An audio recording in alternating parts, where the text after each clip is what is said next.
guess we're live. Yes, we are live. We are live.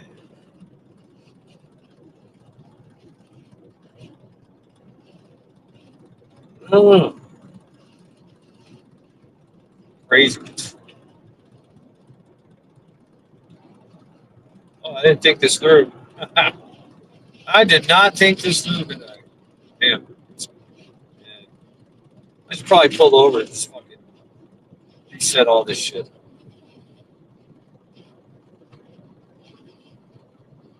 What's up? Who is that? I'm driving. I'm driving.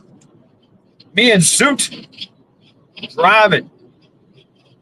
How y'all doing? Skull.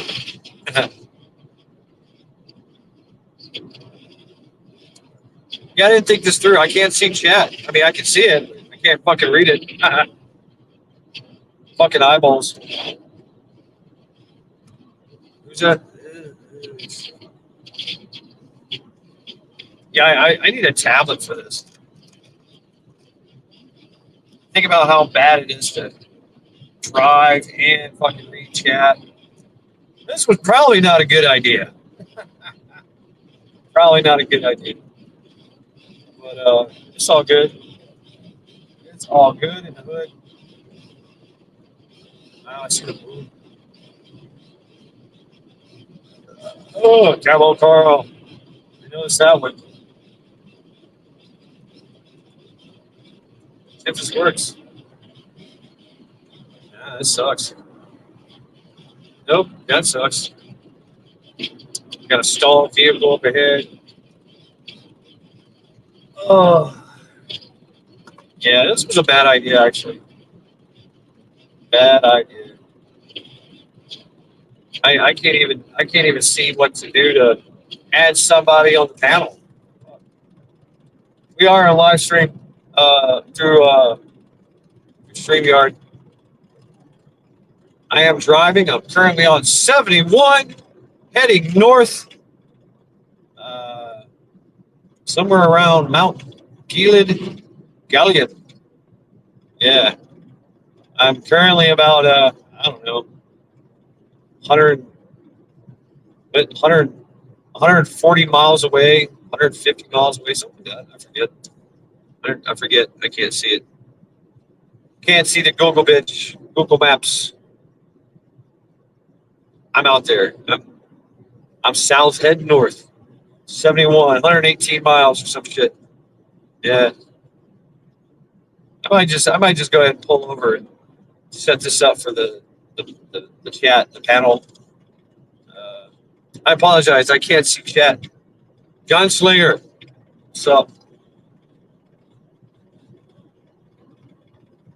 I'm just driving. Just out driving. Yeah. I had to go see a man about a horse. Yeah. Monroe County. That's where I am. Monroe County. That's where I am. Monroe. Yeah, how do I? Currently traveling at exactly 70 miles an hour, which is top speed on 71. And I get the best gas mileage. Usually I haul ass, but I'm not feeling it today. Not after a damn 9-hour, 8-hour, 9-hour live stream last night. That's fucking nuts. Yeah, that was epic. Absolutely epic. See if I can't figure out how to get some 107 miles from Cleveland. Yeah. So yeah, let's go ahead and get all the preliminaries out. This is a good day. It's currently 42 degrees here somewhere in in Ohio. On Highway 71. I think it's going to be fine. Great day. It has been a great day. It has been a great day. Tell you about those who didn't have a great day. Those Americans are trapped in Afghanistan, left there by Turner Joe and its malicious/incompetent regime. That's right. And at least we forget that 13 servicemen and women died at the gate called Afghanistan. Only 204 souls. 300 plus people lost arms and legs and limbs. Things that don't go back. A lot of them with service members as well. U.S. military. Every day, never forget, and never forget whose fault this is. Deploy knife hands.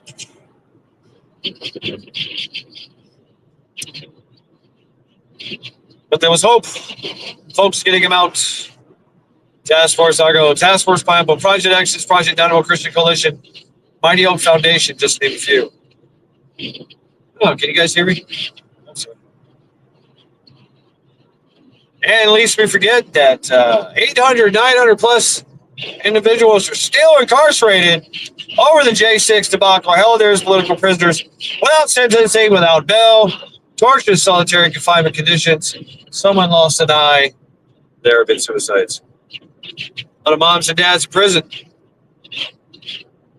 Every day, never forget, and never forget whose fault this is. And yes, definitely deploy our knife hands.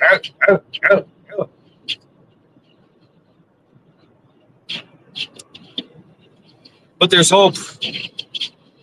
Thousands of people, family, friends, loved ones, charitable organizations, law firms doing pro bono work. Even some senators, congressmen, representatives, judges, former presidents, president-elect, and Supreme Court getting into the fray. Yes. Meanwhile, man, I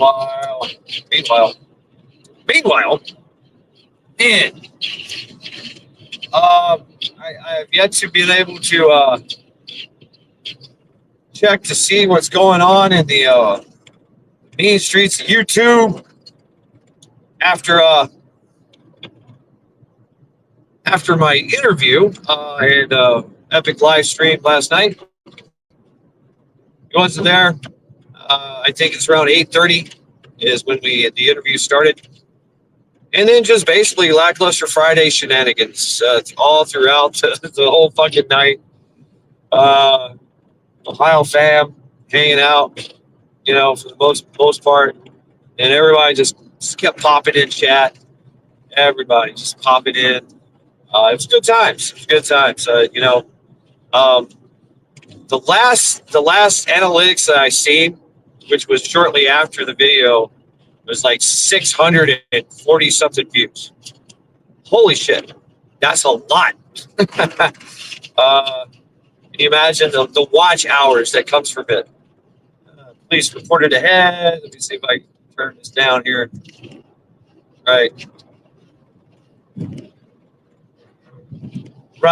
I would say it was a highly successful live stream. Highly successful. I think everybody that came through in chat, I think everybody that came on the panel, just fucking great times, man. Good times to be had by all. Classic lackluster Fridays fashion. It was lots of fun. It was lots of fun. I don't know. I think my voice is okay. I don't know. Is it? 5x5, Kevin Carl. Yep. Awesome. I am going to try to figure out a way here to open the panel. The main reason why I wanted to do this live stream drive, right, is I'm extremely tired. I really am. I need some help. I need some help, folks. I need y'all to donate. Yeah, I'm trolling like a motherfucker. I'm that guy. I need y'all to donate y'all's time and efforts and creativity to get on a panel with me and talk shit. Keep my ass awake as I navigate this 71 North, trying to get my ass back to Cleveland. So this will happen shortly here, I'm sure. Kentucky survived. I see you. It sucks getting old, man. Jump dog Trevor. What's up, brother? Yep. Wow, I can see the sun's still out. The moon is out. I don't know how to flip this thing. How do I flip? How do I flip the camera? Yeah, probably have to push buttons that I just can't really push right now. Get over. A lot of traffic right now at this time. 449.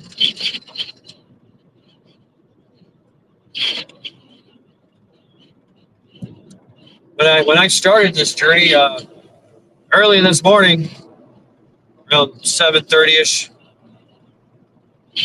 smooth sailing, man, smooth fucking sailing. And I made good time, right? I literally put this thing on cruise and just sat back and relaxed and let it go. I kept it simple, stupid, right? I had to replot the course a couple times. The Google Maps bitch, wants to take me through every fucking township and down in the holler and up on every height through the older country, and I'm like, man, 35 miles an hour, constant turning left, turning right, turning here, turning there. I was like, no, fuck all that. Just give me the straightest fucking route, straightest route. Keep it simple, stupid, right? I want to keep it at 70 miles an hour, so I can get great gas mileage, which I do. Here in Zoot is doing well. She needs an oil change, but otherwise, none the worse for wear. But yeah, just hanging out, man. Just hanging out. I need to keep my ass awake. I do have coffee. I do have an energy drink, Ghost energy drink, right? So I should be good to go. I know that once the sun sets, which is very, very soon, it's starting to set right now. That Hillbilly, what's up? Seymour Cannabis, Joe. I cannot read chat, but I can kind of make out who you guys are.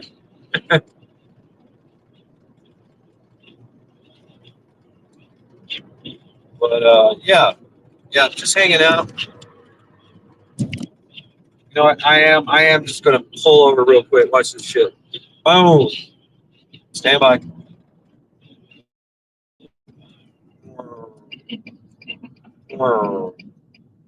What? What? So I gotta figure out some shit with the things on the things. Yeah, right. So Cherokee survival. Damn, dude. Cherokee did what did you do, bro? I seen this video, man. That was crazy. Crazy, man. Absolutely crazy. I was like, holy shit, bro. Copy. Right. Okay, here it is. Okay. And we get into post comment. Boom, there it is. StreamYard. Let's get that up here. Let's drop that so we can have that. Okay, there's that. All right, see what happens. Does anybody want to come up? Please feel free. I am straight up. I'm trying to drive back to Cleveland. Yeah, right. Boom, there we go. Guest Camel Carl, what's up, man? Okay, that was a very relatively easy. On the road and your hands up on the wheel. Hey, man, I'll donate my time and I'll read the chat and tell you what people are saying, so you ain't even got to look. Keep your eyes on the road. Brother, thank you very much. Thank you very much. Fella? Man, Pilgrim. I had to go see a band about a horse. Really? Yeah. How many hands high is it? No, I mean, like I was looking at a car. Oh, all right. Well, I'm thinking about buying something. I'm thinking about buying another vehicle. And so I'm going to drive to get to it, but that's basically what I was doing. Upgrades are good. Upgrades are good. Yeah, it's definitely an upgrade. Is it like Four-wheel armor? drive, SUV type vehicle, right? Oh, cool. It got like bulletproof glass, armor plating, anything good? No, that might come later though. Yeah, that's always a pipe dream. I've always wanted to build a fucking a lead sled, you know, Yeah. What's urban up, lead sled. Metal? We got Anthony in here and Metal for breakfast. Right on, right on. Good to see everybody. Yeah, Metal, Anthony Pilgrim, right? Stella. Yep. I see Cherokee, man. Holy shit, Cherokee. What the fuck? Did you see Cherokee's video? He literally broke Uh, 4 stones with his hands. Bam. I know he can do that shit, but I didn't see the video. I'll have to go look. Yeah, he literally just said, boom. We done fired his ass up. We're talking about the martial arts stuff. And he does have degrees. He does have receipts. He does, he got, Oh, he, you ain't gotta tell me. I already know. I've talked to him enough to know. What's up, fish stick? Yardbird. Pibble Mama. It's nice to meet you, Pibble Mama. That's quite a name you got Pibble going Mom. there. What's up, Pibble Mom? Good to see you. So, yeah, I had all the intentions to get back early so I could take a nap and get into trial by axe. I don't know if that's going to happen. I get it. I get it. I unloaded a semi truck trailer today. Oh, oh The shit. the upholstery shop guy came in, got some cushions done. Then he said, "Hey, I got all this." He has a semi trailer full of headliner board. You know, like that's above your head right now that they mold into the Yeah, headliners, and then yeah. he's got there's like at least 500 sheets, probably 1,000 sheets of that. It's like 5 by 8 foot sheets. We got truckloads of that today. Then there's like 30 rolls of 5 foot, you know, 2 foot diameter rolls of the material. So it's like truckload after truckload after truck. I did a bunch of shit today. So I'm going to be tired just like you. How long did it take you to empty the trailer? It took us, it was like 7 hours for, I think, 6 loads. Yeah, 7 hours for 6 loads. Man, We got a right? big ass pile of shit in the shop now, boy. We still got more to go. I'll bet you that stack, I could make it a 12-foot stack of just that board. Right, man. Oh shit, that's crazy stuff. Oh, yeah. So, Free, man. How can you be free? I mean, we'll never use that much, but we're gonna probably he's gonna line that whole inside of that shop with that shit. oh really? It's enough to do the whole shop. I don't know if you ever seen the size of the place, but you can pull a train car in the back, so it's big. If it's the same place I seen you doing that work in, maybe.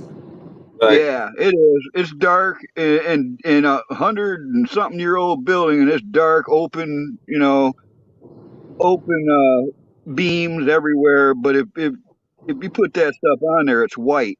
The light will be better. Talking about doing the electric and stuff all over, anyways. But I might have some work coming out of that. I might have a big job of wiring to do. wow, wow, hell yeah, man. Oh yeah, making moves, making moves. It's all I about. am. Yep. I'm trying. I'm trying to be mobile, dude. I really want to drive around and see all you folks. Yeah, absolutely, man. We gotta make this happen somehow. Yep. I feel pretty positive about it. I do. Good, very good. Hey, can you drop your Cash App link and all that? I don't have a cash app. Or I just PayPal, whatever you got, whatever your payment collection type is, drop it in chat. See what happens. I'll just tell anybody if they want to help, go to my page, read my page, get a post. That way they don't screw up the email because it's kind of tricky. Well, I mean, dude, you got the platform, you got the mic. right? Boom, plug yourself. Go for it. Dude, I want to drive around this country and customize everybody's gear like yours. I want to make sure when I leave Mad Chad, he's got a stitch everywhere he wanted. All right. I want to do some custom stuff for people. I want to hit the marinas. I want to hit every Army surplus store I go near. I'm going to try to line up some bike meets, the motorcycle like Sturgis and stuff. I can go sit there with my sewing machine and sew patches all day long. You know, I've done that Wow. at other smaller gigs, so that kind of stuff. But my real goal is to go around and meet people like you, get it on tape, video, live stream, whatever it is. Dude, yeah, Maybe right? film a little adventure. We go off and have some fun somewhere or something. I think that would be great content because I got to tell you, people, there's a lot of real motherfuckers in this community. Anybody ever tells you that, oh no, these people are fake, they don't even use their real names. There's a whole lot of real motherfuckers in this group. All right. And I've met a lot, I've met several, but I'm going to meet a whole bunch. Right on, man. Right on. Yeah. If I could quit my job today, well, Monday, and and just do that, that would be awesome, man. And just show up at somebody's house. And my idea was kind of like yours. Just show up and go, hey, you need fence mended? Hey, you need me to, build something? Hey, you need me to, do something? Just whatever. Just handyman my way through content creators. You know, Man, uh, I know like 50 cookie baking grandmothers out there that need stuff done. It right? sounds like a great trade. It sounds like diabetes, but it sounds like a great way to go. You know, What's up, Black Coffee? What's going on, Coffee? Anybody else speaking? Hey, man, cookies help make me survive, man. Cookies are survival tools, you know? right? I heard survivor. Sorry, uh, No, I'm just audio is saying, kind of cookies are shitty. like, Right. what's better than a cookie in your pocket when you're hungry? You know what I'm saying? Are you going under bridges? Uh oh. Just, Am I getting? Oh, is my audio and video going out? Okay. See, I was afraid of just a that. little. Just a little. If you get knocked out, as long as somebody's on the panel, it'll keep going so you can just come back when you can. Okay. Right. Okay. Good. Good. Yeah. Like I said, I'll So, donate my time. You ask for a donation, I can at least donate some time for you. I got your back, thank you brother. very much. Thank you very much, brother. You're saving me right now. That's what you're doing. Skull. Skull. I have coffee. Hey, I just, like I said, I did a bunch of shit today. Now it's time to sit down and smoke a joint and drink coffee. Oh, And see, yeah. Yardbirds, what's up, man? I loved it. I loved Yardbirds' comments last night, man. Just one liner, Yardbirds, and I think it was Yardbirds and Johnny Highwoods just going back and forth to see who could outdo the next. You know, I was, I was there for the first hour, but I told Indy I'd be up on her panel, so I went over there when she went on, and I guess I missed. I went back and watched a little bit of it. You know, right, I heard the guy, this guy that came up on your panel, your special guest. right, Now, I heard him do a video a while back, and he openly admits he has mental issues. All right. So, I okay, mean, me, myself, I just leave him alone, man, because I think he's got some troubles that he's never gonna, that's all. I wouldn't poke him too much, man. Something bad might actually happen. I mean, that's fine. And we all have our problems and issues.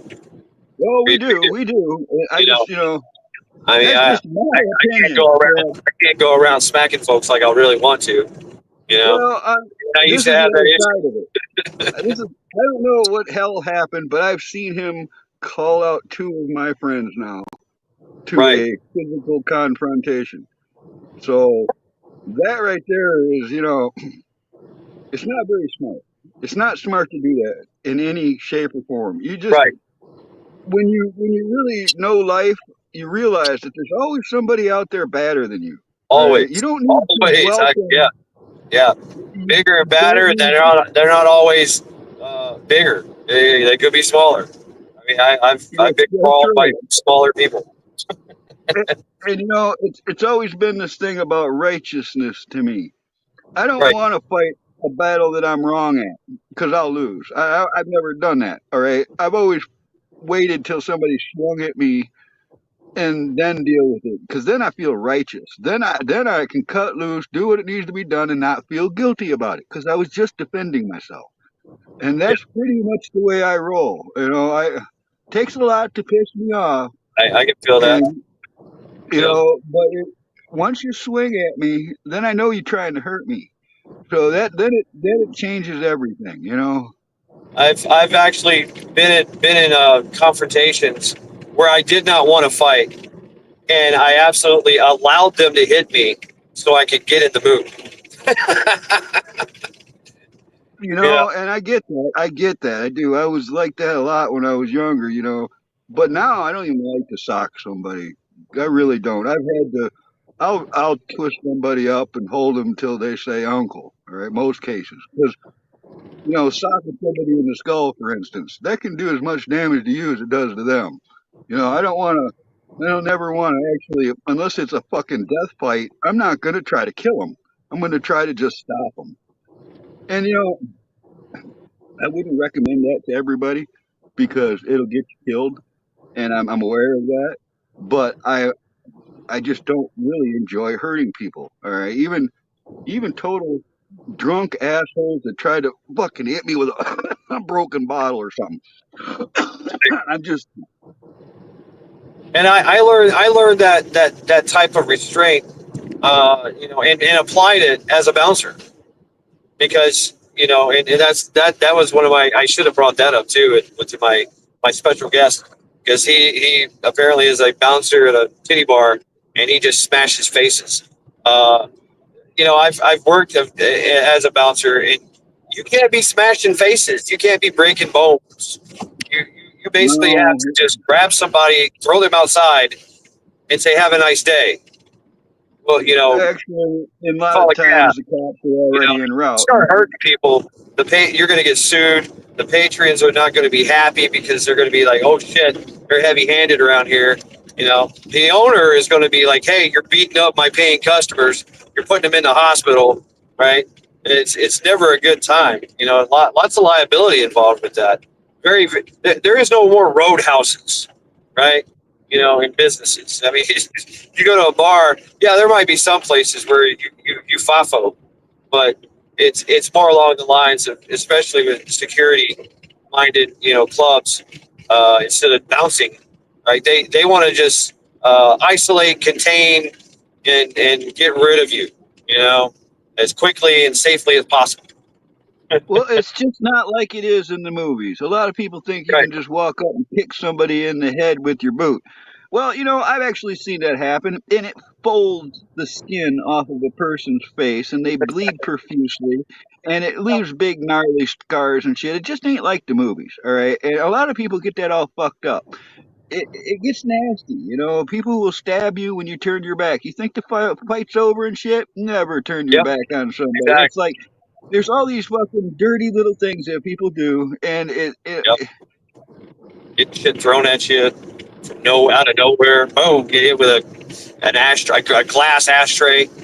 Heavy ass glass ashtray across the room. right, Yeah, it's not. right. If I feel like my life is threatened, every fucking thing is a weapon. I don't care if it's a chair or an ink pen. All right, I'm gonna fucking use it. And I mean that's when you get to the war point. You know what I mean? It's like Right. then it's like Being a bouncer and being in brawls, it's you're trying to break it up and trying to, save people, and everybody's just trying to beat everybody's ass, including yours. it, it Uh, sucks really. 'Cause it's like I tell people, I it worked at this does. bar. Well, Total it does. It chaos. can suck, man. I worked at this bar. I was supposed to be the cook. All right, but every time something happened, Carl, all right, every time. And finally, I go into work one day, and the owner's son's like, "Hey, my mom wants to talk to you in the office." Right there, I thought I was fired because there was like something that happened the night before. And I go into her office, and she pulls out a stack of fucking police reports out of her file cabinet, and I thought, oh, yeah, I'm toast. And she's like, "No, no, no, no, Carl, we understand. You never started, but we got to figure out why it happened. All right, because there was a stack, and it's like every police report, everyone said, nope, Carl just contained this guy after he did such and such, and waited for the police or whatever. But there was times where people just fucking challenged me, Chad. You know, I was quiet. I was in the corner. I was always watching things. I was always the sober one. I was always the one taking care of business. Or when the cops came, I was the one talking to. I was. I didn't realize it at the time, but this my boss made me realize that if you're intimidating to people, they will confront you. When they get drunk, they see you as the mountain they want to climb. All right. And what she taught me was, Carl, start talking to people. All right. Say hello when they walk in. All right. You know, have a conversation with somebody every now and then. Don't just sit there quiet and watch everything go. And I'll be damned, Shad, if she wasn't right.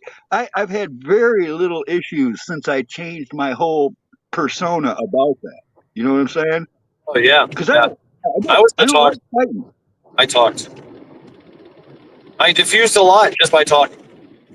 You know. Exactly. You know,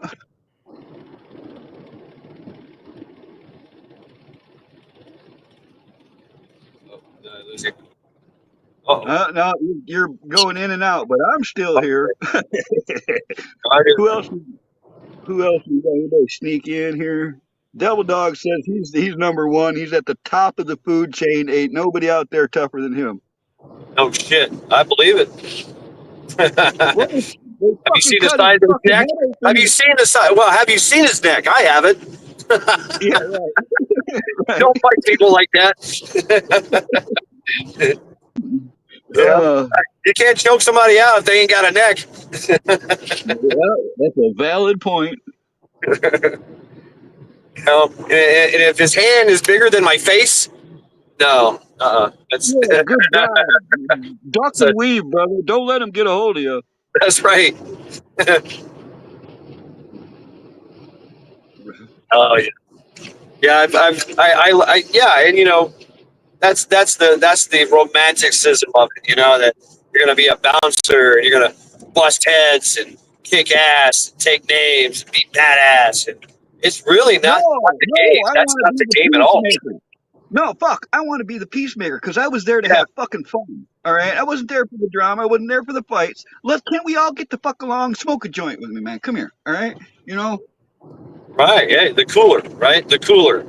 You know. I prefer that. You know, sometimes it doesn't work. I admit it. Sometimes it don't work, especially with them sucker punchers.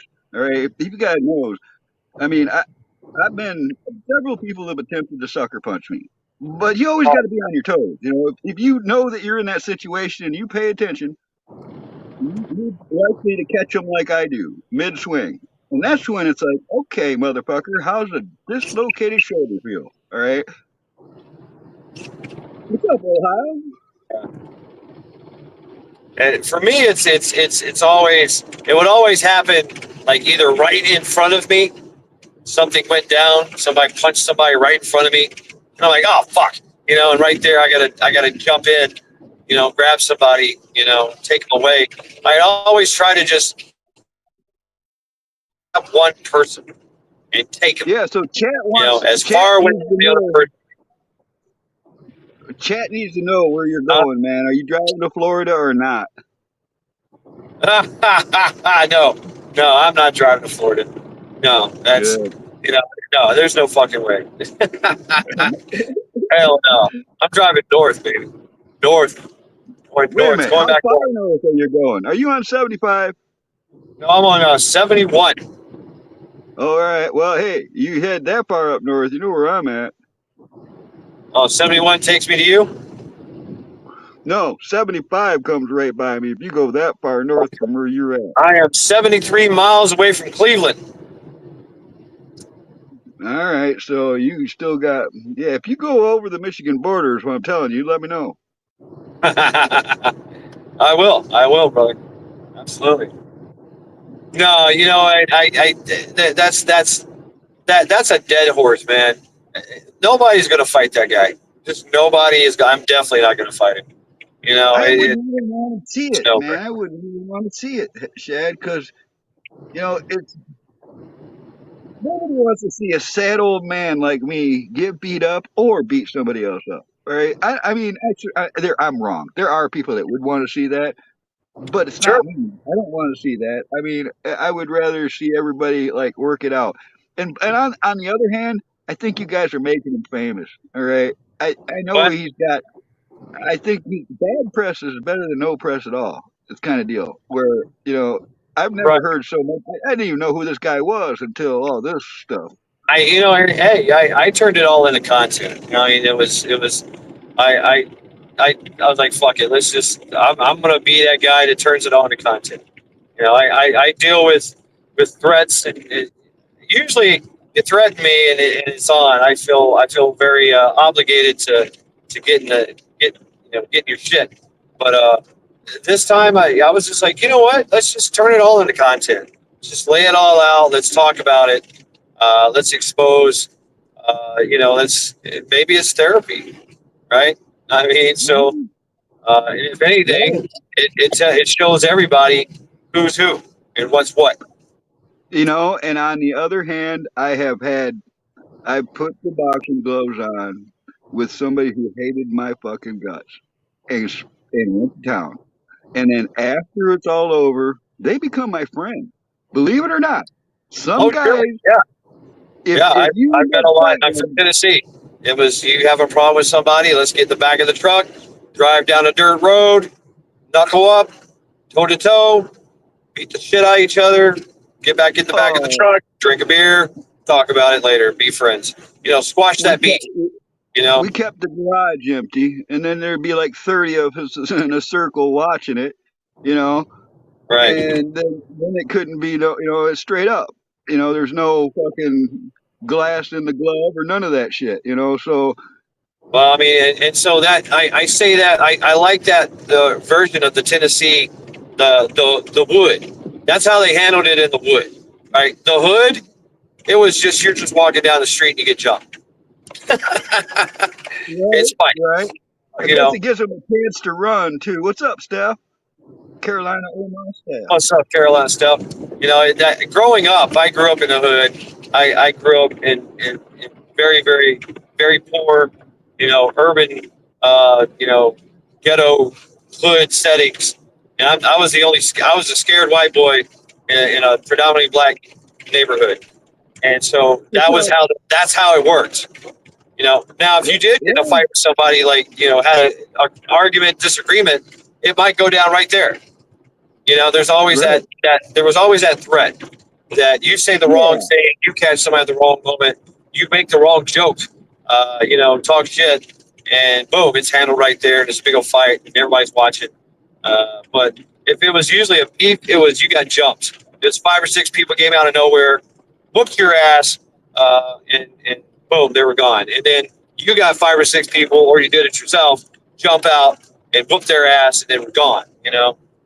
So the I've seen ambush. all those Yeah, scenarios play out. I have. I've seen all those scenarios play out. I've seen silly shit happen too. What's up, Wolfang? You know, we'll I, bang. I went to a bar Go. once with a few friends, right? And one of them that was with us ain't never fought in his fucking life, and we all knew that.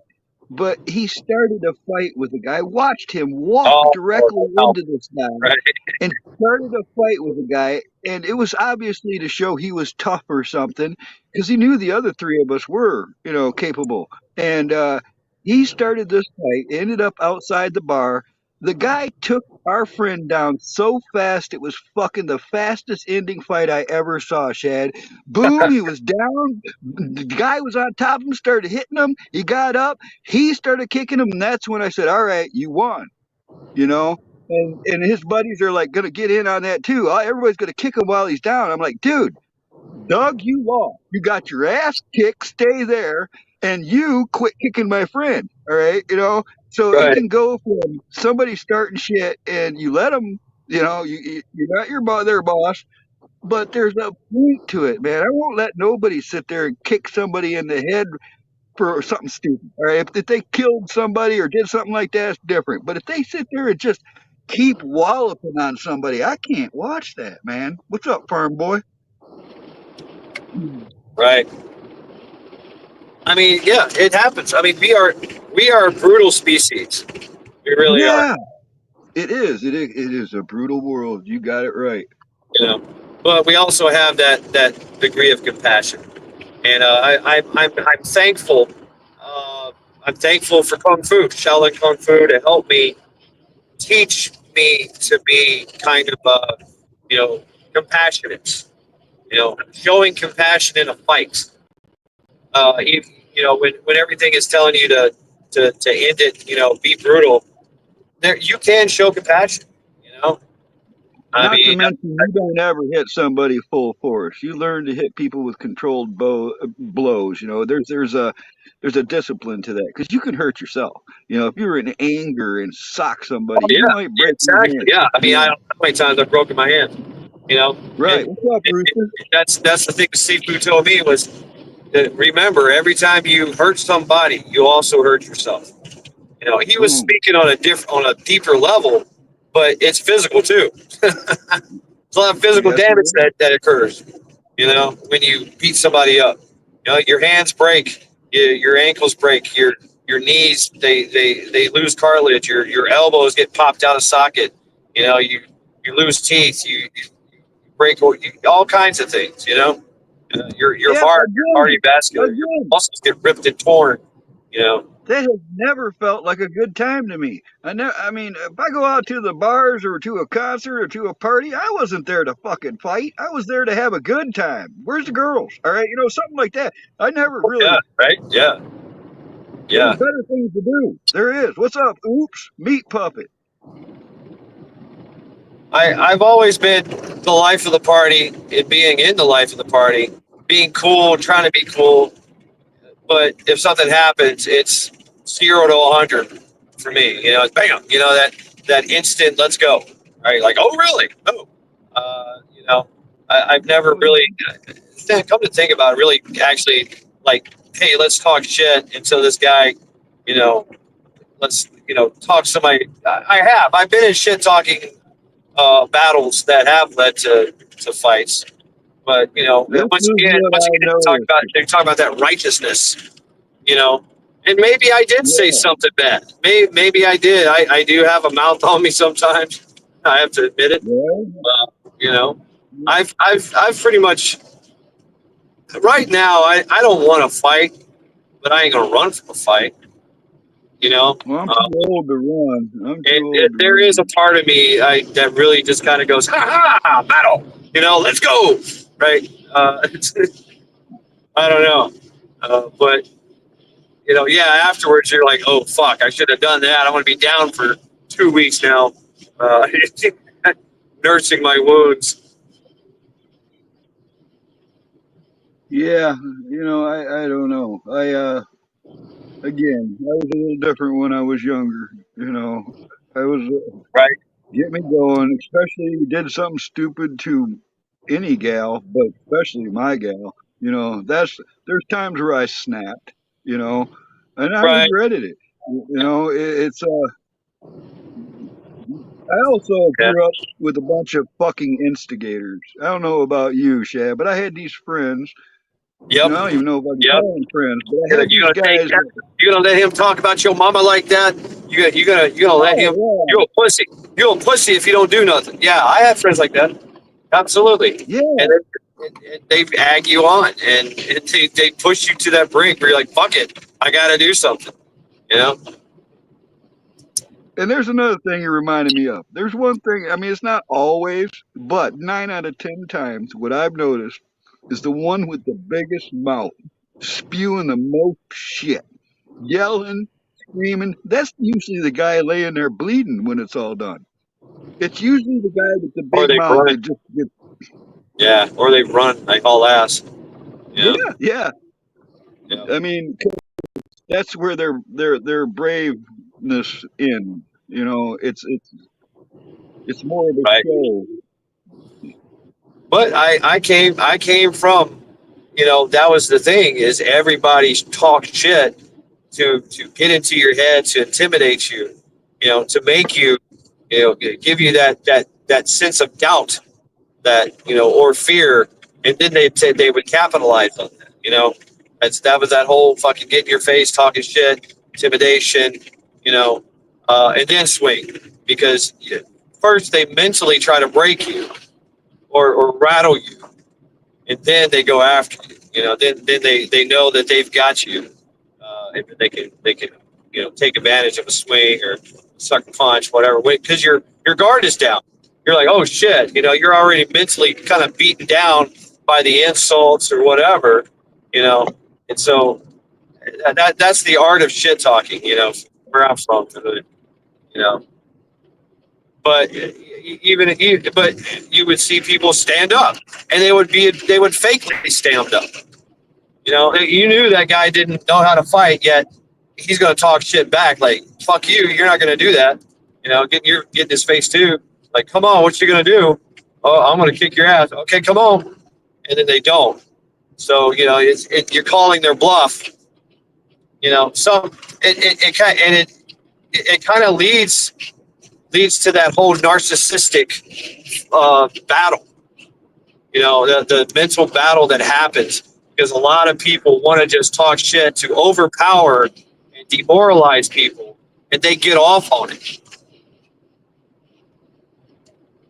Yeah, there are people that enjoy all that. What's up, a resilient dad? That's a good handle. I like that one. La policia, la policia. Sex lights. Somebody's getting fucked. So we're gonna get some excitement here on this stream. We're gonna get pulled over while you're live. That would be entertaining. Oh shit! Cop got out of the car and was running up the road. Oh man. Well, the area you're in, you never know what you're gonna see on the streets. Right. And that's the thing is if they really wanted you, they're not going to talk about it. They're not going to talk shit to you first. It's just going to be bam, you got hit. And it comes out of nowhere, and it happens. And you're already at a disadvantage. You've been hit. Now it's a fight for survival, and you're either trying to get the hell up out of there, because it's like 501 or 301, whatever, and or you're going to stand and fight because their sucker punch didn't work. A kid in the juvie taught me something when I was real young. All right, I was like maybe 11 years old when he told me this, and he said, "Look, if you're ever like outnumbered greatly, I just go fucking nuts. All right, I'll fucking rip ears off of people. He just said he fucking would go fucking nuts. And there's been a couple times in my life where I was confronted by overwhelming forces, and I fucking just went berserk. All right, I grabbed the biggest guy first, and I just arms and elbows fucking as much as I can, like a fucking crazy man. And it fucking works to a point. All right, it really does. It catches it catches the it catches people off guard that aren't really fighters. You know what I mean? If you're Right. truly a fighter, that might not be a good thing to go up against. But if you know they're a bunch of fucking yahoos and you wade right in, that right there blows their fucking mind to see their buddy already laying on the ground and you're coming after them now. That flips them the fuck out, dude. I've been there. Yeah, break the ranks. Yeah, You broke their will to fight just by destroying one guy. That's if you're left no choice. There's something to be said about that. Right. Because when you show fear and hesitation, that's when that's when they'll fucking get you. Right. But it can also be used as bait, right? A way of counteracting strength. You've got this big guy, and you're like, oh, please don't hit me. No, I'm sorry. Bam! I hit you back. I hit him first. Now I've got first strike, option that I've used, and now he's stunned, and now I commence to whooping his ass because he was thinking he had false confidence, thinking I was going to be an easy mark, and I baited him in. You know, You called his bluff, man. Basic. What's up, Macubus? We got who else snuck in here? I Bone could be breaking a action. What? Bone breaking action sounds like the kind of bone guy breaking who action. likes this Oh, conversation. dude, I And then would we love to see got ex bone New breaker York go City. I guess ahead. this is what it means. Is it ex New York City original gangster prepper? Is that how you? Is that what that's all about? I couldn't really hear you. No, the ex New York City OG prepper is here, and then we got Hillbilly Homesteader. 1776 is gone though, and then Wisconsin farm boy. Yeah, he said I nailed it. All right. I need gas. Yep, I Well, need gas. you didn't just think of that, did you? No, I knew I would get as far as I could with half a tank. It took me a half a tank to get south, and now it's giving me a half a tank, roughly a half a tank to get north. But I am going to have to get gas. We can I can bounce carry off the on. chat while you do something like that. If you need to like do something, I can keep talking. You know. Yeah, bro. Yeah. You know, I should have brought my earbuds because I could barely hear you. I kind of knew I knew this was kind of a bad idea, but it is helping me, right? I'm keeping I'm staying up, staying awake, staying alert. You know, staying active. My And you mind is don't have to active. read the chat. And you don't have to read the chat. I'll do that. Right. You got so many mods in here. If anything got I know. weird, It's a self-correcting system. yep, that's Yeah. pretty the fool. Come to Mad Shad's.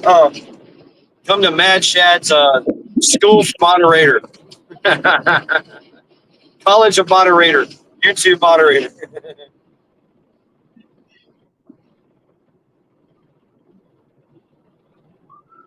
Oh, I don't know, man. It almost got up into the. It was in the 30s here today, so it warmed up a little.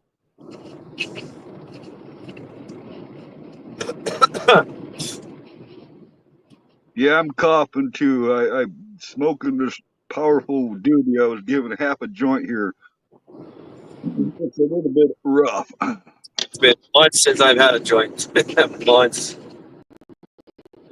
Man. I don't know how I'm gonna, dude. If I drive across states that are not legal, I can't have weed on me. All right, I gotta follow the rules. That's gonna be a bummer.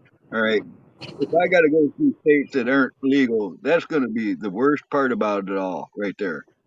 Right. I mean, yeah, it is. But fuck it. Yeah, I'll do it, boy. But I'll try to get through that state as fast as I can. uh, Or put it on cruise and just roll out. Roll under, try to stay under the radar. But yeah, the nature of your vehicle. I don't I know. know. Look, I stand out. I know it. I've had a lot of weird reactions from these. I've driven one of these it's going to be 30 years I've had one of these same trucks. And this is my third one. And I've had some weird shit happen. All right. Where people just pull up next to me with their mouth open looking at it like I've had people say that it reminds them of that there's a movie with this guy he goes around fucking in a weird truck. What the Jeepers Creepers. I've had people tell Cheaper me it looks like a creatures. Jeepers Creepers truck. I've Yeah. had Yeah. I've had guys walk up to me and go, "What's this?" It's my truck. Well, what's that for? I mean, it literally, like, kind of cocky, asking me what it's about. Then, I've had cops pull me over, and they walk up looking at it sideways and be like, "Hey, what's this all about?" Well, it's my truck.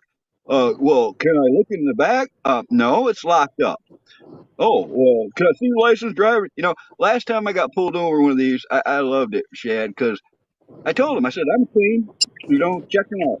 And he spent probably 15 minutes, felt like a half hour, trying to find something. And when he came back and gave me all my shit back, he says, "You know, I've had people say they were clean before, but you're so clean it's suspicious." That's what he fucking told me. You know, because I've never had a traffic ticket. I always obey the rules. I'm a drive like a fucking grandma. If you get up on my ass, I'm probably going to slow down. All right, because the truck doesn't usually go over 55. I'm just not in a hurry. All right, and it's full time 4-wheel drive, so you know it'll do 70, but it screams like a fucking banshee when it's doing it. So I just don't go fast. So I do. I stand out like a sore thumb, Shad. Right. Wow. So you would have to take all the back roads, huh? All the byways, stuff Yeah, like I that. certainly don't like going. I mean, I can get on the highway if I have to, but I like taking the back ways a lot better. Okay. Yeah. Yeah. And Doing I've about got 5. maps. I've been collecting maps since the 70s. So I've got a paper map of every county of my state, probably every county of your state. Several states I have a lot of counties of, but I've got a map of every state, every country, the whole fucking world. I got maps, paper maps of. So, I mean, I know how to get Right. there. I've been to a lot of it already. I just, I know I would much prefer taking the back ways anyways. Like, you get to see more. There's much more to see when you get off the beaten path. Right. Right. For you, it's all about the journey. Yeah. Yeah, exactly. You know Yeah. that saying. Yep. I like the journey, and I do, but for me, it's, I work. This is my life, working. So I do enjoy the journey, but it's all about the destination and how to get there safely, get there somewhat, in time, right? It's a different kind of world. You're looking at like the trucking world, the delivery world. It's timing is everything, but you gotta do the speed limit. You gotta obey all the traffic laws. You gotta pull into places where you don't have to turn. You don't have to back up. You know what I mean? You can Right. go in and out. You have to. It's a different kind of driving, and everybody takes advantage of it. Everybody pulls out in front of me. Cuts me off. Pulls in front of me, slows the fuck down. Right. So I mean, it's whatever. You get dirty looks when you park because you're parking this big fucking vehicle. Where normally cars and vehicles don't park. That's So, me all the way. I got 4-wheel drive. I'll back it up a hill somewhere. Nobody would probably even notice me. I try that as much as I can. What's up, Quack? Rabbit Coyote. What's up, man? Quack, what's up, Quack? Yeah, yeah, epic, fucking conversation for him last night too. In the comments, yeah, yeah. I am. I don't know. I'm on reserves. I am 49 miles away from Cleveland. I need gas. I do not know. I don't see anything remotely familiar that looks like a fucking gas station. I'm sure it will. I'm sure it will present itself. What mile marker yet? Chat could tell you. Uh, Actually, I see. No, never mind. I'd like to go to a pilot or something. I love going to pilots, Pilot J, Flying J's, places like that. You know, big the truck stop type convenience stores. They got all the cool shit, and they got So, good food. They got hot food. They got good drinks. so you don't mind walking for gas if you have to, if it's a little bit better food? Right, right. All right, entering Medina County. Okay, I should be seeing some gas stations here pretty soon. I'm not really That's far. I have to check the thing. Steel Last tree. time it was like 49 miles from Cleveland. 71. That's where I'm at. All right, I see signs. Food. I don't need food, but where You're there's food, originally there's from gas. what? Tennessee? You're originally from Tennessee? Say again. You originally from Tennessee? Yes. Yeah, I thought I heard you say. Yep. West Tennessee. There's Yep. some beautiful mountains in there too. Yeah, You there got is. Yep. them lookout points with those big boardwalks you can walk out and for the scenic view. I'm from the west side, West Tennessee, where Oh, it's yeah, a little bit more flat, more woods, no, not a lot of elevation, and then and of course it's by the Mississippi River and a bunch of other rivers, but and then of course Middle Tennessee is like a lowland kind of area, and then East Tennessee is all mountainous elevation. All right, I'm coming up on a Loves. Yeah, I see a Loves. We're gonna do it. Shaw Negroes wants to know what you're talking about. I don't know. What's he talking about? It's a she. She's probably just that means what the subject is. Oh, just I'm driving. That's all. Oh, Flying J. There we go. Got a Loves and we got a Flying J. You know, back when I was young, I hitchhiked across Ohio on the west side. And that's how I felt. It was flat fucking nothingness for fucking ever. All right. And that's how I felt about Ohio until I walked into the west side of Ohio, all right, when I was coming through the mountains. And there's parts of Ohio that's fucking mountains, man. It blew my mind. I walked down into a valley where the Bob Owens down on the farm restaurant sits. And it was like, like angels singing and shit. When I walked into this Oh man. valley, I could fucking smell it. All right. I had like an 80-pound pack on my back. I ain't ate no real food in days. And I walk into that valley. And it's like the only thing that was there, in the mid 80s. And yeah, it was one of the best fucking meals I ever had in my life. Was sitting down at that place and having the Bob Evans fucking breakfast down on the farm for real.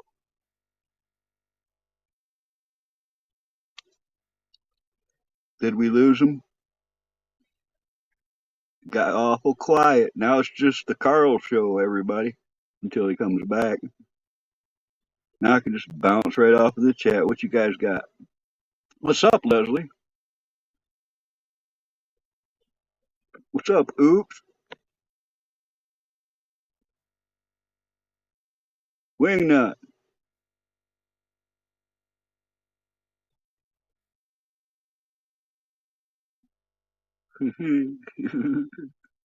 He'll be back. I told him as long as I stay up here, he can come back. What's going on, Eric?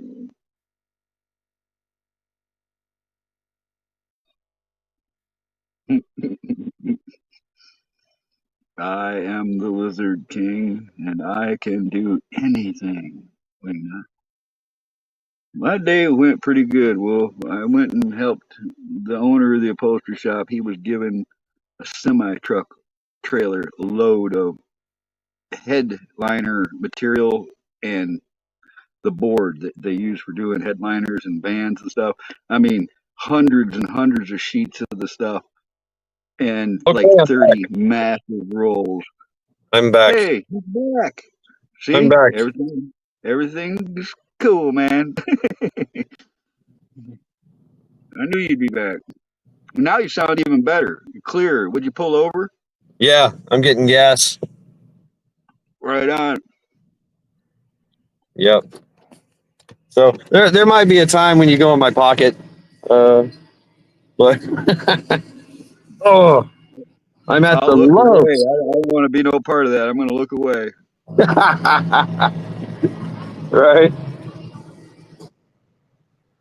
Hump number I 7. I always tell people though, Shad, I keep my phone in my back pocket. That way, anybody spying on me can kiss my ass.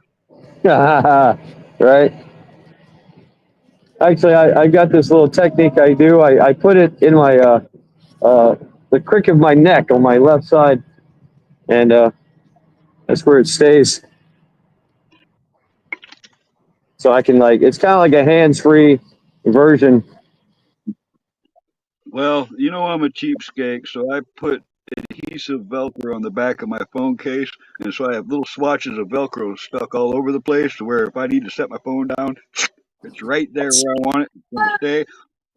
Every now and then, like when I lift it, you might hear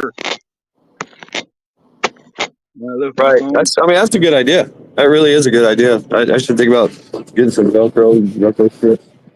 It's cheap, man, and I actually had one of them folding stand deal things, and it just never operated correctly. So the Velcro Yeah. is a little more convenient.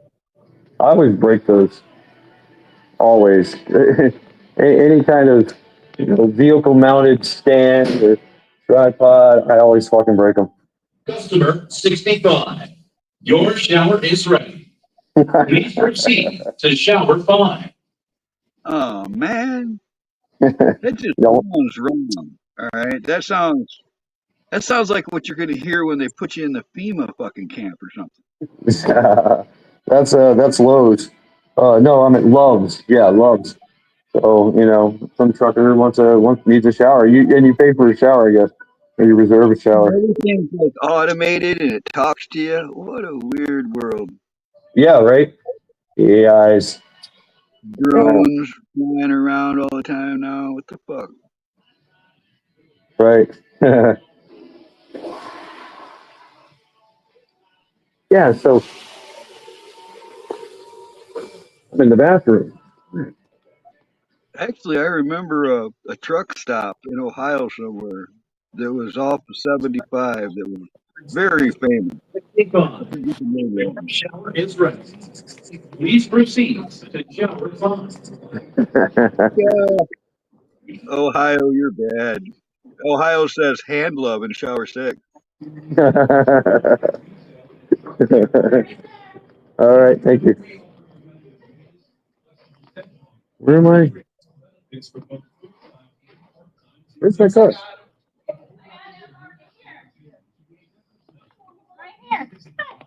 I need a 25 on pump 7.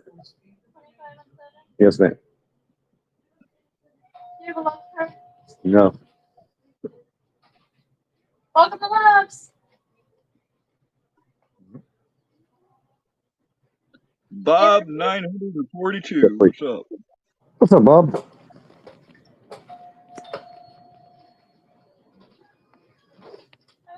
You too, thank you. I All wonder what right, happened ladies. to the other 941 Bobs. Right? It's a lot of Bobs. What's up, Teresa? Sam, she didn't see the notifications, he says. All right, all right. Yeah, just having me a little drive adventure here. I think I'm And I'm allowed. just filler. And I'm just filler. I'm just to relay whatever is in chat to them. So that's my job right now.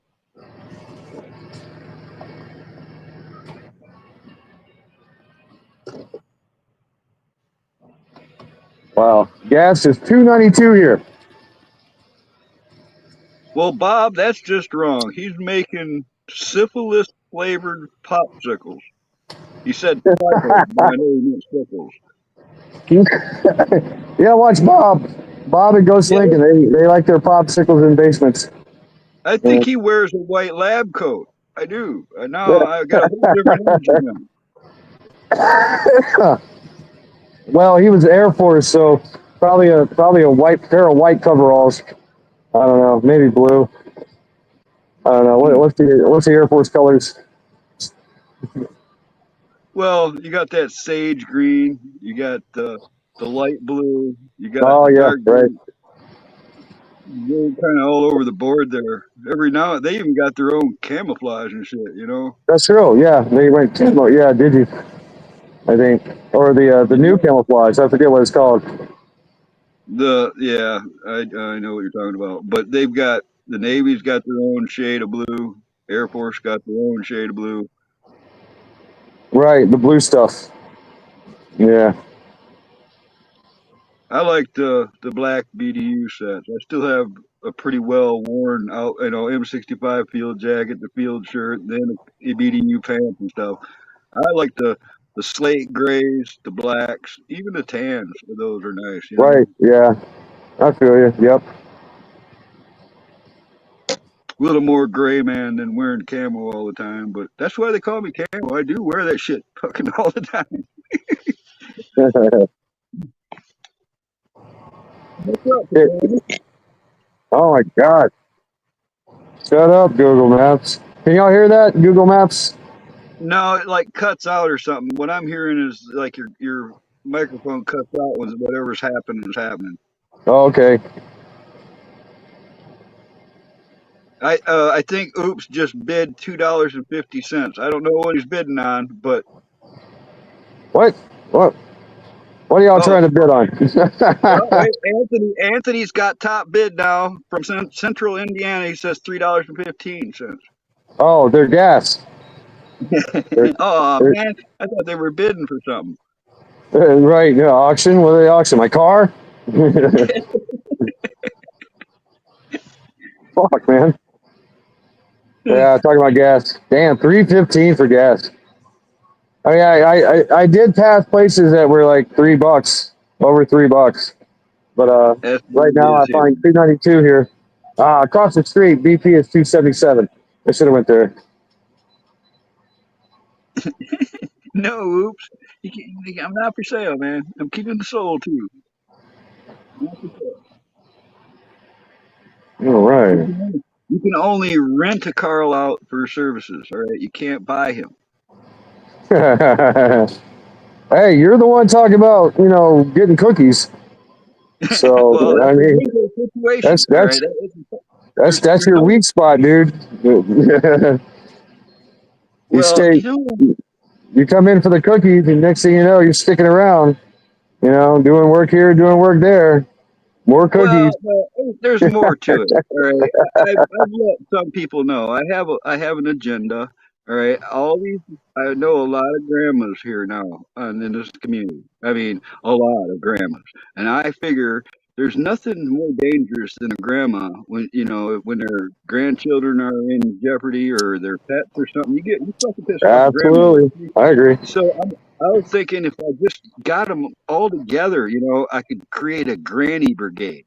Because, just like they say, all right, an army runs on its stomach. Well, that would be like a self-supporting thing there. Imagine 50 grandmothers all together. The Oh bacon God, and shit that would go on. I mean, yeah, they'll be out in the middle of the wood. We'll be out in the middle of the woods and just smell cookies. Like, oh, that's the a grandma great lure. brigade is here. That's a great lure. Yeah, I mean, imagine. Yeah, that'd be amazing. Yeah. All right, let's see if we can do this. Boom. Post the link again. Bam. I don't know. Yeah, Maybe I should just keep this you in know my instead of putting it off somewhere. Just keep it in my my shirt so I can hear everybody. You won't be able to see anything. If you can go to the YouTube side, you can pin that comment at the top, so that nobody has to look for the link, and you don't have to keep posting. Okay, hold on. I don't know. I don't know how to do that. You How to hover get? over your comment. Okay, hover over on YouTube, over where you just posted the StreamYard link. When you hover over the end of the comment, you'll see three dots. Hit on those three dots. It'll give you a prompts. Hit pin to top. Post comment. Uh, uh, there's nothing that says YouTube. No, I mean you're either on StreamYard or you're on YouTube. I'm on You StreamYard. All right, It's so you can leave StreamYard right now while I'm up here. Go to yeah, the YouTube side, hover over your own comment that you I, put your I StreamYard don't know how link to in. do that. I think that it would lose. I would lose. I would lose everything. No, you just come back like you just did. when you were knocked off the panel, you just come back the same way. Oh, That's how I pin the links in the top of my chats now. So I see, know it works.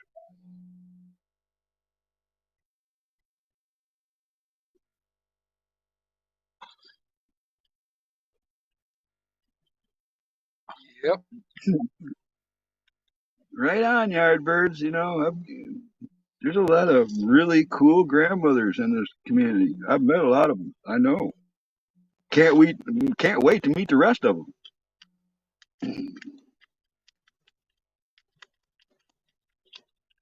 What's up, Jen?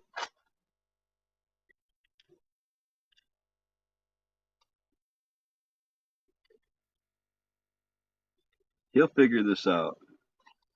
He's getting pretty good at this. It won't take Dad, him long. Dad with a pan. He'll finger it out one day. I didn't even hear you sneak up here, Wingnut. That was pretty good. I was watching. Yeah. He'll finger it out. Yeah, there's a whole line that goes along with what you're saying, but I ain't gonna repeat that right now. all right. I can't figure it out. I don't know. You're back. You just get there's two of you up there now, but that's okay. Why? Yeah. I don't know. What the fuck? Let me take one off here. Yeah. I'll have to go this way. Okay. Come on, Nana. Oh, there we go. Two shads, right? Okay. I'm just gonna do this. I'm just gonna put you all in my t-shirt, and we're gonna roll out like this. Okay. So That'll sorry, you won't be able to see me. I almost have a full tank of gas. $25 just about filled me up from empty. I'm quite impressed with that. All right, how the fuck do I get out of here? I remember when $20 of gas would get me around the neighborhood for a week straight. I've got a 35-gallon tank. I'm looking for a 40-gallon auxiliary tank, but I've also got 12 5-gallon gas tanks. With all my gas, the jerry cans, and with all my gas cans filled and a full tank, I think I have like a 1,200-mile range. Wow. Wow, that's impressive. And I want to do that. That's kind of why I'm looking at this SUV. So I can kind of do like a overland kind of thing, extra gas and all kinds of stuff, all kinds of cool shit. It's a never-ending thing, dude. I think of stuff new for this all the time. It's been you can do anything with a box. You know what I'm saying? You can put anything in there. You can have CBs and whatever. It just goes on and on. I'm kind of looking at that like a lockbox that goes in the truck, in the SUV, a big fucking lockbox. And there you go. I got them. I took military 50 cal, the large 50 cal, the really big ones, actually 40 millimeter ammo cans, and I bolted those in and got half on those because you'd have to work for a minute to get into it. It's good enough for me. I don't need a safe. It's a little lighter weight. Okay. Yeah. I've got a couple of those. I've got a couple of those cans, Carl, that I was going to use as saddlebags on my motorcycle. Wow, that's badass. I see people do it. I mean, yeah, I do. I see people do it. I'm going to have to leave them behind because they're monsters. I never even seen them before. They're like something out of an aircraft. They're about almost 3 foot tall square, but they're only, 7 inches wide or something. And somebody had tail lights, they plasma cut tail light right out of the side of it, but then they packed it with wood. They're not junk, but it's not something I'm going to hang on to, But yeah, I've seen that. I got a pair of big modified ammo cans that came off of a motorcycle. It's got the tail lights and everything already in it. Yeah. You want them? Come get them. I don't need them. No, I don't need them, but I like to have I like having ammo cans, man. I use them for everything, man. I use them to put my tools in when I want to, Yep. put them in my car or my truck or whatever, and I probably have a dozen, brother. I probably have a oh yeah, dozen of them in this truck. And the thing about those is they used to be dirt cheap. You could get them $5 a piece at a surplus store all day long. Nowadays, don't be surprised when you see $50, $65 for a nice ammo can. They're asking ridiculous prices for those now. It went from a deal to where you could pay $7 a day to go onto a military base, collect all the brass and crates that you wanted, fill it up, fill semi truckload full, and then they would take them and sell them at surplus stores for $5 a piece, cheap. Well, now the government liquidate them, so everybody's fighting those auctions up, and the price of the ammo cans is up through the roof because of that shit. They're not as readily available as they used to be. it kind of sucks, man. I got two military bases over here, and you would think there would be a nice, Army Navy surplus store or something like that. There ain't none around here, man. The only one it's up in Alabama. That's the closest one that I know of. And man, it just sucks. You'd think there would be a good one Wow. around here, but there ain't. Yeah, I mean, I had Saigon Sam's. That's famous. Every Marine that goes through Camp Lejeune knows Saigon Sam's because they always lose their shit somewhere and have to replace it, and they have to go to Saigon Sam's. I mean, they have everything, everything issued. All your 782 BC or whatever it is, right? Wow, that's crazy, man. And that's where I got my ammo cans. Is the ammo dumps on base. We would after you go to a live fire range or something, you got all these ammo cans and all these links and spent brass and all that shit, and you'd have these little places like a pallet by your barracks, and in the parking lot, and you just dump like a working party. You just dump all this shit there. I had AT4 tubes. I got the 50 cal that like you said, I use it for tools, right? 50 cal ammo cans, the smaller ammo cans. I got some 40 mic grenade cans. Those are pretty cool, heavy duty. They don't. But yeah, I mean, they're all stackable. Everything's stackable. Oh, when I moved out of the barracks, I threw everything in ammo cans and literally threw it off the 5th floor onto the ground. That's how I moved. What's up, Blackbird? Yeah, my favorite is the World War II style 50 cal ammo cans. When you open a regular 50 caliber ammo can, the lid opens lengthwise. You unclip it, and it folds all the way open, and the lid will come completely off. All right. With the World War II style one, the can has actually embossed lettering. It says 50 cal on them. They're a little fancier, but the lid opens the short way, like you would open a toolbox, and it will come off if you slide the hinge sideways. It's designed to come off if you want it to come off, but the lid will stay on a lot easier, and they're easier to access.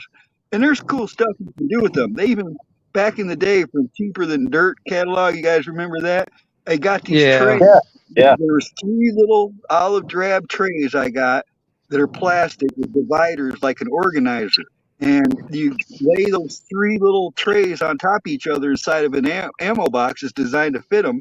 And now I've got all my electrical extra bulbs and fuses and everything. They're all organized in one of them 50 cal boxes with trays. Y'all heard of Old Mutt? Old Mutt made he took a big ammo can. I think it was huge. I forget what it's used for. I think it was like 20 mic ammo can from the Air Force, and he turned it into a gasifier / stove. Oh, It was yeah. badass. I've seen a lot of wood stoves made out of them. What's up, Hutch? Oh yeah, Hutch, what's up, brother? Carl, these are the ones that I was going to use for saddlebags, man. These are pretty good. The big ones like that's this. the ones I was talking about. That's a standard 40 millimeter ammo can. Right? I've got 2 of them sitting right here. Right, I got 2 too because I like to have a pair of each. You know that and that I've got that a bunch channel more. that's the channel on the side of that box you just showed. Yeah, There's a channel welded on the side that a rod goes in that mounts it to the gun. You can slide it up off of that, and you can yeah, make a rod that hinges down like a hinge to your floor, and it'll hold that box in place. yeah.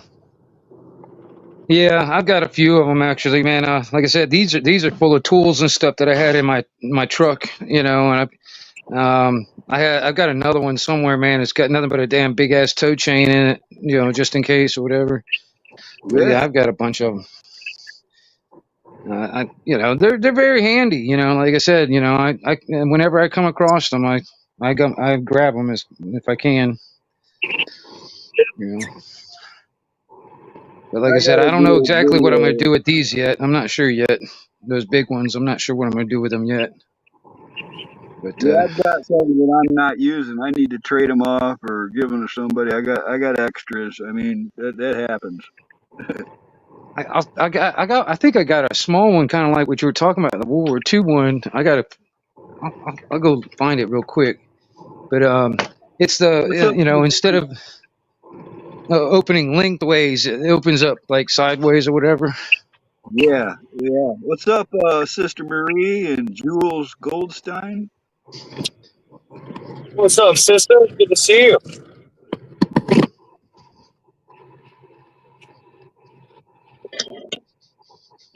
Yeah, Yeah, I was actually gonna. I was gonna make a. Haven't done it yet, but I was gonna make a radio go box out of one of them mammo cans. You know where I Yeah, have like I've a seen this radio in. done. I've seen this Yeah, done. They're badass. yeah. Um, and but you know, because I wanted something like that. You know, I mean, matter of fact, let's see, where's this? Well, I can't remember where in the hell I put it. I think about it. It might be back here.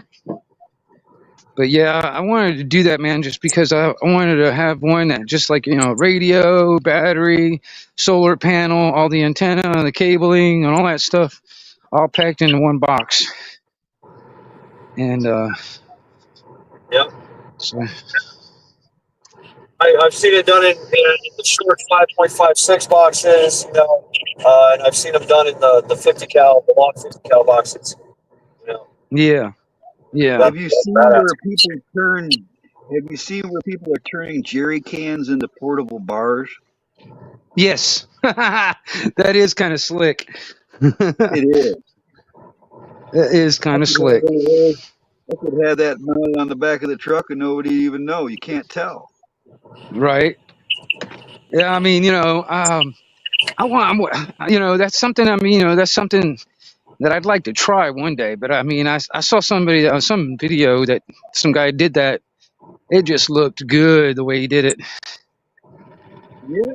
I mean, Jerry King. I don't know I've if I'd even make it seen. into like a mini bar because I don't drink alcohol, but I'd definitely make it like a, you know, like a coffee bar, you know, where I can, you know, it's got all my coffee making stuff in it.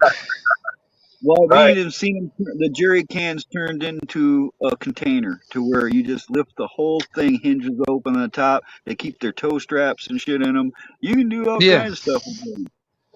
yeah, yeah, Well, I myself, I prefer the new ones. I've got, like I said, I've got a collection of jerry cans. I got the water. There's a company called Scepter, all right, and they make olive drab, tan, and black water cans, and they make these impervious to destruction gas cans now that have replaced the U.S. military old school metal jerry cans. Now they're a plastic that you can run it over with semi trucks. I've seen people try to destroy these cans. You can't really hurt them. They expand during with they freeze. They're really tough. But the problem is they're like $125 a piece new, and then the spout's like $75 by itself. But the spout that I got is bigger than any gas spout you can get anywhere. It can pour that 5 gallons of gas into my tank in a matter of like a minute and a half. It's empty. Boom, it's over. So they're really nice to have, but they're expensive. I've only got a couple of those. I've had the water cans, the Scepter water cans. I've had those for over 20 years, man, and I use them daily. They just last and last and last. Yep.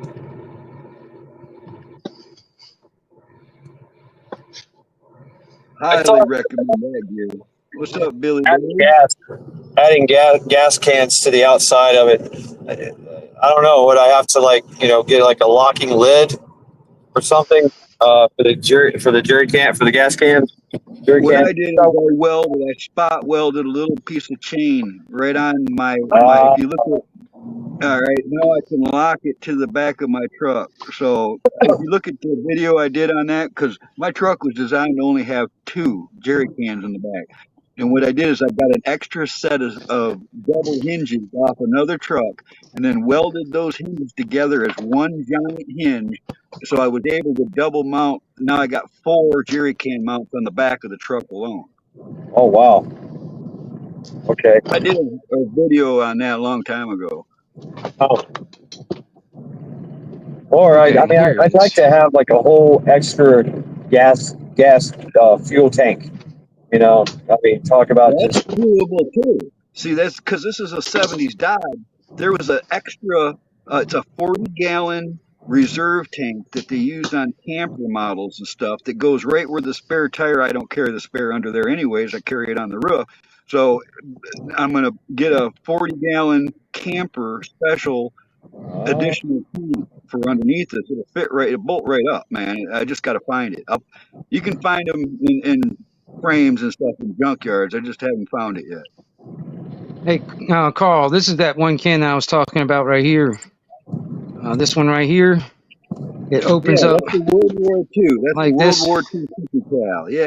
Actually, this is the one I've got set up. I've got a CB radio mounted to the lid, like right here, and I've got cabling for the microphone, a little solar panel.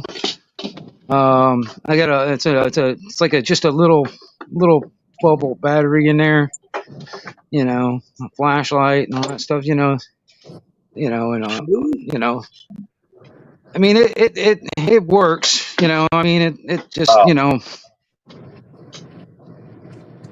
And this is just a cheap CB radio. Right.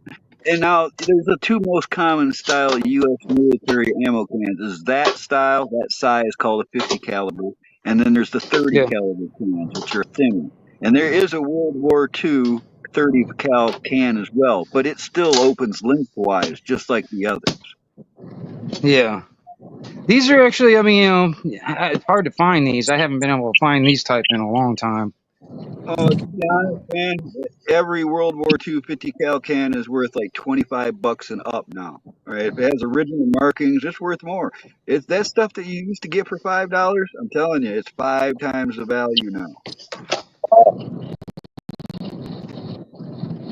all right, 26 miles from Cleveland. Oh yeah. Bringing it in, folks. Bringing it in. Cleveland. Oh, fuck. Yeah. I broke my window. I guess Missouri must have had a storm they're talking about. Oh, really? Coyote's going to post a video of it. What? He's doing content? What? I know, right?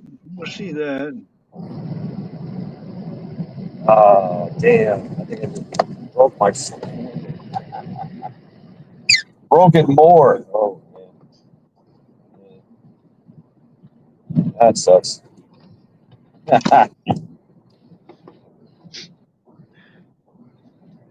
Oh, Teresa says you made your gas stop 10 miles from her. What? You made your gas stop 10 miles away from Teresa Buchanan. What? Really? Awesome. Yeah. Look at my Christmas present from one of my uncles today. I got me some brand new boots. Ooh. Brand new. Look at that. Brand new boots right there, boy. Oh, snap. What kind of boots yet? I can't really see it.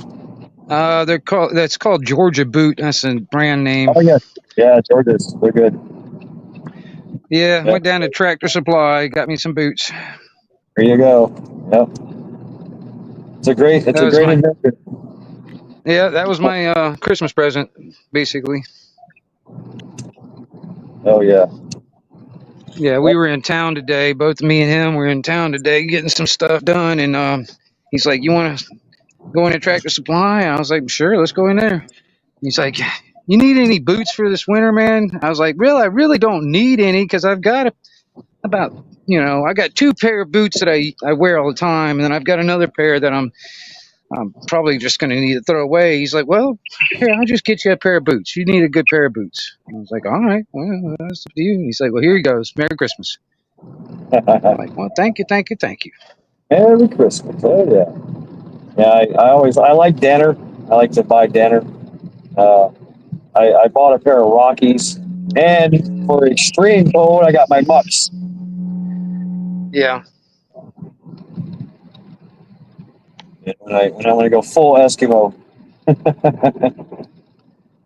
I found brand fucking new, earlier this summer, Mickey Mouse boots. I mean, I got 2 pair. I got the white ones and I got a pair of black ones. But my black ones and my white ones, I've worn them for fucking decades, so they're worn down. I bought a brand new pair for $20 off a marketplace here in town. What? Wow. I'm spending $100, 100 plus for a pair of boots. That's I all. had to have them. I knew I still need to get some warm weather boots, but I mean, I'll never beat that price. So I had to jump. Dude, if I had the money, which I if I wanted a pair of boots, there is this company that makes handmade leather boots, like almost like lineman type style. And I've man, seen them. these things would last you for freaking 50 years, man. Oh, wow. But they're like I've seen them. $500 for a pair of boots, man. But they're nice. Yeah, Yeah. they're worth the $600 or $700. They're up there now. Oh, They I went up. know. Yeah. I can't remember the company, but there's this one company that I found them. I mean, like I said, they're all handmade. Really nice stuff. Yeah, good boots, man. Good boots are hard to buy. If I had the money, I'd buy me a pair of those. I Because I always don't think buy my feet's going to get any bigger. You know what I mean? My feet's about as big as they're going to get. That's That's the true. thing is I gotta have a certain type, man. I gotta have extra wides, and actually 11 extra wides ain't easy to find. And I uh, I prefer the true military issue, maybe Alpha Industries boots or something, really high grade combat boots. That's what I've worn for decades. But mine are worn down, and I usually get them for a decent price. I'll buy them from somebody selling a big lot of military stuff, or I'll get them from a surplus store and trade for work or whatever. But lately, I haven't been able to find the ones I'm looking for. I'm due for some summer boots, but I got a little time. Yeah. Yeah. The closest I love my closest I get to like military boot, and I love the boot. It's the Danner Fort Lewis boot. Uh, It's It's a good good boot. boot.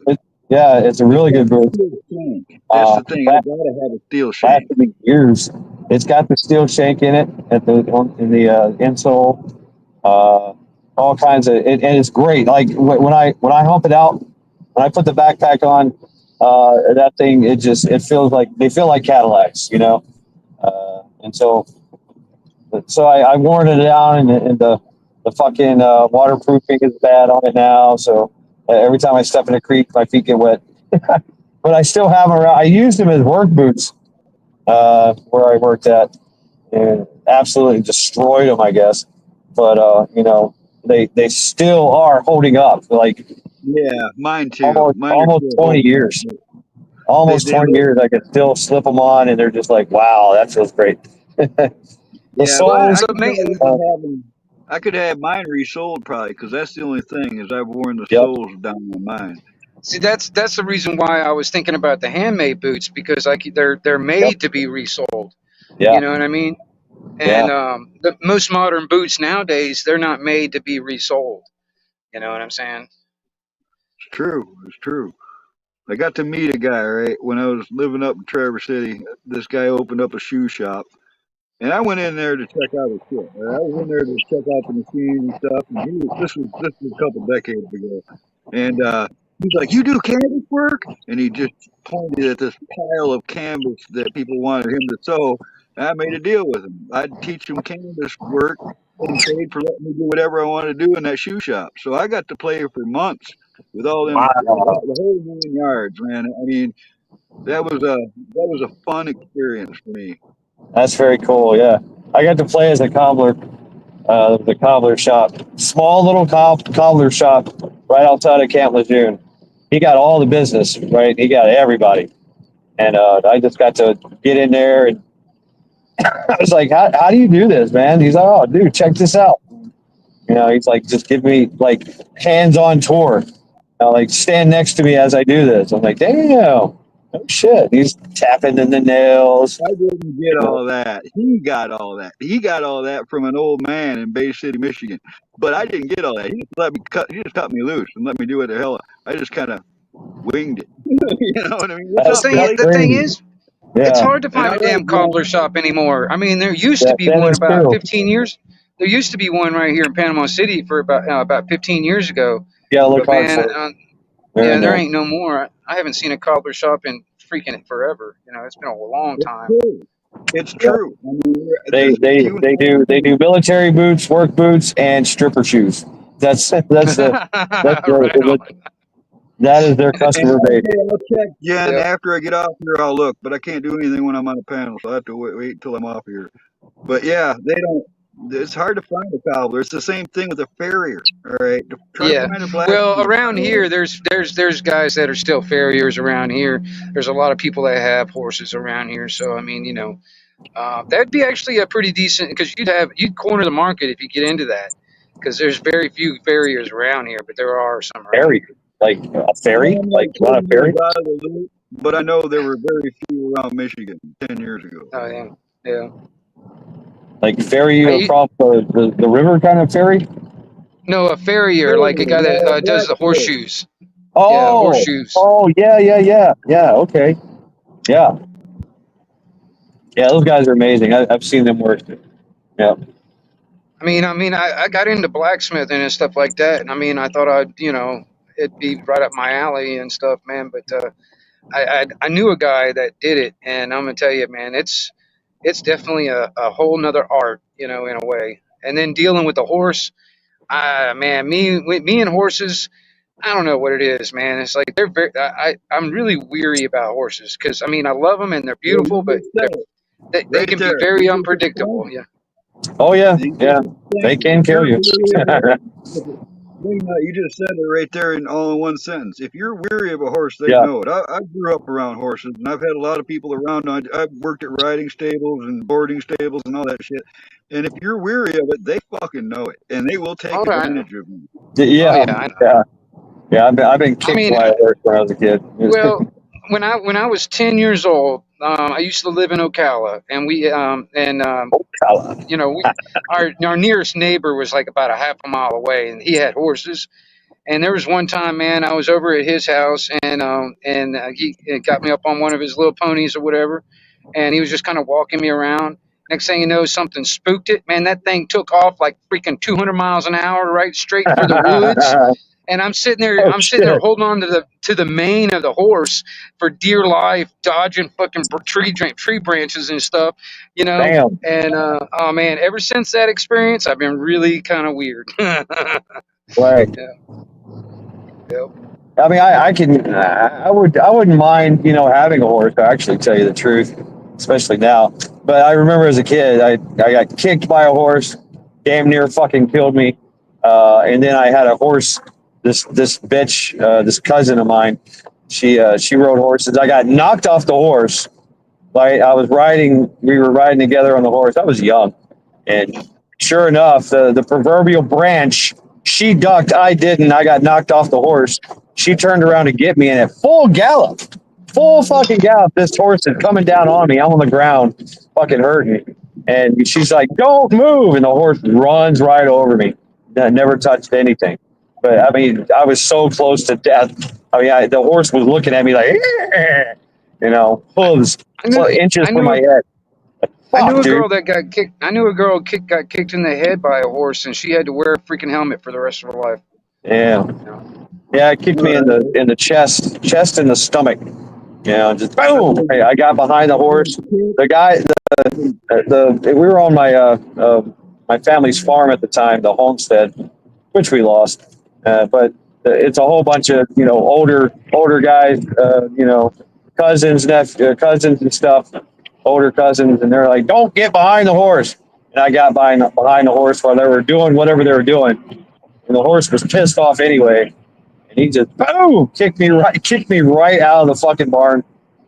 Well, did he buck you with both, or did you just use one? Say again. Did he buck you with both hoofs, or did he just kick you with one?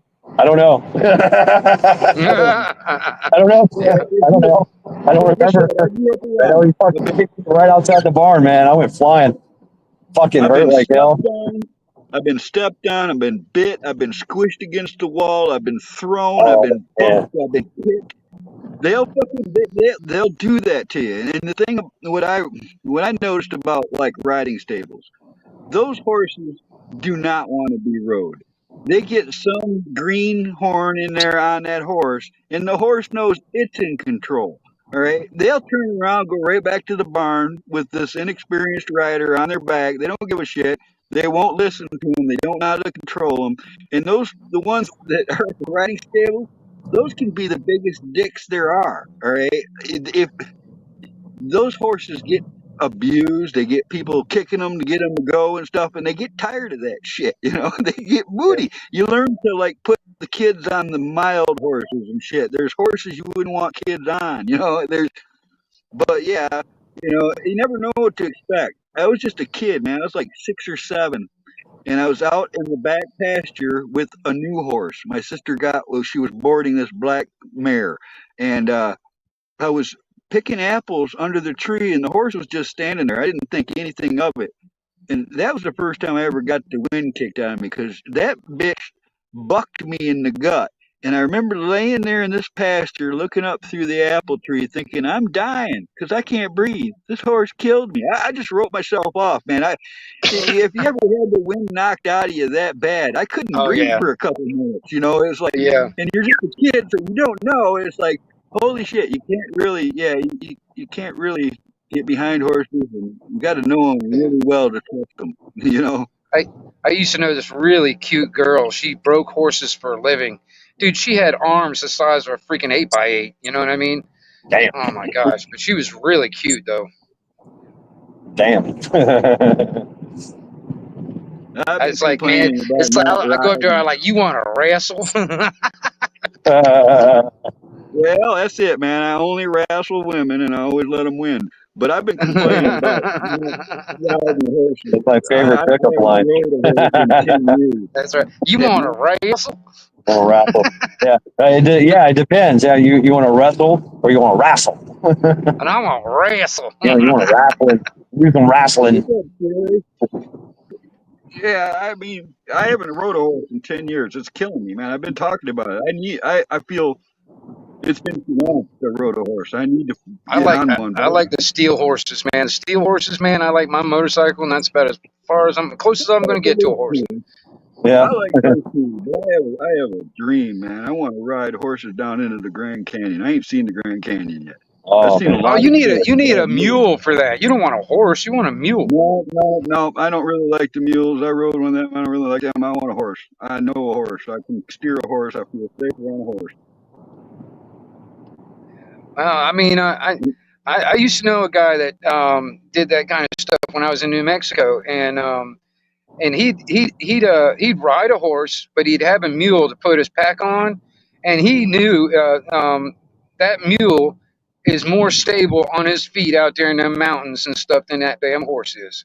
Right. Yeah, they are. Yeah, well, man. I know I've heard that shit before, but I'm still,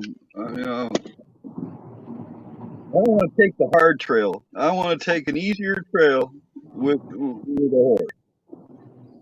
Oh, I hear you. Yeah. Because I ain't young no I more, mean, man. But I used to help myself to teach yeah, horses. I would jump right on yeah. the You, back of you a bareback horse, no bridle. I would ride a horse without any of that shit. I did that as a put it kid. this. I'm put it this way, Carl. You fall off a horse now, it's gonna hurt a lot longer than it did. Right, Oh, right. I know, right? Exactly. I can remember being thrown from a horse and almost hitting a rock, man. I mean, literally hitting the ground and opening your eyes to see a fucking big boulder right next to your head going, man. Good. Yeah, right. That's damn. Inches, millimeters from death. Yeah, really. Yeah, exactly. I've had them step on me, and I sometimes wonder if they fucking know exactly what they're doing. Horses I don't know. Because I've worked at a couple like private boarding They're stables and stuff where they're I had no unpredictable, problem man. with They're them. unpredictable. I can't read a horse. I mean, I don't know what it is. And I'm a But you gotta Sagittarius, have man. time. I should be You able gotta to. have You know time what to I read mean? them. Yeah, you're Right. a You horse. gotta Yeah, have right. time to read them. I worked at this place called Gold's Farms. All right. They were $1 million horses. They were thoroughbred racers winners, all right, and in Oxford, Michigan. And I had an apartment there, and I worked there. And they had a young horse that the girls didn't want to touch him. All right, he was a dick. He would pull them around and stuff. And I didn't know all this at first, but they said, "Oh yeah, go get him and bring him in." And they're sitting there in the barn just waiting to watch what the fuck happens. Because as soon as I get him out of the pasture and start walking him down the run towards the barn, he decides he's going to start checking me. All right. He started pulling on me and he's going to go see the horse in the other pasture. And no, no, no, no, no. I started fucking pulling on him. And it became a war. And that fucking horse drug me right down into a ditch with him. But I never fucking let go. And I was slapping his face with the fucking reins. And I went with him back up onto the trail, and his whole attitude changed. He was like, wait a minute. This dude didn't let go. I didn't really win. And he didn't do that to me no more. All it took was one fucking time with him to realize I wasn't going to give up. Yeah. Because they're like that. They're fucking mule-headed. They're cocky bastards. They're all kinds, really. But some of them can be dicks. Like I said, I've had them Oh yeah. step on my foot and look me right in the eye. Like, how's that feel? Right.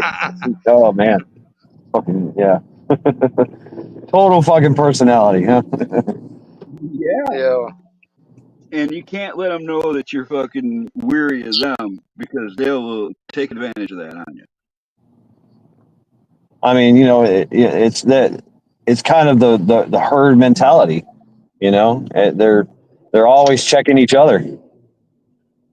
They will do that too. They'll kick the Yeah. shit out of each other.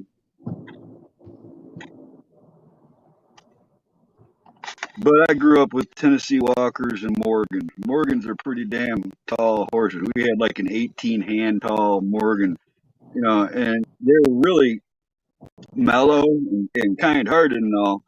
But that's a big ass horse to get squished against a wall by. And I remember getting there too. You'd be in a stall with them. Whether you're milking the stall or giving them grain or whatever. Sometimes they don't realize that they're like just leaning against you. They'll squish you. The fuckers are. Like, oops. Yep. There's only one horse I don't like that I ever met. Only one out of many, many, many horses. It was my sister's horse. All right. And she was an Arabian mare. And nobody believed me, man. This horse, whenever I was alone with it, it would fucking try to hurt me.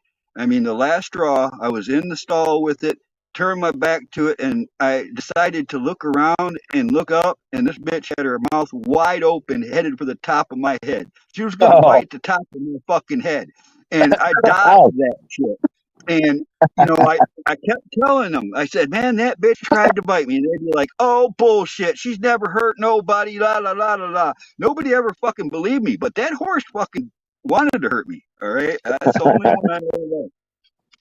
I should have beat the shit out of it, but I was too young to know it. Yeah, I've heard that too. You know, John Wayne it punched a horse in the face. You know. I seen it firsthand, man. My uncle Jerry wasn't actually my uncle, and he's dead now. He was the family that adopted my father from Detroit, and he uh he had his daughter riding a big one. This horse was named Tech. All right, he was a monster, and he threw his daughter. And I watched my uncle Jerry walk right up to this horse and fucking knock it out with one fucking punch. He was a brick mason all his life and shit. And he was like, in the 50s, there was pictures of him as a muscle builder way back before it was popular and shit. But yeah, I watched it happen. You can knock a horse out. You hit him on the end of their snout just in the right place, it puts them down. Or in their snout and behind their jaw, back by the neck as well. Kind of like ours as well. You know, like the way our jaw is. I've never punched a horse. I've never seen anybody punch a horse. Oh, I fucking slapped them right in the face, and I have, hit their sides and stuff. Because if they're stepping on you or they're squishing you against the wall, you got to get their fucking attention. Right. Yeah. So they can be ornery beasts. They can be, but really, we had two horses I grew up with since I was born. When I was born, we already had them, and we had them till I was like 9, and they was Romper and Bo was the two Tennessee Walkers, and they were real good. I got pictures of me on that horse at 1 year old. That they were super good. They listened to every command. They were super smart. You can have really good horses like that. Wow. Right. Yeah. And you know what? I mean, horses, man. I mean, eh, that's talk about a shift animal. You know, there you Right. go. I mean, as long as you got grass and water, you've got fuel for your and time to let it cool down or let it relax. You know, Have you recharge. ever heard? I know you'll appreciate this. Have you ever heard how the Mongolian warriors used to Mm, gain sustenance from their horse? They would mix horse blood and mare's milk and drink it yes. like Yes. milkshake. Yeah. Yeah. And it was like everything that they would need in nourishment. It was Yeah. like the perfect arrangement. They just tap the vein, take what they Yeah. need. Yeah. Vampire the horse, and the horse is still alive and still going. You know, Hmm. and it's like ouch. You know. But yeah, talk about a nasty concoction, man. Oh God. And they ferment it too. They would ferment the mare's milk and Yeah. make like a drink out of it. You know, get drunk off of it. Oh Oh, God, I think I'd try it. I think I, I'd I, try I it. would too. I would try it. I would. I mean, fuck yeah. I mean, Mongolians. Goddamn Mongolians. Always I'll having be down right back, tipsy y'all. All right. Be right back, y'all. I had My dogs are going all nuts off or something. I don't know what they're barking Oh, at. okay. Yeah. Find out. Take care of it. Yeah. See you, Wingnut. I had this little like thing for Mongolian history for a while, Chad. I was Oh yeah. certain I could find Genghis Khan's tomb on Google Earth. I really Oh, you tried. ain't finding that. You ain't finding that. Well, I think it may have been found actually if you look into recent Well, yeah, discoveries. you got a point. Yeah, yeah, yeah. But I studied some of his history too. seriously, Him and Temujin. Temujin was the badass. Genghis Khan, yeah, he was a badass. He had balls. But I Temujin knew was the you'd true know about badass. that. Somehow I just fucking knew you'd know about all that. Of course, Temujin and their type of immortals. You know, they literally gang with this guy named Temujin. Out of no, this guy was a loner that lived on the steppes. He such a badass. He when Genghis or when Genghis was trying to get all the tribes together to try to get that Yak of Nine Tails You standard. mean marrying off his daughters to that tribe and then bringing their daughters into his and all that? Right. Well, he was going to war with one, and he sent his emissary Temujin to the camp with a message for their chieftain. Right. And they were at war with each other. They were not. Mongolians are brutal. It's war. If they don't like you, it's war. and it's eradication of the fucking whole tribe, and so this guy just walks up unarmed to their camp and says, "Hey, I got a message for your chieftain." And they immediately take him into custody, torture him, beat him, starve him, everything. And they're trying to get that message off of me. He says, I will not tell the message to anyone but the chieftain. And they beat him, starved him. And finally, the chieftain heard about, wow, this guy's really taking a beating here.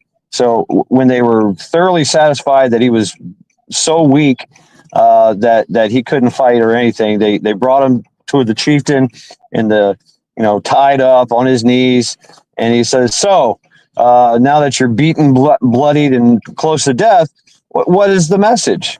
And Temujin broke his bonds, grabbed a sword, and stabbed the chieftain in the fucking chest, and said, "Genghis Khan now owns this fucking this tribe," and then ran out and stole a horse and went back to Genghis.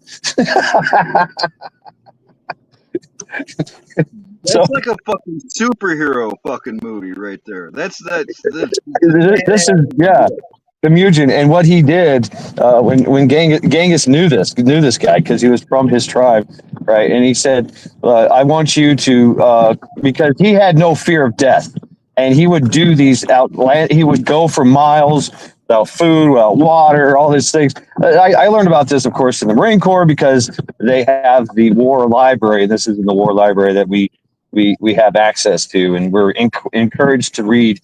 And I loved it. I still got the book.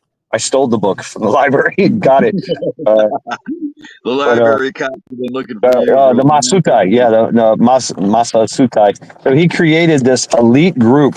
He started out with just 500 people. It was all volunteer. He said that we're going to go into battle. I'm dropping the ball. Happy birthday, Daryl Calhoun. Happy birthday, Daryl. What's up? What's up? Yes, indeed. Happy birthday. And so, yeah, he started this group of suicidal guys. It's happy birthday, Donnie, too. Last night was her birthday. Oh, okay. All right. Well. Yeah. Happy birthday to Donnie. Happy birthday to Darrell and Joy Calhoun. Right. And, fuck yeah.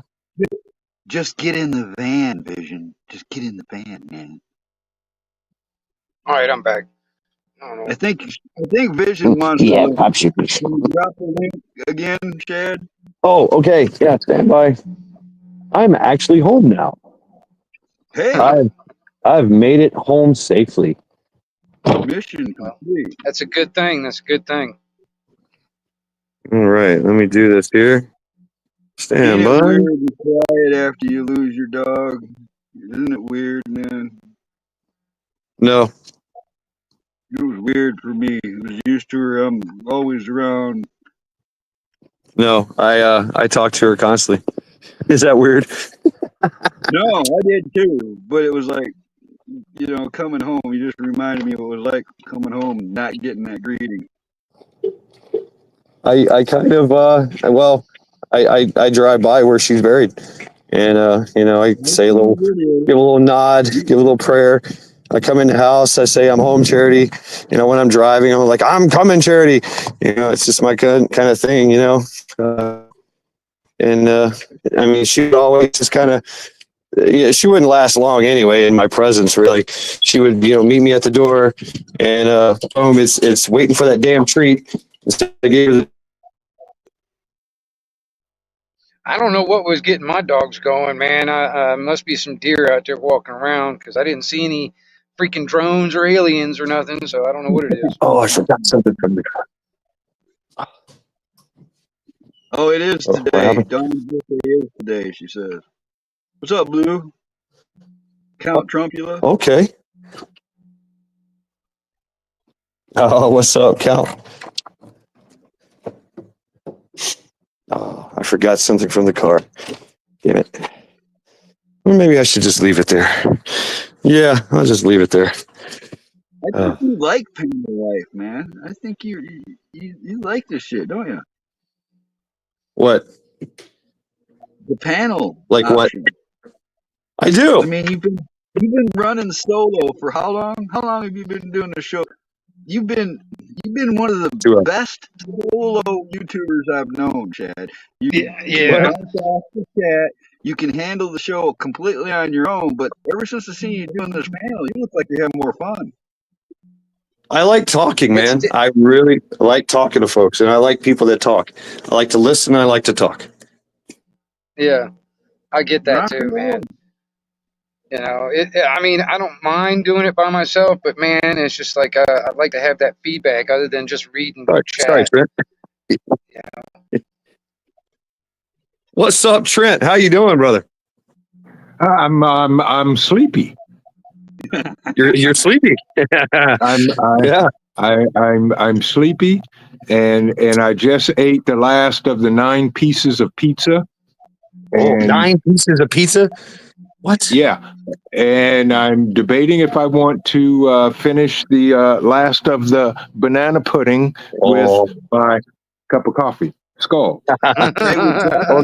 Skull. You can never go wrong with banana pudding, man. Got to go for it.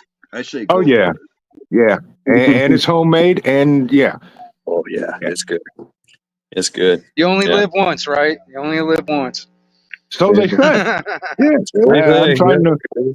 I'm trying to break that rule, but yes. Yeah. Had to go back to the car. Damn. Had a visitor stop by Zion today, and had to be actually like polite and like put on real clothes, and had to work. Yeah, it was well worth it. Yeah. So here we are. Right. When I started this live stream, I said I had to go see a man on a horse. How was the horse? I like it. It was a jet black horse. I'm digging it. The more I think about it, the more I like it. Yeah. Nice. Yeah. So now I just gotta do the planning and gather the shekels. Right. That's a good thing. Yeah. Thank you very much, man. Oh, where are we at here? Okay, there's that. There we Broke go. bread. Had a great lunch. Yeah. Told some amazing stories. Yes, absolutely. So yeah, if y'all don't know, I went to Trent's house. That's where I went. So, there we go. Oh yeah, I'm not going to text you that I got back safe because here you are. I got back safe. Well, even though you hear Cleveland in the background. I'm going to say you got to verify that sound I hear in the background is not coming after you. Then you've made it home safe. They're getting down the road, man. Okay, not my problem. Okay, then you're home safe. Is that freaking snow on the ground up there? Oh yeah. We got snow. Yep, it's still sticking around. Yep. Holy crap! Yeah, down here. Yeah, we got about half inch. Yeah, there's not enough to do anything with it up here. We got snow, but there's not enough to snowshoe or snowmobile or ski or nothing fun. It's right. We got enough for Cole to run outside, nose down, and just nose dive through the snow. Yeah. Yeah. It was good to see Cole again too. Yeah. He sees Dad and just goes ballistic. He's like, "Oh, Uncle Shad's here, and let me show you my new toy, and let's play." Let's play. Mm-hmm. Yep. I got war. It's been below zero here a couple times. Has it been that cold down there yet? Yeah. A lot of 18s, a lot of 12s, 20s. Yep. Yeah. I think we're going through a warming spell. It's like 30 or something. There's 40 here. It was. Oh, really? Yeah, currently it is 39 degrees here right now. Oh, okay. Yeah. Oh shit. Yeah, it was a little warmer today. We're supposed to warm up here, into the 40s and stuff tomorrow or Monday. Okay. Over there. Yeah. Turbulent snow here. 2 degrees just north of 38. Lake effect sucks. Yeah. Hutch 62 tomorrow, 50s all week. Wow. Wow. Yeah, it was actually kind of warm here, man. It was actually a pretty nice day today. Was it? What was the high? Oh yeah. Oh, I think it was in the mid 60s. I think. I was going to say, please don't say the 60s, but of course it was. Yeah. Yeah, right. So I'm assuming you're still in like shorts and like a knit hat. Oh no, man! No, I gotta wear a hoodie and I got sweatpants underneath my pants. Boy, Lord. So in other words, 60-degree weather, you're freezing. Oh yeah, I'm 70 shivering, degree man. weather, I'm they're shivering. freezing. 70 It get degrees, below they're like, 60. hey, where's the gloves at? Yeah, I'm like, yeah, I get below 60 degrees, boy. I'm ready to start a fire. My man. Yeah. So just to show you, just because you said fire, there's your fire right there. There you go. Oh yeah, that's nice. That's nice. Yeah. That's nice. Yeah. Very And nice. just to let you know, Shad, you definitely wore out your nephew. That's good. That's what he needed. Yeah. I'm beginning to think I clearly don't look like any of y'all. I don't use heat at night when I sleep. I'm under a sleeping bag.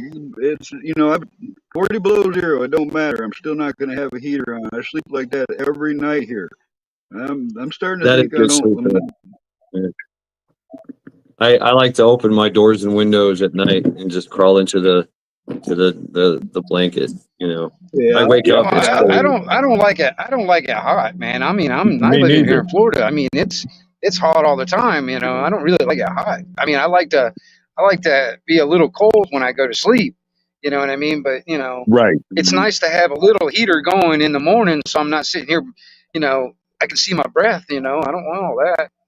Same Well, here. when I got up this morning, I could see my breath. My waters were all frozen. I had to turn on the propane heater to make coffee this morning. That's how I wake up every morning now until it goes away. Right. What's up, Craig? Who else is up in here? There's Craig the Hunter. Did I see somebody else? KP Heathen. What's up? KP, what's going on, bruh? Rabbit, Blue Butterfly, Count What's Trumpula, up, Craig? Blackbird, Pilgrim, Donnie, Gma Nana, good to see ya. Daryl, happy birthday. Happy birthday, Daryl Calhoun. You guys know that climatization is real. I'm climatized to the colder weather. I think I'd fucking melt down in Texas, right? I would have to really get used to that. It'd take me a long time to get used to heat. But the more that you're in the cold, the more you get used to it. And that's a fact. Yep. That's why all the snowflakes don't last down here in Florida. They melt, man. Okay. All right. Are we still going? Are we still live? Yeah, I can hear you. Yes, okay. we are. Oh, yeah. Sorry. You know what? I had to go. I had to get out of this, go into YouTube, get into chat, and make Blue Butterfly blue. There you go. Congratulations. And you got double shed on the panel. And now you have your evil twin. Okay. Yeah, there you go. Okay, booted him. You just booted your evil twin. He left on his own. I didn't do it. Oh, okay. Rebecca Lynn, good to see you. Welcome in. Steel and Tree. Hey, Craig comes up on panels. Now he's doing panels, Craig. You're going to be on Chad? Metal, good to see you. Stand by. I'll drop the link again. Good morning, Wolfang. How are you? You said good morning. I did. Yeah. Can I show my little Yes, my little you gift can. here? It's yours. Okay. You can. As long Check as you this show out the here. stickers also. You got to show Oh, the that's stickers. inside. Right, that's inside. We're gonna get to that. We're gonna place the Okay. stickers too. Yeah. Check this out. This is Oh, Look oh at man. that. Look at that. My Fat Mini. I Will already you have look an at that? iFac. It's just look at it. Just look at it. Right. Will you just look at that? Just look at it. Just look at that. I Yeah. think So that's fucking awesome, man. I mean, that's like Santa Claus give that to you. Where the fuck did you get that? yeah. It's called a My Fac Mini first aid kit. It's pretty good. It's got everything I need to do trauma triage. So I like this style, right? You got this right here, and this is how you deploy it once you have it on your, secured, right? To whatever you're going to secure it to. Boom, your You're top. likely going to have to upgrade that someday, though, because I think that we're going to be making a better one. All right, I think that once I get together with him and we come up with his own design, right? then you're going to have to get the new one. So Yes. boom, it comes off my. Oh, okay, that's cool. Yeah, That's so this cool. this goes to your gear, to your belt, whatever, and now Yeah, you've got I this like that. that you can throw around, right? Oh, and it opens up like a book. Boom. There you go. Yeah, that's nice. Israeli, blood clot. Got some chest seals. Super strips, the zipper strips. These are pretty cool. You just kind of zip it. If you got a cut, zip it and super glue it. Zip it. Chest seals, of course. Airway, esophageal wheel thing. Nasal. NPR tubes. There you go. NPR tubes. Snippers. Yep. Yeah, those EMT, were those EMT shears? Yeah. Yep. Some more of these the butterflies, or these the zippers? Yeah, more zip. Same thing. More zips. Yeah. More zips. You got some 550 cord tape. Good tape, right? What we got here? Orange paracord. That's some fancy Yeah, orange. shit there. Yeah, right. Orange paracord, right? Because you never know, right? These are hydration tabs, I think. This is a CPR mask. What is this? Mini sprain and fracture thing. Yep. Okay. It's like a hard tape. You wrap it around and it immobilizes. What do we got here? Saline. Is that no? That's it. Topical wash. Eye wash. It's eye wash, okay. but it's saline. Yeah. Irrigation. Yeah, for irrigating wounds and stuff. Yep. Kim Light, because these are awesome, right? Yeah. Your antiseptic moist towelettes. Moist. That's right. Moist. Moist. And of course, your nifty little space blanket if you find yourself out in the universe and you get cold. Right. Cool. Moleskin blisters. Right. Blister stuff. That definitely comes in handy. Yep. I like this idea, man. Sealed nitrile gloves. Sealed. Yep. I like the bag too, and it feels like it's resealable. It is. It's resealable. Right. I like that idea because you take your gloves off. Sometimes they don't get too dirty, and you want to save them. You can put them back in the bag. Free digital download. Go ahead and scan the barcode if you wish. There you go. Okay. Oh, your basic ibuprofen medication, pain reliever, diarrhea, motion sickness, allergy relief, anti-diarrhea, cold and flu reliever, all in one little convenient little pouch. Fuck yeah. Rat tourniquet. I've never used one of these. Doesn't matter. I have cats. I actually have it on my side. What's up, Ghost? What's up, PJ? Go. Quick clot, because that's awesome. You guys know about quick clot, right? You just pour it right into the wound. Is it hemostatic dressing? So it's a dressing. It's a gauze dressing. Right. It's gauze. You can wrap, or you can stuff the hole. Yep. That's good. Gauze. I like more gauze. I'm going to put more gauze in this. Gauze, you just stuff the wound. Yeah, it doesn't matter what it is. Here we go. Emergency pressure bandage. That's pretty cool. Wrap that thing. Get it. You would need to get it tight as fuck. You know, after you do the wound. Yep. What's this? Oh, we got some super skin bandages. You know, so for the big ouchie boo boos. So burn gel. those right there, those Band-Aids, you can literally put one on a cut, take a shower. That Band-Aid is not coming off. Oh, no shit. That's cool. Yes.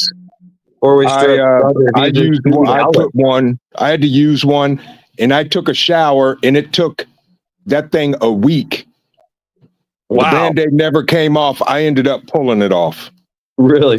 Yeah. We got some burn kit. That's cool. Yep.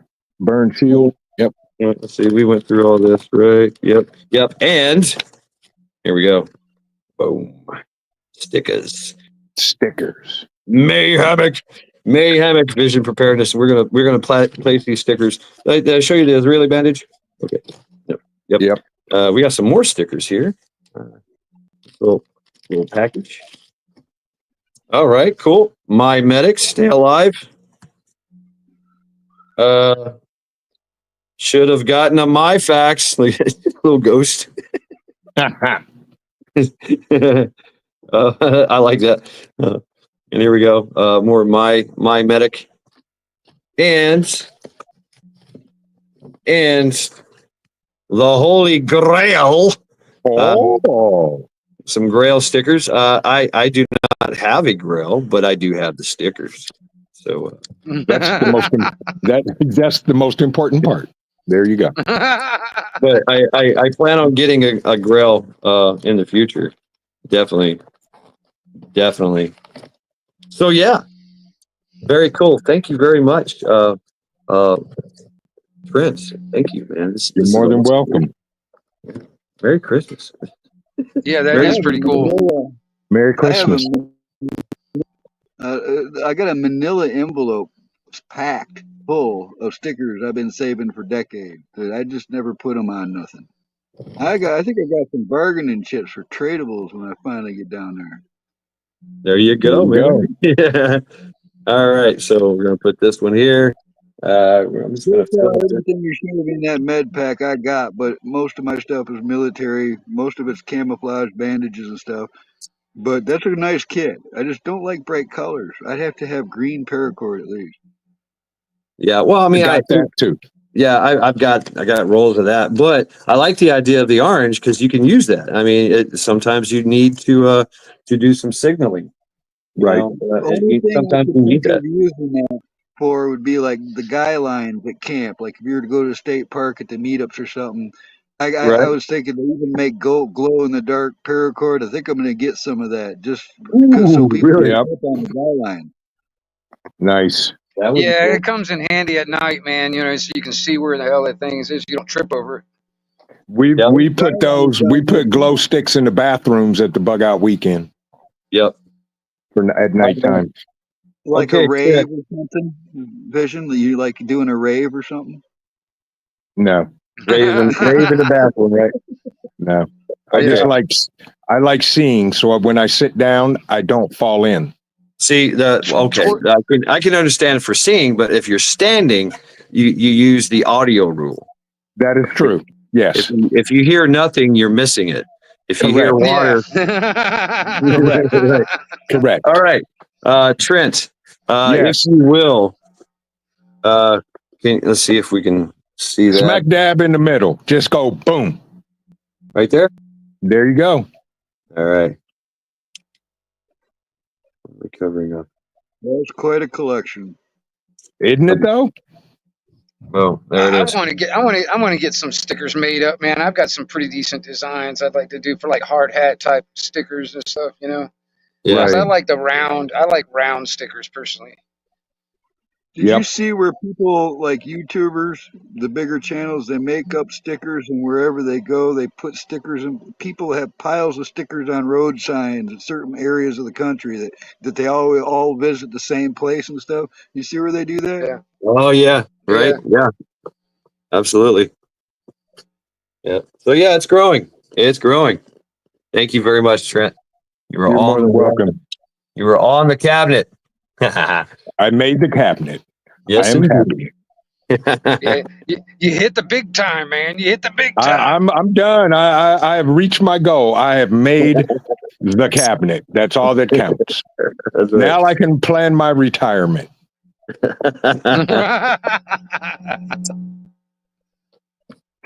All right, the rest of these, my medic, we're just gonna kind of place them wherever. We're gonna fill up some holes here and there. I saw a question. Jen, was it Jen? I don't know what the price of, I forget the price of that one, Jen. But if you go to, you can go to either my website or go to any of my lives and go to the description, and you will see a link to our affiliate link to my medic. And also, because I don't partner with anybody unless they give the people a discount. If you use our link, you can use the coupon code Vision. What is it? Oh, Lord. It's in the description. It's either Vision 15 or Vision 20. I think it's Vision 20. No, 15. It's Vision 15, and you'll get an additional 15% off.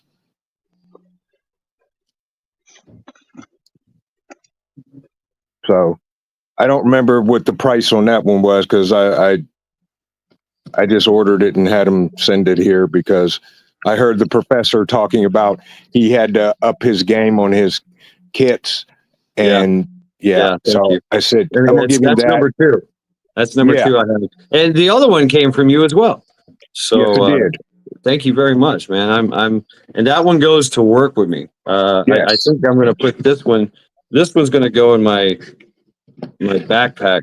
There you go. Yeah, my action pack. Yeah, there you go. And that is not that. Yeah, ha ha ha ha. Wonder where you heard that word from. But that kit is not our Vision, our custom Vision VFAC, Vision First Aid Kit. And we have a smaller one that can go on your belt. That's a VRAP, Vision Rapid I would like to Aid Pack. Yeah. I think I need something like that too. I probably have some kind of carrier, and I can just, just supply it and put your stuff in it. Right, just simple things like this is a belt. Oh shit! So I can just kind of roll with it. Okay, when you strip it off that Velcro, it's got that belt on the back. I saw that. Yep. Yeah, I just rip it and go, right? Yeah. But as soon as I get with Camo, Carl, we're gonna design a new kit, a new bag for our VFAC. And our VFAC has everything in it. Wow. It's a, Vision First Aid kit. It's a trauma kit that has everything in it. But the key, folks, is, if you can, get professional medical training. Mm-hmm. Take a first aid class, take a stop the bleed class, take a CPR class, advanced trauma or introduction to trauma if you can. But the key is training. Yep, triage. Yep. And keep up with it. Yes. I wouldn't mind. I mean, like my basic understanding, or I'm sorry, go ahead. No, I keep, it's like a delay. So every time, I'm sorry, but it's changed. When I was a kid and they taught CPR and trauma classes and stuff, it's totally different now. It's Now there's no breath. There's just compressions. It's just compressions. Yes. Yep. And you just don't stop. Right. I was taught with the 30 compressions, 3 breaths, 30 compressions, 3 breaths. Right. But same that's here. all can change. You just compress, and it works. I mean, because the compression is going to eventually lead to the breath anyway. Right. And that's why they stopped doing the breath, because if you're doing the chest compressions, it's going to inflate the lungs also. Yep. And depending on how many people register for Bug Out Weekend 2025, depending on the size of it this year, we may, don't hold me to this, Teresa, if you're in the chat, don't go spreading this rumor, but we may teach a stop the bleed course so that everybody will have that, Like have those video or in skills, person? Are you talking and like get in it, person? yeah, in person. When is that going to happen? I'd go to that. Not sure yet. We're shooting for May. I mean, I am a certified stop the bleed instructor. So if we get enough instructors based on the number of people that register, that's going to determine how many instructors we're going to need and all the kits and all of that for the simulators. Or I may just have my friend's company do it for us because he's got plenty of instructors.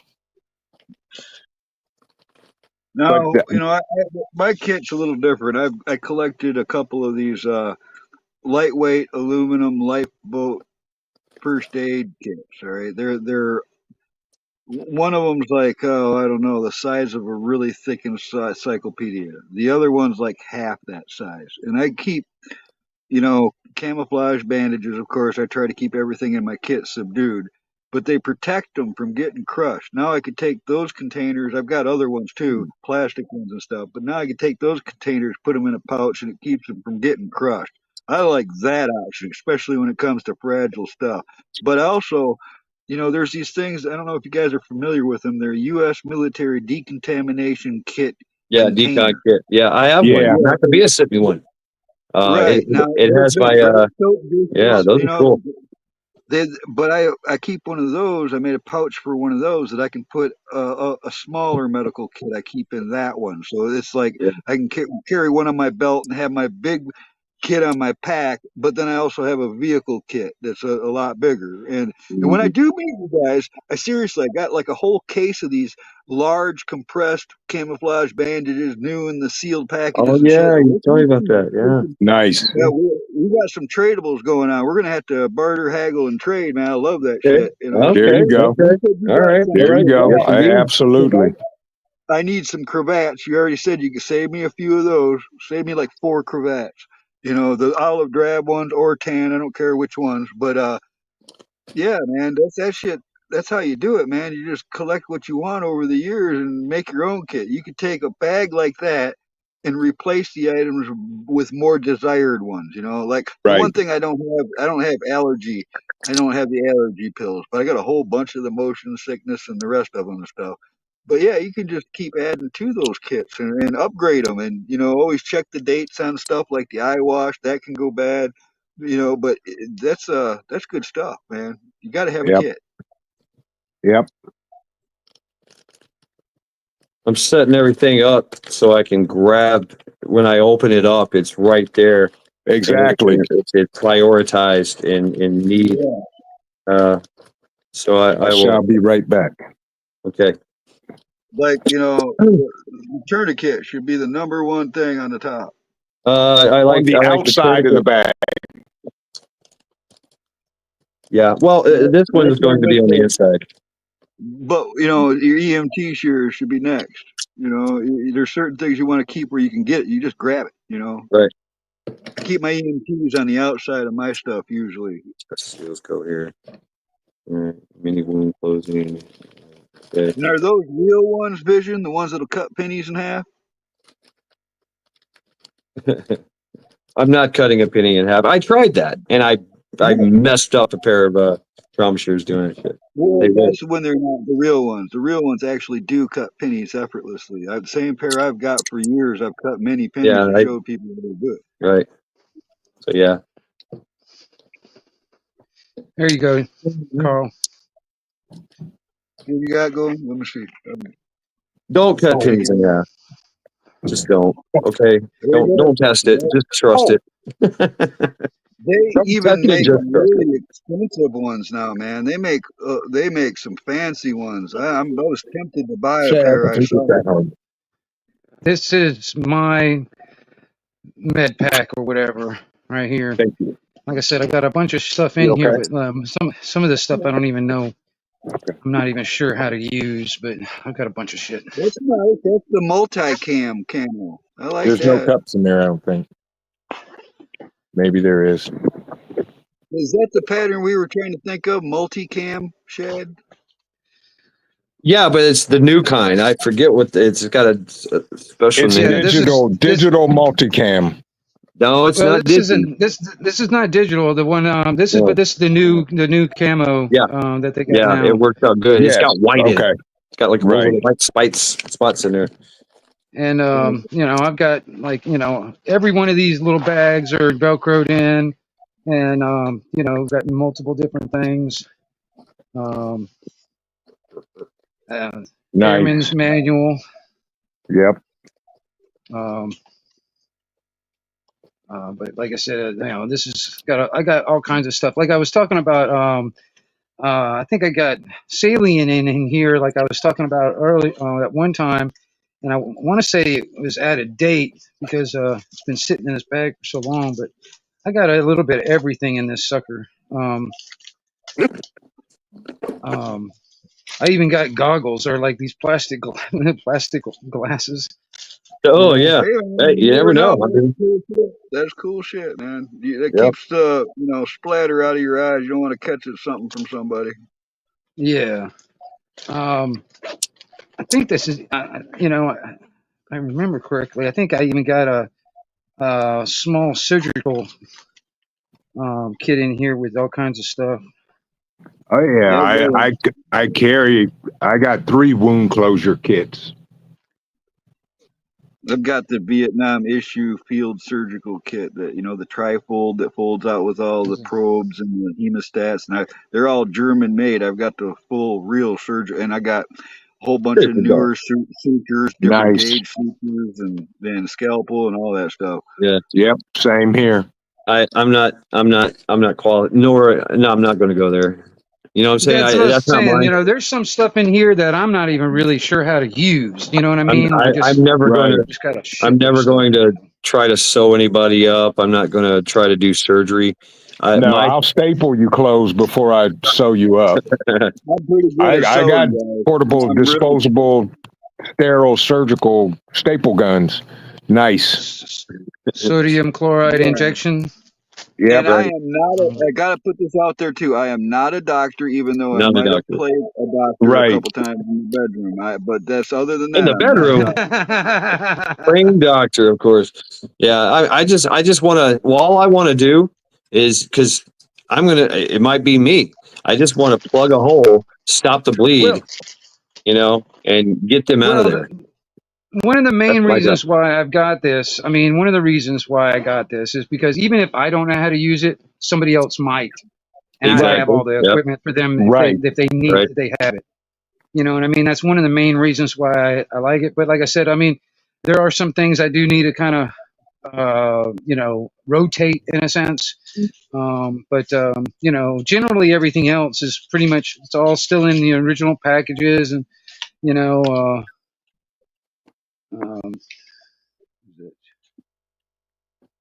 Yeah, I heard this, Miko Wolf. Yeah. needle set right there for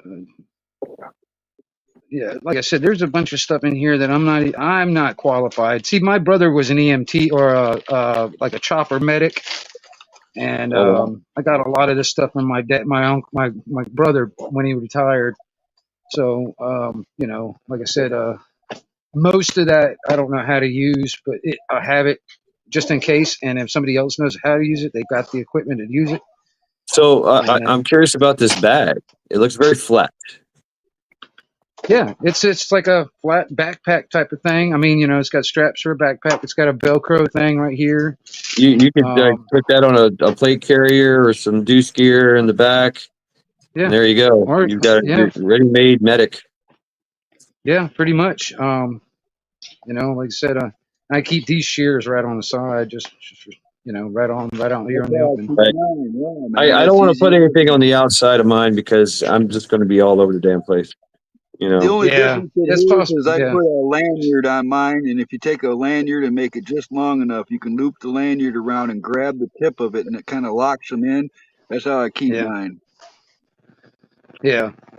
I mean, I don't really carry this around all that much. Like I said, I No, mean, man, I think that's a badass bag. I really do. I like Ooh. that. That's a nice kit. yeah, Ooh. Yep. big, big, Okay. thick ass handles on it. Yeah. Uh, Trent, do you want AP Heathen to do a wood burning video for you? Wood burning. Ha. If Right. it's what I think it is, KP, yes, please. Okay. We're I don't working know if on some secret stuff. Right. I don't know if he's in chat. I might. Secret squirrel stuff. Yes, Yeah. indeedy.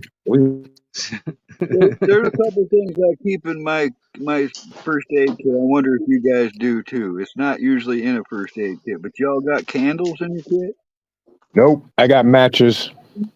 Because if I, you have I a candle, it's really easy to sterilize something if you have that. Also, it might help in a little light or something. But Yep. what else? You guys carry non-lube condoms in your kit? Harry, 'Cause those who? can be Yeah. No, non-lube. I have a wife. non-lubricated condoms. I have a wife. But not for that purpose, all right? They can be used for covering up wounds and stuff and certain digits on your fingers and stuff. You know, I there's other keep uses for them. surgical tape, cloth tape. All right, let's see. What else? I'm just thinking of oddball stuff I keep in mind. I buy these little Q-tips at the dollar store. They come in a little plastic hard case, a buck a Yep. piece, man. You get them at a Dollar Yep. General. Nice little things to have. You guys got a mirror in there in case you ever had to mess with your own eye? Yep. I don't think I have anything in this kit when it comes down to That's a good that. idea. That would be my Yeah. hygiene kit.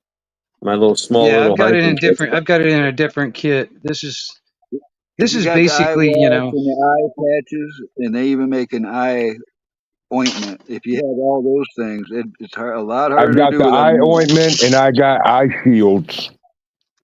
Yep. But Yeah.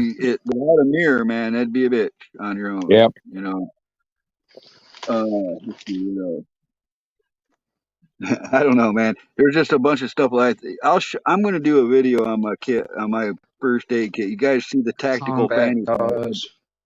and then I did the one on my backpack. I just haven't got to the first aid one yet. But I've also, I like to keep my packs so I can attach them to my backpack. Or if I had to carry the stuff out, I can come back for another, and snap it all together and carry it out on the next trip. And then if you keep like medical kits where you can snap it on the outside of your already existing backpack, it's a little extra weight to carry. But if you had to go a short distance in a situation, that's nice to be able to do too. But yeah, man, I'm gonna do a video. You guys inspired me. Yep. I'll get Got I on more got of the I tourniquets. yep. Those cats are soft tees. Those are cat tourniquets. Cats. Yeah. Yeah, cat I seven, remember Gen doing seven. those Vacuum on sealed and stuff, man. I've Yep. got a bunch one. more of those actually just out in the open in different bags, but those are like brand new, like vacuum sealed in a bag. The thing I like about this also, man, is like every one of these pouches are velcroed in, so you can just pull each one of these pouches out individually if you wanted to. And Cool. Right. that's what I like about that. That's pretty Yeah. cool. Take it and throw it away. Throw it at somebody. Here. Use Yeah, it. yeah. It's like like this is the pack for this, and it's like okay, Right. here, just I got grab a that, second chest rip it wound. out. Here. Yeah. I got Exactly. a broken finger. Here you go. I got sand in my Yep. clip. Here you go. I got finger splints too. Gmod Nano wants to know if you built that kit yourself. Why not? No, I didn't. I did not. Like I said, got majority of this stuff, man, is from my brother when he retired. He was cleaning out his basement, and this happens to be one of the things that he gave me. And Yeah, like I said, it's pretty much everything in there. exactly. I'm like you. My oldest brother's a retired lieutenant medic from Yeah. our local fire department, dude, I got to do ride-alongs with them. And you know, he taught me, they taught me so much, and that's why I do what I do now. And I can't wait for the COO to graduate nursing school. Right?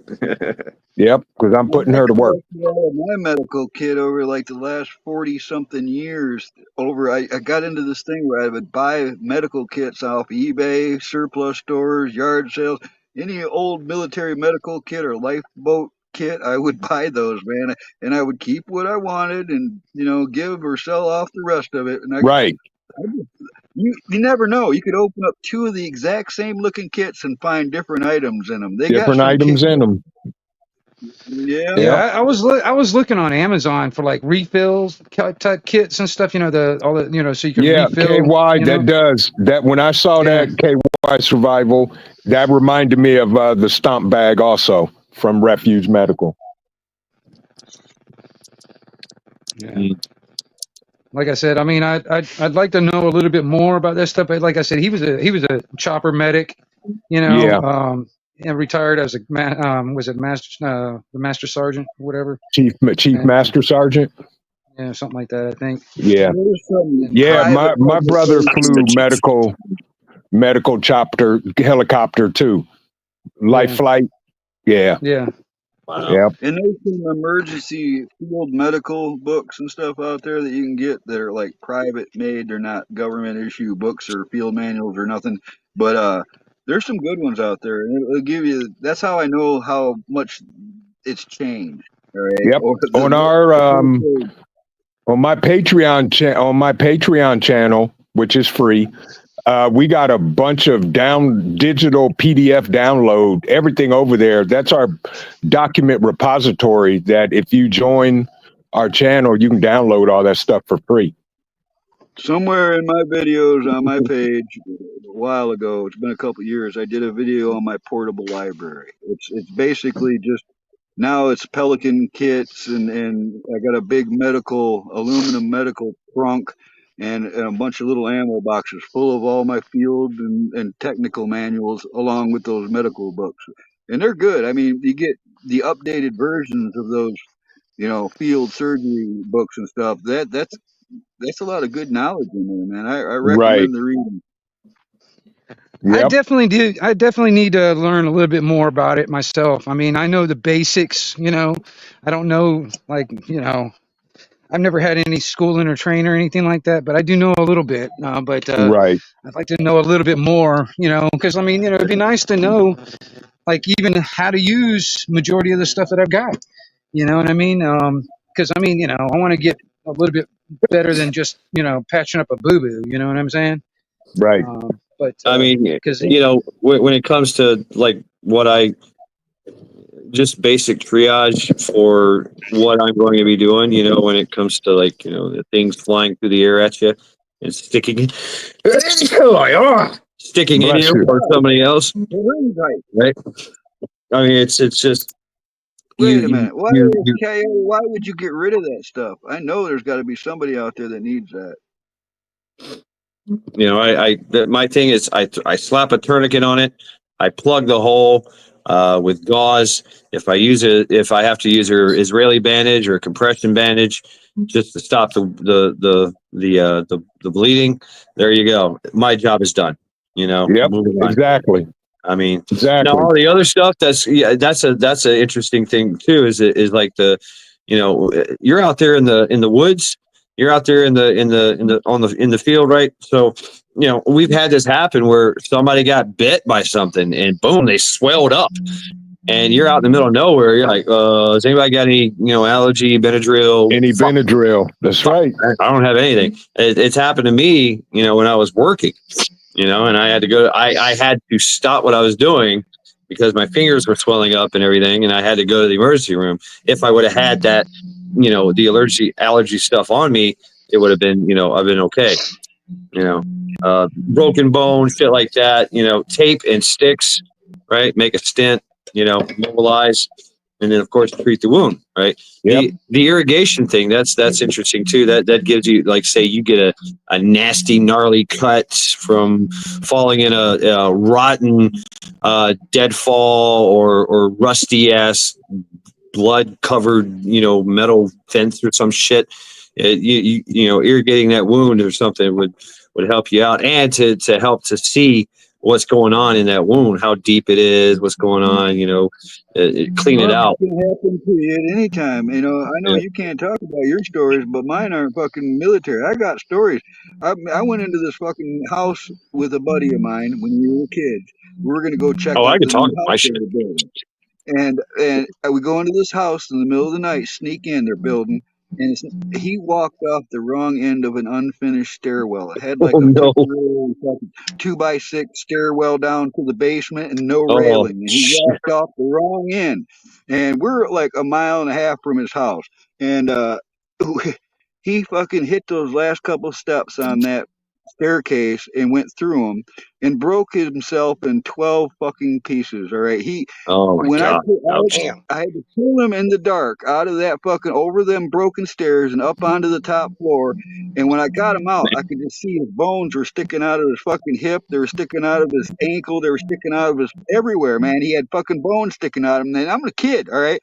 And I Damn. hauled this motherfucker on my shoulders with his bones sticking me as I'm carrying him through the field. And I got him close to home. And he was, I know he was in shock because I remember laying him down, and I remember laying him down in the dirt too, man. And I'll never forget seeing his bones going into the dirt and shit. And I'm like, dude, we were running in your field, and you fell in a hole and broke yourself. Yeah. I had like we had to come up with the story, and I just kept repeating it over and over. And we didn't get in trouble because that's what he told his dad is we were running in the field and he fell in a hole. And Yeah. I'm telling you, dude, he was broken all over the place, and he was fucked up, and I've had several instances in my life where I must hang out with accident-prone people because I've ended up with a lot of stories like that. And you're right, man. You never know what the fuck you got to deal Yeah. with somebody else. Oh yeah. Yep. I did a paper route on the beach in Myrtle Beach for 5 years straight, every night for 5 years. And well, you can imagine it's a party town, and there's a lot of fucking people drinking and driving, and there's been at least, I think, about 5 that I can think of, maybe more, that I was the first responder, on a wreck, or somebody just laid their bicycle down, laid their motorcycle down, and they're laying on the concrete. I saved one guy with my T-shirt as a tourniquet. I wish I would have had an actual tourniquet at that time. I didn't. Yeah, but I'm willing to bet you don't panic and freak out. No, that's what it's I'm like, boom, you do this. I'm telling people what to do. I had people there that stopped and they're freaking out.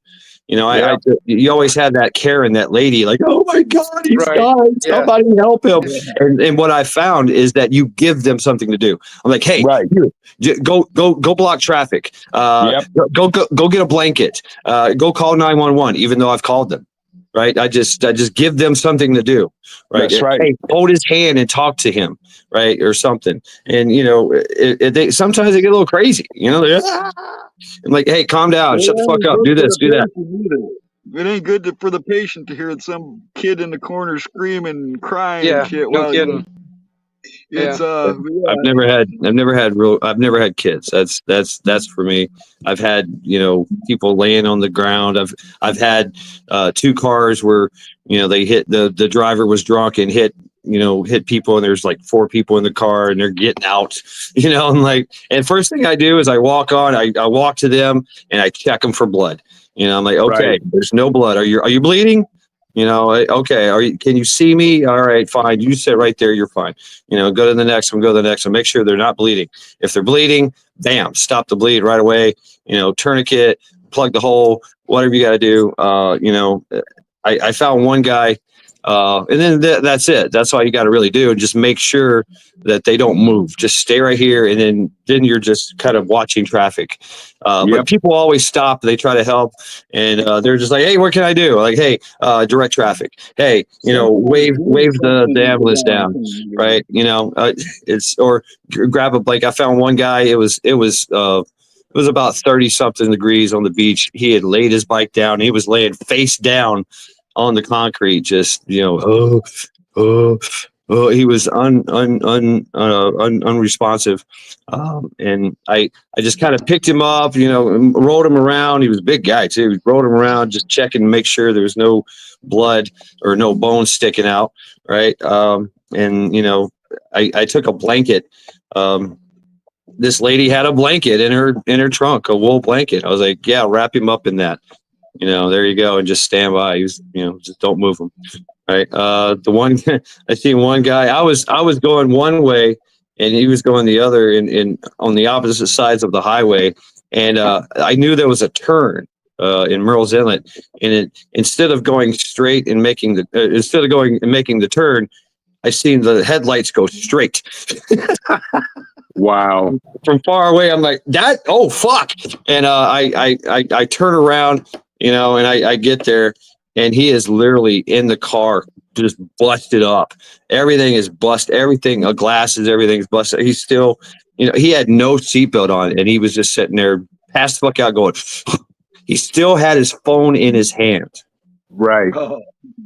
His phone, so obviously he was texting or something. Phone was destroyed, just done. But I got there, and I'm like yelling at him, hey, what's up? He had busted the windshield with his face. His face was all bloody. I remember him because he had tattoos all over. He was a big guy. He had tattoos all over him. A young kid, had a fast red car. I don't know what kind of car it was, but he had tattoos on me. He had a pair of lips, like a kiss off lips on his neck. And so I remember just, what the fuck, man? Couldn't get the door open on the driver's side. And then finally the cop showed up, the EMT showed up, and they're like, we need to get him out of there. I was like, go ahead. He's like, no, I can't get him out. You need to do it. I'm like, why? I got to do it. Because I don't want to get in there. There's pokey stuff. So I had to go around. They pried the door, the passenger side door open for me. So I got in there and, pushed him, pushed the door open. It was all fucked up. And he just fell out in a heap. They caught him and grabbed him and took him off. And I asked, I would constantly ask, because I would see these, the EMT and the police at the coffee, at the Speedway or whatever, which, you always see them there. I'm like, hey, what happened to that guy? I can't tell you. I'm like, come on, man. I want to know. I want to know, did they survive? Was my efforts in vain, or did he survive? They said, well, we can't tell you. We just can't tell you. Damn, that sucks. They don't have to tell you. They won't tell you. You got to find out on your own. If you're going to find out. Yeah, I was all right in the mid '80s. I was with a guy leaving a band practice. I didn't know he was this drunk. He had a mint condition, lime green, 1970 Nova. All right, and I mean, it was his dad and him were very proud of this car. It was green. I don't know what color you call it, but it was original paint, mint fucking Billy. We took off from this band practice on a long stretch of dirt road. He was flying, but I thought, I've been in with him before flying, and we didn't make the turn off quite like it was supposed to. He went sideways and he hit a fucking stop sign, and we knew that was just fucked up a whole rear quarter. What's up, like? He had a look on his face like, oh my God, I just killed it, and he gets onto this highway headed back towards Oxford, Michigan from Lakeville, Michigan. It's called Lakeville Road. And he just fucking floors. Really metal. Try it again. I'm sitting there watching from the passenger side. The speedometer on this Nova goes from 0 all the way to 140, all the way across the dash. The needle goes all the way across the dash, like a foot and a half or some shit. And that needle is buried at 100, over at 100, because it had to be over 140, because every time we hit a dip in the road, that needle would go up and then pop right back down, full fucking all as far as it goes. And that's what I remember seeing until I look up and I saw the sign, which was a curve for the beginning of a snake curve, a double curve. And it goes right in front of this ski resort called Mount Grampian. Well, That was the last thing I remember until it was like I was fighting a fucking room full of people because I was in the passenger seat, bucket seat, and it broke off from the floor and I was fighting the ceiling. All right. This car at over 140 mile an hour rolled end over end, kitty corner, and sideways for like a quarter, hundreds of feet, all right, until it hit a stream where there was a gigantic boulder, and it jumped the car back up into the road in the other lane facing the other way. Now I don't know if I was out or not, all right, because there was this moment where I felt like I was fighting somebody, and then I realized I'm looking at the crushed ceiling. I'm in the front bucket seat still, but it's in the back seat, and the driver Terry is gone. All right, he's nowhere to be seen, and the car's crushed down so much that I had to literally crawl through the back window and scrape myself up a little.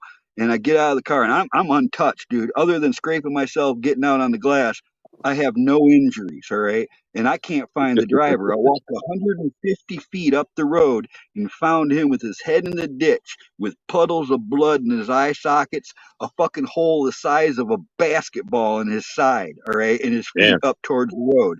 And he wasn't breathing. And I didn't know if I could give him chest compression with that big of a wound on his abdomen. So I mean, I'm literally looking at these people's house I know. So I ran to the house as fucking fast as I could, got there, went right in because I know the people, and I'm like, I'm using your phone. Da, da, da. It's right there by the door. I fucking called and hung up and went right back to the scene of and there was already a cop there. He says, "Did you see this?" I said, "Yeah, I saw that. I was with them." He says, "You were with them. You weren't in that car." I said, "Yes, I was with them." He says, "You weren't in that car. There's no way you were in that." He couldn't believe I was in the car. All right. And anyways, he was in a coma. They told me either get in the ambulance or get in the police car, is what they told me. So I got in the ambulance with him and rode to the hospital. Hey, good So they choice. got him all in there. And then I just walked out of the hospital Yeah, because I that's a didn't, good choice. Yeah. anyways, he was in a coma for 2 weeks, all right, and I knew that he came out of it. I knew that he fucking hated me for that, all right. Somehow it got blamed on me, and I knew it. He hated me from that moment. Well, I left state. I was gone down. I lived down south for a couple years. When I came back, all right, over 2 years later, I came back.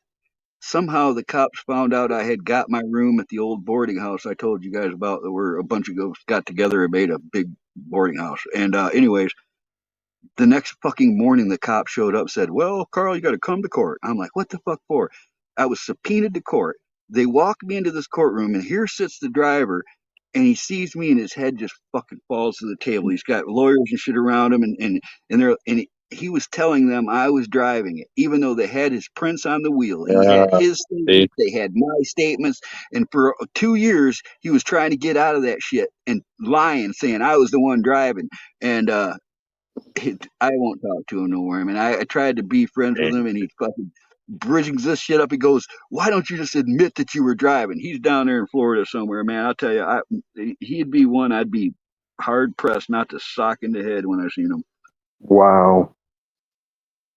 He almost killed me, and then he fucking tries to blame me for it for years. He's been telling people, "Oh, Carl was the one driving, fucked up my car," all that shit. It's like bullshit, motherfucker, bullshit, you know. Yeah. Right. That sucks. Yeah, Wow. it was weird. No, I didn't have a scratch on me, but he was fucked up, broken all over. I've seen that kind of thing a few times too, Chad. It's rough to. Yeah.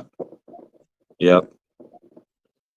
Oh, who's this? Boom. Boom. There you are. Metal. I had one of What's up, my Metal? best friends that used to live across the street from me. Her boyfriend was in Desert Storm, and he got kicked out of the military. He left home and got out of the military because he fell out of a helicopter and broke his leg. Well, the week after he got home, they were up in him, his girlfriend, and this other dude were up in Charlotte, and he was in the back seat, and his girlfriend, my friend, she was in the passenger seat, and this other dude was driving. Well, they had this dumbass idea to go drag racing with this other fucking car. All right. Well, Yeah. they were dragging racing down this damn road, and the road turns into a T. Well, they didn't know it, but they went straight off into a damn cow pasture. Oh Well, no. her and the driver came out of it barely anything. He died in the wreck, basically DOA before they even got to him. And it's like a week after he got out of the free military from Desert Storm. You know what I'm saying? It was stupid. All right. Wow. So here I'm gonna lighten the load here, lighten the area.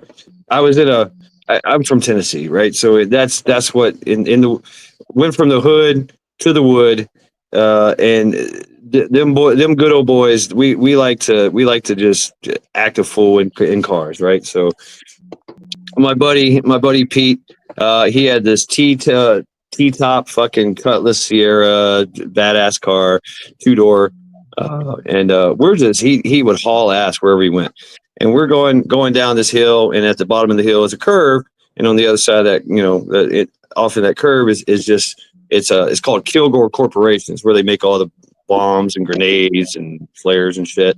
But there's a big fucking fence, big ass fence there, chain link fence. And we're not wearing seatbelts. As a matter of fact, I'd never seen a seatbelt in his car. The big, everything was nice. The big, what do you call those? The big seats, right? All one big seat. Yeah, bench seats. Bench seats, yeah. And so his we were always working on everybody's cars and shit, and he had installed a fucking radio, and there was no knobs on it, right? Just two metal posts that were sticking out like this, right? And we're hauling ass, and we come around this curve, and he loses it, and we go just sliding, careening right into the fucking big ass heavy chain link fence, tear down like a whole 100 feet of it. There's barbed wire still hanging, but the fence is laying down. It's all anchored to concrete, and while we were doing all this bumping and shit, I get thrown in the air sideways, and when we hit, boom, my ass hits the fucking radio, and I had a hole in my butt cheek that thick, that deep, in my butt cheek, right? I was lucky. So in my butt cheek, because I went sideways in the air and landed.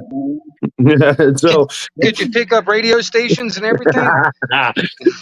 Even worse is when I got out of the car, because it was kind of wet too, is I got out of the car and I was stepping on chain link fence on the ground. I slipped, and out of reaction, I reached up and grabbed the barbed wire to hold myself from falling, and I cut my fucking hand on the barbed wire. So luckily, Wow. luckily we got the car towed out of there before the cops showed up. So I remember I was living in Kentucky at one time, man, and what there was happened? I remember me and some friends, we were like taking a walk out to this town that we live near, where we were near, go do some stuff, and while we were walking back, some cops were like they were chasing after us in a sense, man. So we're like running through this field, and we saw this damn big old cornfield right up there. We're like, oh, let's go run in the cornfield, and all that stuff. We were running hauling ass. And right at the edge of the cornfield was a damn barbed wire fence, and it was at nighttime. So we went right into that sucker, man. Full freaking speed, dude. It was so fucked up. I've done that a few times. Yeah. Good times, man. Good times. Oh, okay. Camden, Tennessee. I can tell you firsthand, one thing not to do is don't ever pee on the old electric fences. Yeah, don't do that. Don't do that. I did that as a kid. Matter of fact, And don't put your mouth on it. No, don't put your mouth on it. Yeah. I did that at the same place I got kicked by the fucking horse, right? I was in the creek. I was playing in the creek. I must have been, I don't know, 10, 11, 12 years old. I don't know. And I had to take a piss. And so, on the farm, you're like, fuck it, I'm just going to piss wherever. What's up, Metal? And sure enough, there's a two little line. I knew it was there. I guess, I knew the electric fence was there, but it was jacked up. I mean, they were like I got a cat that, question. All right, back in the the day, horse they and didn't shit. let go. They were continuous. All right, back in the Yeah. day, they didn't Right. let. Yeah. All right, Yeah. nowadays they go zap and let go, zap and let go. Yeah. Back You could in the actually day, grab and go. Yeah. When I pissed on this thing, before I took a piss, I heard no. And I looked behind me. Okay, so this is from my perspective as a kid. All I seen was I looked behind me, and then I 1 minute I was looking up at the sky, and my body was cold because of the water. It had knocked me, boom, thrown me. They said it thrown me like a rag doll from the fence into the creek. I was like, what the fuck? Wow. So what the hell they wired that fucking thing up with? So they're rough, man. I jumped out of a van leaving a field party. Been drinking, jumped out of the van real quick, take a piss. all right, real quick, Metal, can you speak? I can speak. Com check on Metal. Hello? Hello? Hello? Hello? Hello. Hello. Hello. Hello? I can hear you. Hey. We hear hellos. speaking. Okay. Okay, very good. All right, right on. Now, Right on. Well, You're good. anyway, listen. dude, just Okay. don't do it, man. I Carry was on with the touching story. buttons. It No, I was was Doctor, gonna fucking me say, up. man, Yes, I continue. jumped out of the van. Nobody in the van even knew what happened. I didn't even know what the fuck was going on for the first couple seconds. When you do something like that, it's like it's like a freezing moment, man. Yeah. It'll light you right the fuck up. And I was stuck there for a moment before I pulled myself away and then shook it off. Before, nobody even knew what the fuck happened, man. I'll never do that again. Lay It down. never happened then. Lay down. I have to tell you this, Chad. After I'm that gonna need happened, receipts here, Camel Carl. well, I'm not too old for them because I used to be able to actually hold on to those new ones that zap and let Oh go. yeah, me too. Yeah. I can just hold on. Or at least I could. It'll probably kill me at this age, but I used to be able to just grab onto those ones. Are wimpy compared to what I'm talking about. Them old metal fucking constant electric fences were different, like you found out. Oh yeah. Yep. And that was the same. It was for that same fucking horse that kicked the shit out of me, and the same fucking horse that tried to run over me. Well, didn't, but he ran And over your me. pecker ain't been the same ever since, has it? No, it hasn't. No, That's what she said. exactly. That's what they all said. Now he shoots Right. sparks. Yep. Electrifying experience. Yes. Yeah, Yeah. exactly. Yeah, I got blasted by one of them fences on the farm back in the day. Ours was a pulse, so it pulsed. And, I was up in the corn loft and I was shoveling corn down through this fucking hole into the mill so we could grind it up for the hogs. And I climbed down the aluminum ladder and it was raining and it was sitting in the mud. And my boot was full of fucking corn. So I sat down on one of the rungs to empty my boot out. And I dropped my boot, right? So I reached forward to grab my boot and instinctively just grabbed behind me to make sure I didn't fall in the fucking on my face in the mud. Well, I grabbed the fence and it pulsed right then. That motherfucker, whoo! That's why I never took up electricity as a career. Hey, Metal, did you have a boot full of popcorn? I dumped it out first, but holy shit, man. That thing nailed me hard. And the battery that controlled it was like a foot away on the other side of the wall. Right. So I was getting full power and bam. Yeah. Closer you are to the source. You're getting nailed. Yeah. Right. Yeah. It fucked me up. And I'm like, nope. Fuck electricity. Fuck all that. Right. I'll call professional for that. I don't like shocks. Yeah, fuck that. I'm the same way. I have done minor fucking just like doing a ceiling fan or 110 is nothing, man. 110's nothing. Right. Dude, I got hit by 240. Yeah, 220. I got hit with 220, and I was like, okay, my heart stopped, and I'm seeing sound. You're seeing Right. sound. Yeah. And I What's up, can hear dude? colors. Yeah, I seen a guy when I Not was quite dead yet, but you're right. holy shit, working. wish you were. Exactly. Yeah. I seen a guy get fried. He was a city worker. I was doing, it was high school, like summer school work, and you're working for the city, Yeah. you're watching fire trucks, you're running around doing trash, you're helping out with digging. Yeah, I seen two people get fucked up at this small town in Tennessee, Middleton, Tennessee, and they had this. You got the workers, right? They've been there for years. They know their shit. And there was this. I never forget him. I forget his name, but he was quite the character. Big old black dude. He talked like Mr. T. Everything was like this. How you doing? Yeah. You go over there. You set the fuck up. You go grab that. Go. He was in charge, right? He was a mover and shaker. He always made things happen.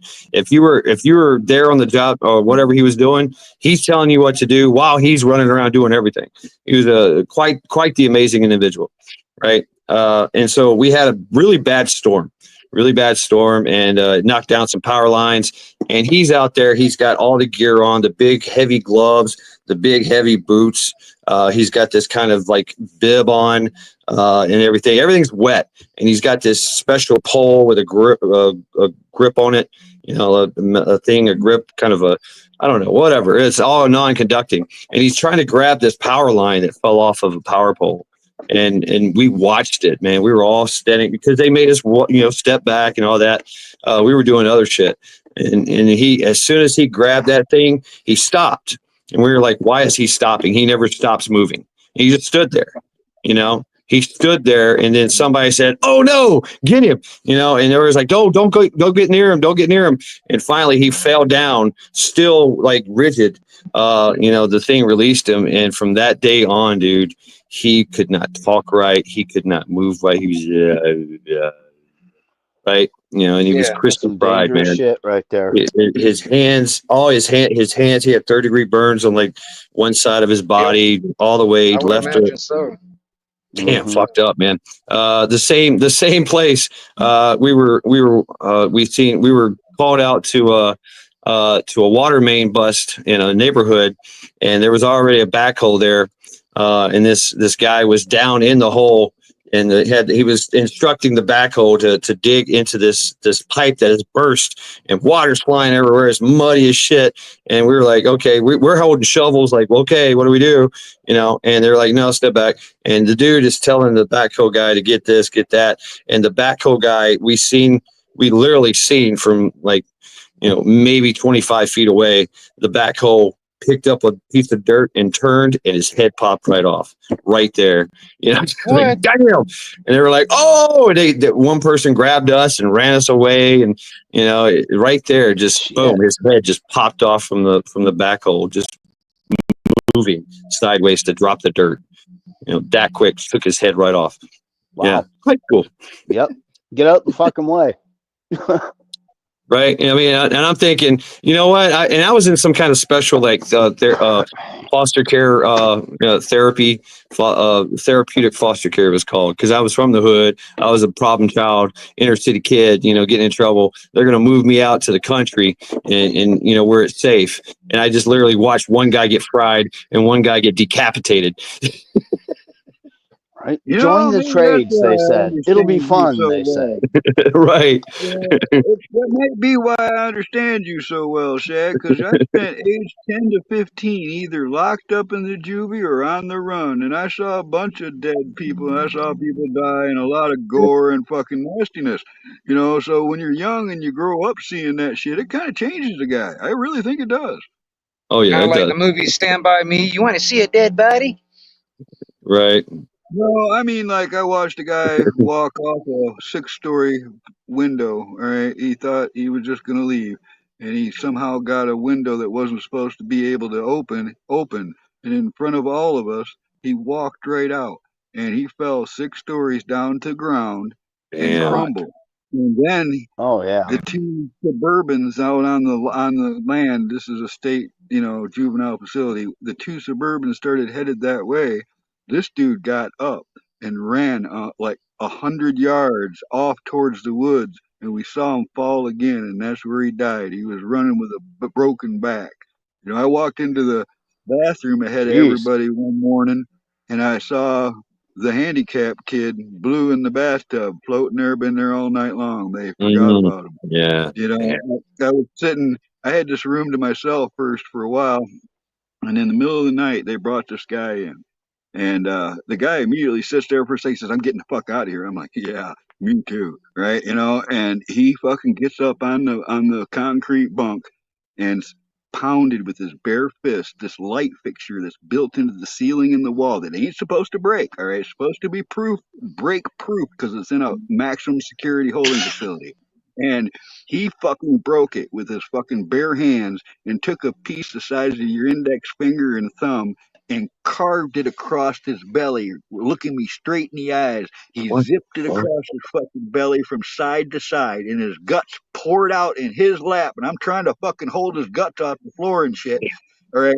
And I Yeah. yelled, I said, "Come and get He's him, this getting out. motherfucker's dying." And they come and took him away to the hospital, and he ran. The next day we heard that they patched him up and he fucking got away. So he did exactly what we said he was going to do.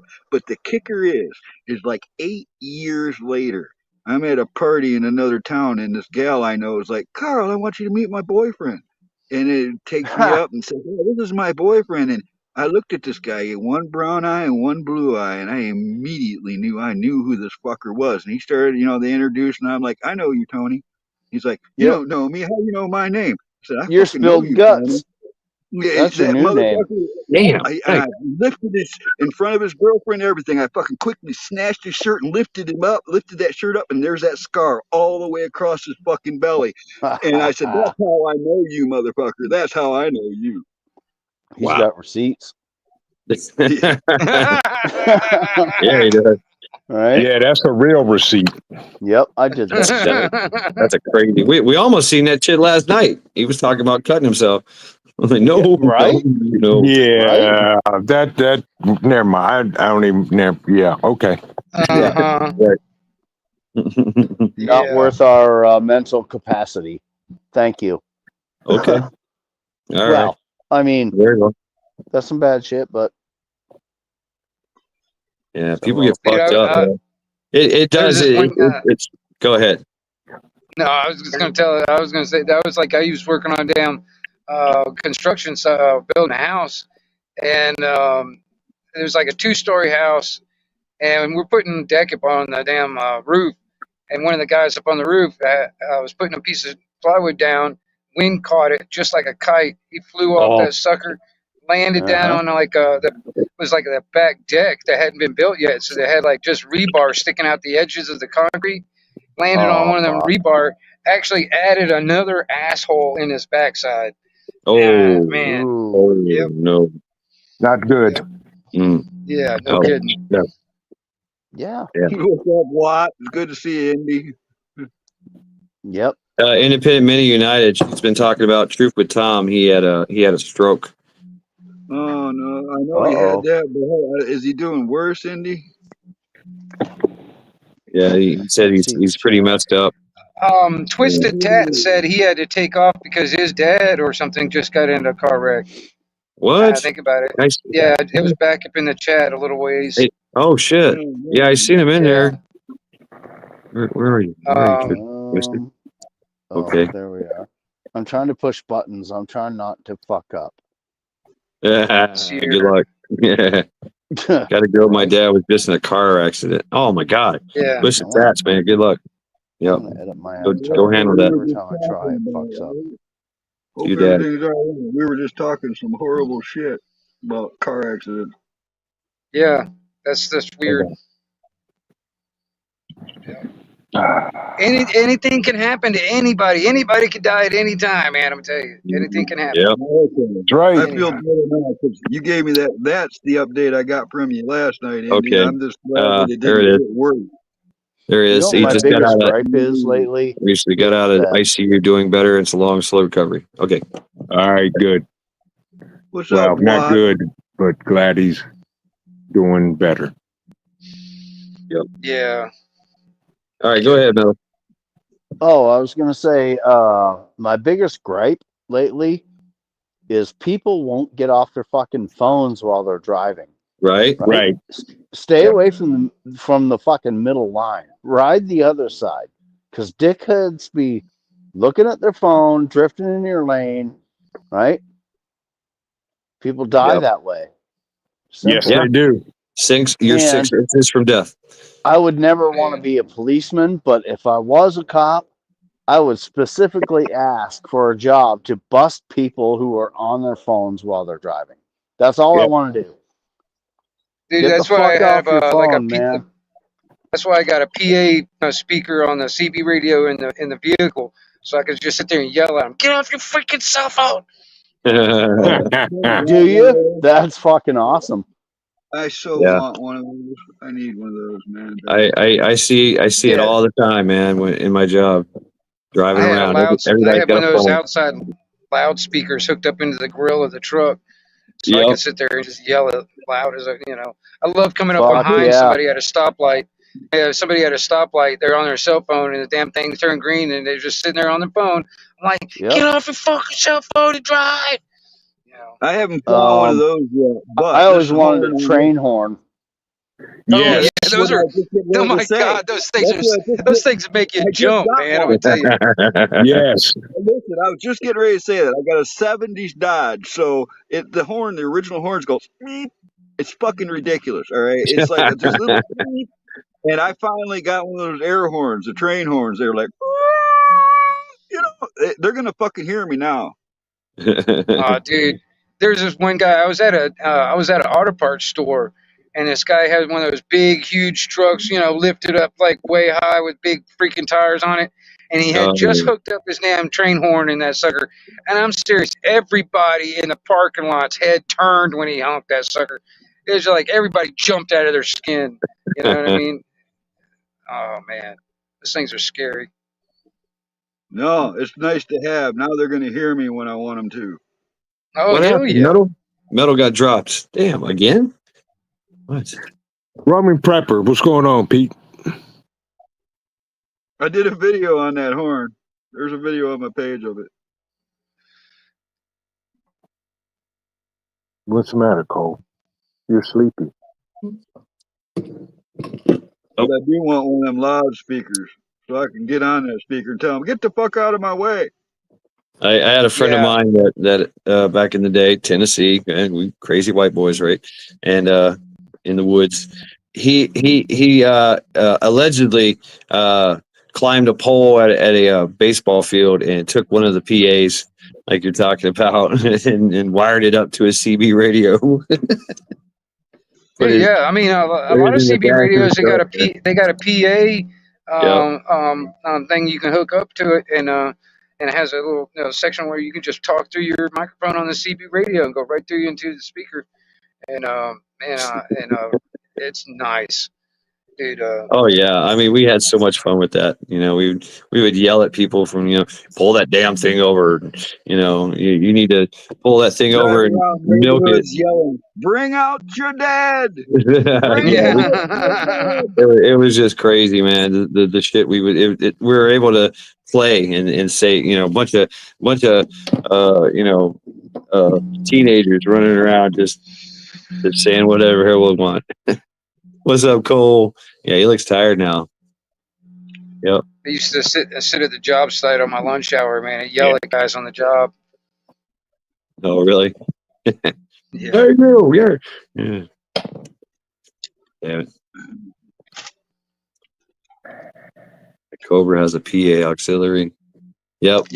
Cobras. So did you see his comment about you fell right into my hands? I got so many views from the video. Oh, really? In the your comments, and I was like, I don't think so. I didn't comment, but I'm like, no, dude, it was on Shad's live. He gets the views, not you. Right. I haven't even looked at the algorithms yet. Do you think it was nothing but a damn stunt to get more freaking views on his channel? Do you think that's what it was? Yeah, but he can't get the views because Shad was hosting the live. Yeah, I know, but he but still I mean, got exposure. Yeah, Look exactly. at all It the could have been people just that were in a there. Cold. yeah. Even bad press is better than no press than all. You know, I mean, Right. that's the. I don't know. He had some very bad press, extremely bad press. I honestly heard him say he's got Right. mental issues. The stuff I'm hearing come out of his mouth is exactly what I would expect from somebody with some kind of real medical mental issue, and Wait a minute, that's where I'm. how old is this? How old is this cat anyway? 57, he says. Oh, okay, okay, all right. Yeah. Yeah. Okay. Whatever. Was he going to Yeah. cut himself? Same age You as say? most of us, Did you just or say some of us. on your stream he was going to cut himself, Yeah. Shad? Yeah. Yeah. He said See, he was that's going hmm to cut himself. right there. It's a good Turn. stress reliever, he said. And to be fair, I know Stress people that reliever. were cutters, and they did it for that Yeah. very reason. I did know a So, girl like that. I knew a girl like that in high school. She would cut herself. right? Yeah. So Yeah, that's that mental could be health legit. issue. But Right. where's all your scars? If you're gonna claim this and that, Right. I mean, people probably Right. ain't gonna show that, right? But Yeah. just saying, I'm glad he didn't. All right. I'm just glad he didn't. He absolutely not. Yeah. that's why he came on the stream. He wasn't going to come on the stream, but we kept talking shit about him. And he was like, hey, I got to get on here. They're going to think I'm a pussy. Right. That that He doesn't narcissist. hurt himself or something over all this. That's all. I mean, I just talk about a super narcissistic, mentality. He was like, I got to get on there, and I got to, and then of course the whole 20 bodies. I'm like, okay, here we go. Yeah. So, I mean, yeah, I mean, I knew what was going to happen. Yeah. Right. There's a video out there I saw. He literally says, "I have mental issues." He says it What? himself. Oh, dude. I mean, Excuse the me. reason why I call know, but myself Mad Shaz, I'm fucking mad. I'm crazy. I'm Yeah, mad catter, yeah, mad but hatter. I'm all he over made this it fucking sound like place. he's Mad But I as a deal with it. hatter. Chad, he made it sound like he's been diagnosed and probably supposed to be taking medications or something. And people, they He seriously said he do. is. Lose. He You said he know, is. it's I'm not one thing to crazy. My be mama had me tested. That's that's right. I'm not crazy. The voices in my head tell I'm me I'm more okay. worried about the people that Mhm. tell you they're not crazy. Yep. The ones that tell you they're not crazy are the I wasn't ones that tested, are. but whatever. Right. But I you don't know know, what? folks. There still comes a time in your life when you have to realize your flaws and realize that you're fucked up and fix it. That's what you do. You live with it. You figure out a way to deal with it. And that's I don't know. Why would you try to do that? Why? But what I have a problem, I don't care if that's fine if you got mental illnesses, but if you're going to use that as a vice, as a grift, as a reason, oh, woe is me, I'm all fucked up, I'm crazy, give me money, no, that's, and then the constant lying to get it. It's all you got to do is just stop lying. That's it. Just be yourself. Stop lying. If mental illnesses, right? Sure, okay. I've known a lot of people with mental illnesses.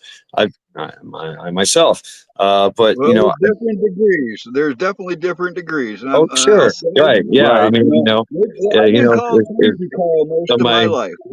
What I noticed is when I've come into this community, I used to get called crazy quite a bit growing up, all right, because of the shit I oh yeah, just telling you about, me shit too, like yeah. that. But nobody here really calls me crazy. So either you guys are all crazy, or I wasn't crazy at all.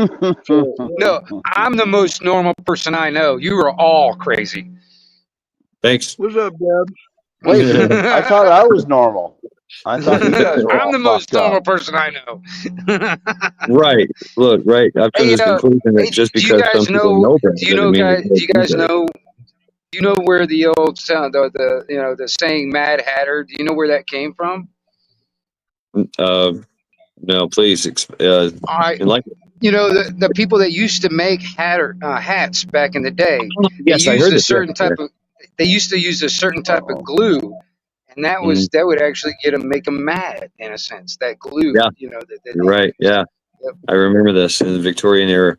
Yeah. Yeah. Along with the thing like arsenate paint, lead Mad, paint. mad as a hatter. Yep. Yep. What's up, elusive? There was a Batman villain too, the Mad Hatter. Elusive.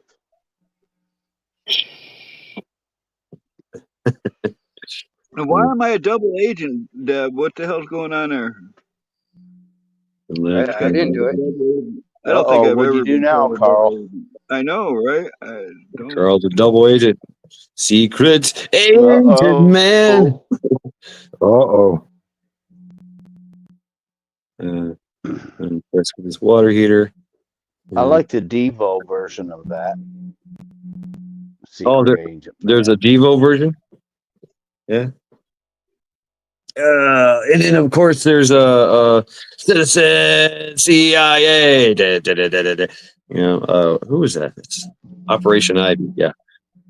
Yeah. Just for the record, I am not affiliated with any groups or organizations. Does that include the human race?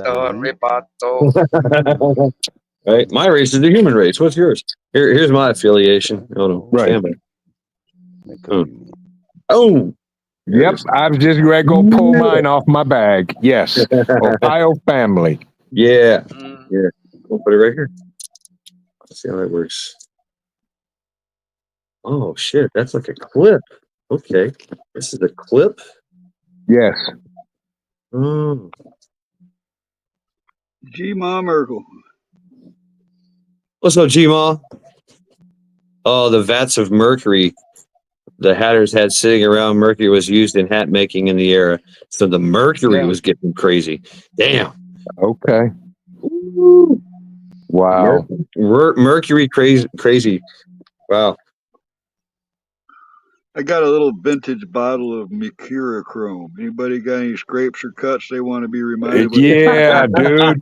Dude, I found 3 bottles of that in my mom's basement. What the hell? Straight mercury? Is that what it is? Mercurochrome. What? Yes. Along with calamine lotion. Some calamine lotion. Calamine lotion. They used to put mercurochrome on anything, right? But it's like this weird, it goes on and makes like this reddish yellow look to it when it goes on. And it makes, I mean, you could put probably salt and lemon juice in a wound and it would feel better than mercurochrome does. You know, it's a different experience for sure. It is. It's almost, it's the opposite of what iodine does. Right. They quit using it, I think, by the 70s. Yeah, I think that's when they started quitting using it. Yep.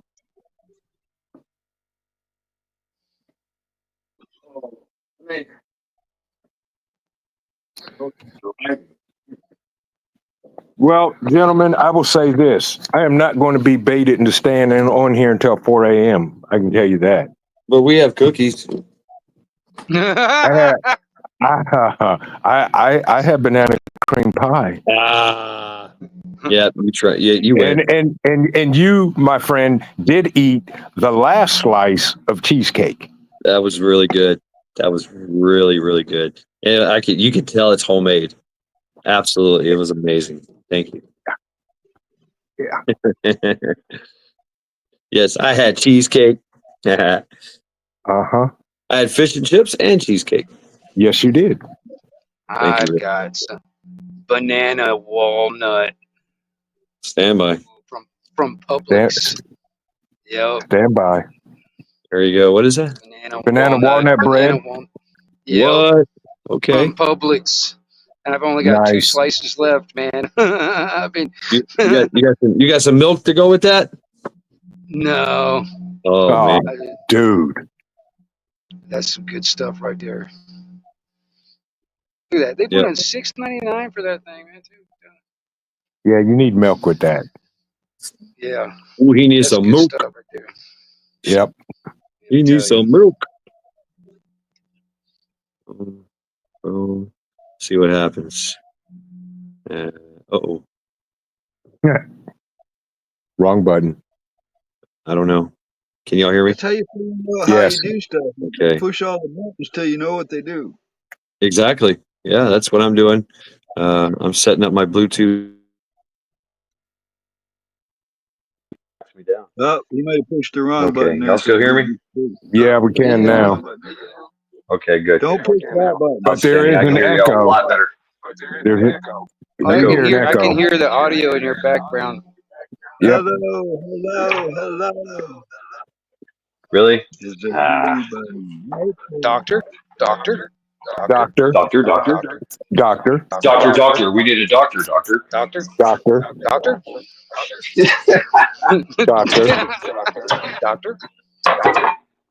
Doctor. Doctor. I used to know a guy named Sergeant. Nice. His last name was Sergeant, and he was Corporal Sergeant, and then he got promoted to Sergeant. Nice. Spawn of metal.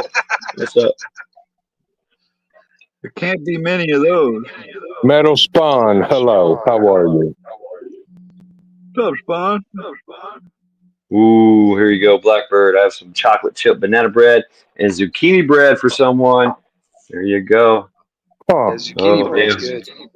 Huh. Fuck cheesesteak. Fuck cheesecake. Give me cheesesteak. Damn. I'll take both. Yeah. I like You and me both. Yeah. Man, I'm gonna tell you, a Philly cheesesteak, man. Yeah, those are good. I like them. Mm-hmm. Really wildlife. On this day. Carolina. Oh my Steph. How are you, Carolina? Thermite. Thermite. Who has thermite? Thermite 911. Oh, okay. They've been Yeah, around this a guy. while. I remember talking to Thermite a couple years ago in a You're fading. What happened? We're echoing in your. Am I echoing? Stuff. Yeah. Damn it. All right. Fuck. Fine. Damn technology. Sure. All my fault. I apologize. Yeah, it's all your fault, Chad. Man, I'm gonna tell you, I can hear everything twice, three times. What'd you say? What'd you say? Yeah. Hi, my name is Johnny. Two times. But wait, there's more. But wait, there's more. Oh man. Yep. Billy Mays. The master himself. Billy Mays here. I just did a 8 ball of cocaine. Let's go sell some stuff. Yeah. Yeah, exactly. No, I'm going for a cherry pie. All this fucking talk about dessert. Doc.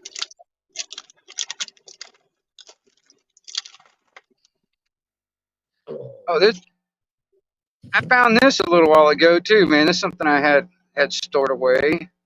Hand-to-hand fighting. Oh yes, karate, taekwondo. Yes, U.S. Army Special Forces only. good stuff, man. I've got some manuals like that. $5.99. Kill or get killed. And that's legit shit. It is. Yeah. But I mean, I love the diagrams. Look at that. Yep. How to punch. How to karate chop. Hiya! I got the thumb out. You know. Yep. They really did learn some nasty stuff, man. Yeah. Boom, boom, boom. Well, see, I mean, I've been learning like Wing Chun Kung Fu for a while. Oh, I mean, Wing Chun. Nice. Yeah, that's more my speed. You know what I mean? Telephone boxing. And this is similar. Some of these movements are a lot similar to it too. Wing Chun was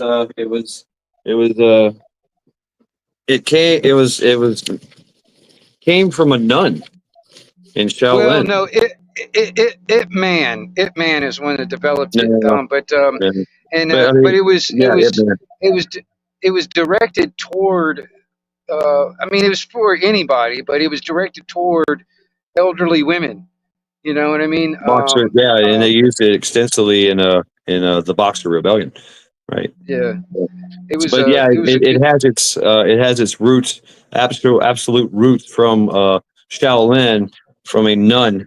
When this nun uh, wanted to learn how to fight, and like, well, you can't really fight, because you're a woman, and so she developed this style, Wing Chun, and then it went on from there. I forget her name, You but know, that was the very first style that Bruce Lee learned. Also, that was the very first style. Yeah. Wing Chun. Did the woman's style Yep. involve lawyers or anything? How did that work? Right. I mean, it's an interesting style. It's a, it really is. It's a lot Yeah. of it's a lot of the classic boom, make the bridge. It's very simple, actually. Well, It's a very yeah. I simple, mean, direct it movement. uses a lot of like blocking and attacking at the same time. Right. Right. Um, Blocking, attacking, directing, misdirection. yeah. But there is flaws to it, of course. Now, Well, Man, right? it's very good for close combat, close quarter Yeah, combat. they call it like It's not. they call it telephone boxing, telephone kung Yeah. fu, telephone booth kung fu. Yeah.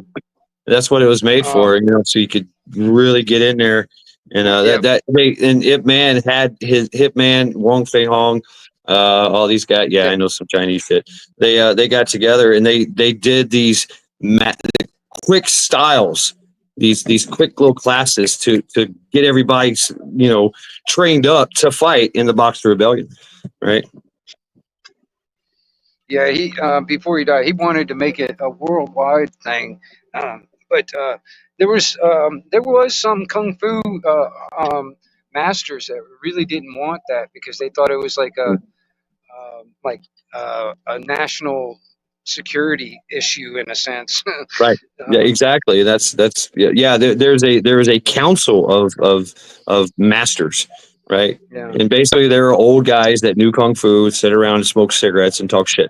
And so, but they were kung fu masters council, and they had this protecting their lineage and protecting their livelihood. Basically, they treated it like a livelihood, like a Wasn't family that why they business. were against Bruce? Isn't that why China was so against Bruce Lee's dojo too? I mean, because they Yeah. same Well, reason. Well, well, yeah, See exactly. Bruce, like I said, Bruce also he learned many styles of kung fu. Right. And he created his own out of all the good. He took all the good pieces of all the different styles that he learned and created his own called Jet Kune Do. Right. And that Big was jump. actually they didn't like that kind of thing either because it was like, oh, you're showing all the secrets to the West, that kind of Yeah. thing. Right. They didn't like that. And especially when he started showing all that stuff in what was that TV show, Green Hornet. Green Hornet, and he played Kato. Yeah, Yep. Kato. Yeah. Yep. And by the way, there's no way that Batman and Robin could have beat up the Green Hornet and Kato. Kato could have took both of their asses. Nah, man, Batman is a mastermind. The detective. The detective. He does his homework. Listen, there was a crossover in the '60s where the Green Hornet and Kato went on to the Batman and Robin show. Look it up. Yeah. Yeah, I know. I remember. I know exactly what you're talking about. I wanted the car that Kato drove. Stop right now. Well, I'm going to end the live stream. Faith Fuego is here. That was called Black Beauty, Vision. Hi, No, Faith. please carry on. What's up, Faith? And I mean, Bruce Lee actually did a lot of movies even before he came to the U.S. too. I'm gonna tell you. I mean, there was actually one where he was a young boy where he played like kind of like a like a kid that lived on the streets. That's kind of like a what was that one character, that's British character, whatever, where the kid that lived on the streets that did all the pickpocketing and stuff. Oh, I can't remember his name, but anyway, it was kind of like that. Actually, that was the only one that I know of that is Bruce Lee's father. Actually, was in the movie, and Oh wow, wow. Yeah. It's an old black and white one. He was actually destined to be a very well established ballroom dancer. You know, that was his gig. That's true. That's true. Yeah. As a ballroom I mean, dancer. that's unfortunate, man. That's still a mystery on how he died. You know that. I mean, the man Right. was like in his prime, in a sense, in very good fit condition, and it's still a mystery on how he died.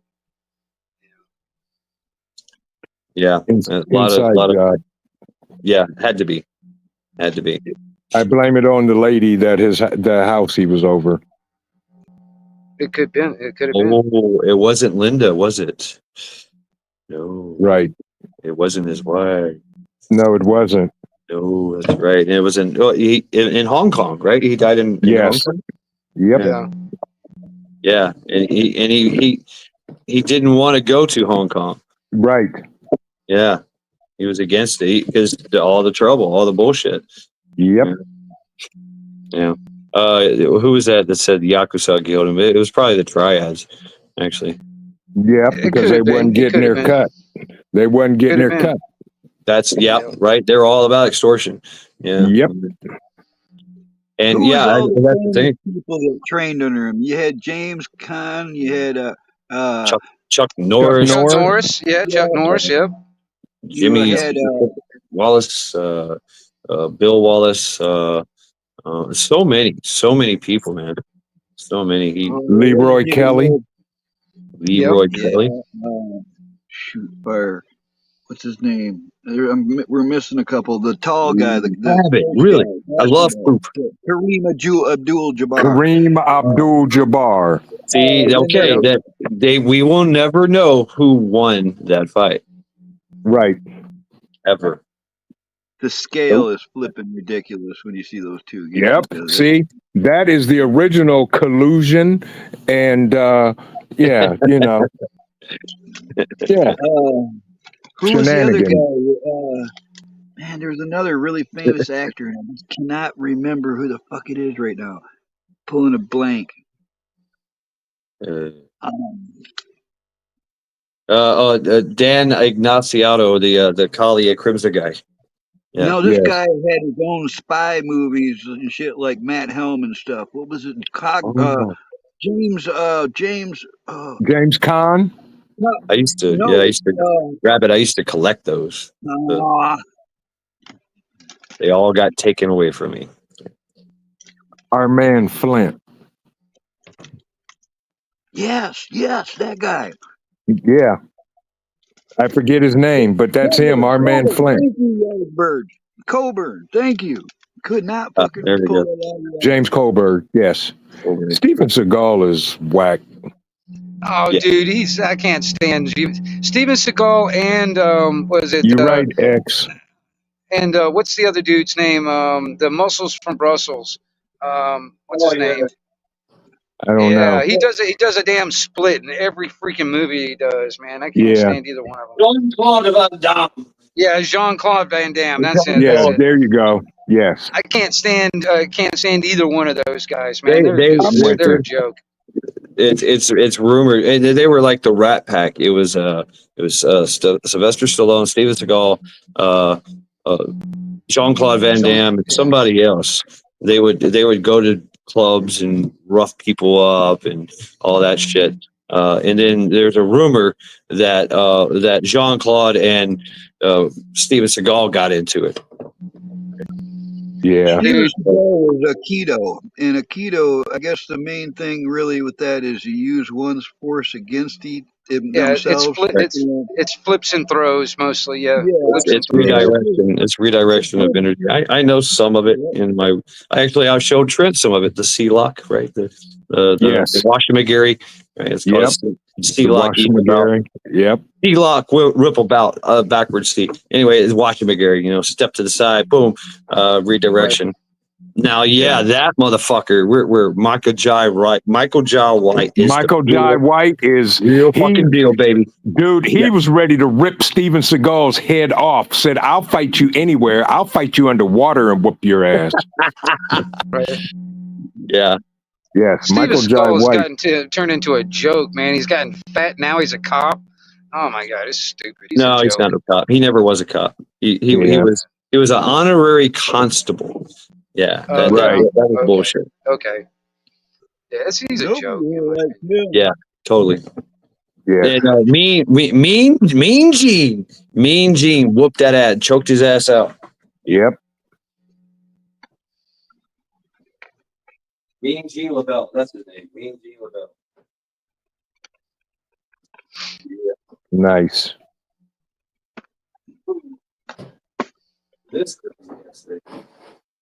yeah, folks, welcome to I don't know, drive. Let's drive. Let's drive this live stream into the wee hours of the night, Trent. No, sir. No, sir. I No, thought you no, were supposed to go. sir. No, It's only sir. 7:30, man, over here. No, where I live at, it's 8:30, and I got about 3 minutes, and I'm going to bed. There you go. Right? Yeah. I don't mean to run you Hey, off. But because I look, ain't got to work tomorrow. I got all night long, and I can go at least 40 hours. Y'all seen that? he's already lights out. oh yeah, listen here. Stand by. Boom. There you go. Yeah, he's done. He's spent. Yep. Yeah. Another Wore his 5 minutes, ass he'll out, be didn't he? snoring. Yes, indeed. He saw and got to hang out with his Uncle Shad. Yes. Yeah, that was fun. That was And fun. got picked up off the ground. And just let him know, I'm not letting go. Yeah, he's fun, man. He's just a big kid. You know, Mhm. just a big ass kid. I love dogs that are big enough that you can wrestle with. Yeah, Oh, yeah. I do too. Yeah. You still got to be careful though. You still got to be careful on them. Yes. Especially with their shoulders, their hips, and shit like that. Yep. You know, their necks and their heads. Yeah, they're beasts, right? You know, you can do whatever you want to, but you got to be careful of their shoulders, their hips, and their paws, right? You know that portion there that can get bent. Yeah, I've seen dogs get fucked up like that. You know, and it's just something that carries on. You know, it's a nagging injury for the rest of their lives. You got to be careful. Keep them healthy. Coyote. Thank you, Andy. I appreciate that. Coyote, is it corn liquor? Is it smooth? Or is it that fucking white lightning fucking rough stuff? That makes you go blind. Yeah, is it blue flame or red flame? Yeah, ask me how I know that. You gotta dump the tailings out first. You know what I mean? You gotta do that first, and then you don't have to worry about that going blind stuff. I don't know, you know. Lump the tailings. I mean, you got to pour the battery acid out, and that's what he's right. Yeah, Right. see, yeah, because you got the very first run that comes out. You got to dump that out, and then you got the heart, which is the middle part, and then you got the tail end of it, which is it smells like socks, like dirty socks. That you don't want that. That's not all that good. You just want the heart, which is the middle part of the run. That's all you want. Okay, I'll take your word for it. But they still sell all three of them. Exactly. Yeah. Here's what I know. All right, I've had a lot of white lightning moonshine, and it burns when it goes down, man. When you drink that shit, you know it. All right, it's got a bite, and some of it, the worse mix it is, the worse it tastes. And I had this stuff. This guy in North Carolina, right, true hillbilly, did the shit himself. They'd come over to my apartment, and I go over there, and he hands me this, the smallest ball jar? They're not very big, the smallest of them. He says, here, and hands me a jar perfectly clear. He says, sit down right here in the chair and drink that. I said, well, what you got here? He says, just sit there and drink that, all right? And I sat there in this little chair and drank that one little jar of fucking liquor. And it was smooth, man. It didn't burn. It didn't taste bad. It didn't any of that. All right. And and he's kind of giggling all along because I drank it fast because it was smooth and easy to drink. It wasn't like and normal. you're still sitting in that same chair. I'm still sitting there. And I drank the whole 2 days later. and he's giggling at me. And then he said, stand up, Carl. I said, Yeah. what? Yeah. You Stand could. up, Paul. And I stood up, and it hits you like a fucking train. All right, fucking all of a sudden you're drunk. All right, and Yeah. you can't stand. You're instantly drunk. That's what I mean by good corn liquor. It's a whole Right. different Yeah. fucking game. Right. Yeah. I've got a still myself, man. I mean, the main reason why I've got it, it's a multi-use thing. I mean, I can make anything out of it. I mean, I can make, I can just distill water out of it. I can make Mm. regular liquor or alcohol out of it. If I could get the octane up high enough, I can make Some ethanol where I can alcohol, run a right? vehicle off of it. I Wow. mean, or Yep. I can It just, tastes I like can use shit. it to That's like, what I mean I can by use it to it. like, It tastes like go ahead. ethanol too, though. Yeah, because I mean, if you get the Allegedly. octane, if you get the proof up high enough, it'll be like ethanol, and you can just run a car off that stuff, you know. But you Allegedly. gotta, yeah, well, yeah, YouTube allegedly, Exactly. That's why I said that.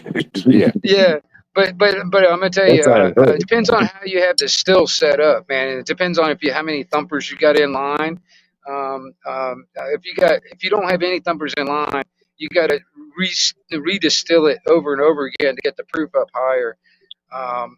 But if you got a couple of thumpers in line, it's basically doubling your distill as you go, so you don't really need All to right. do the What's a still thumper? over and over again.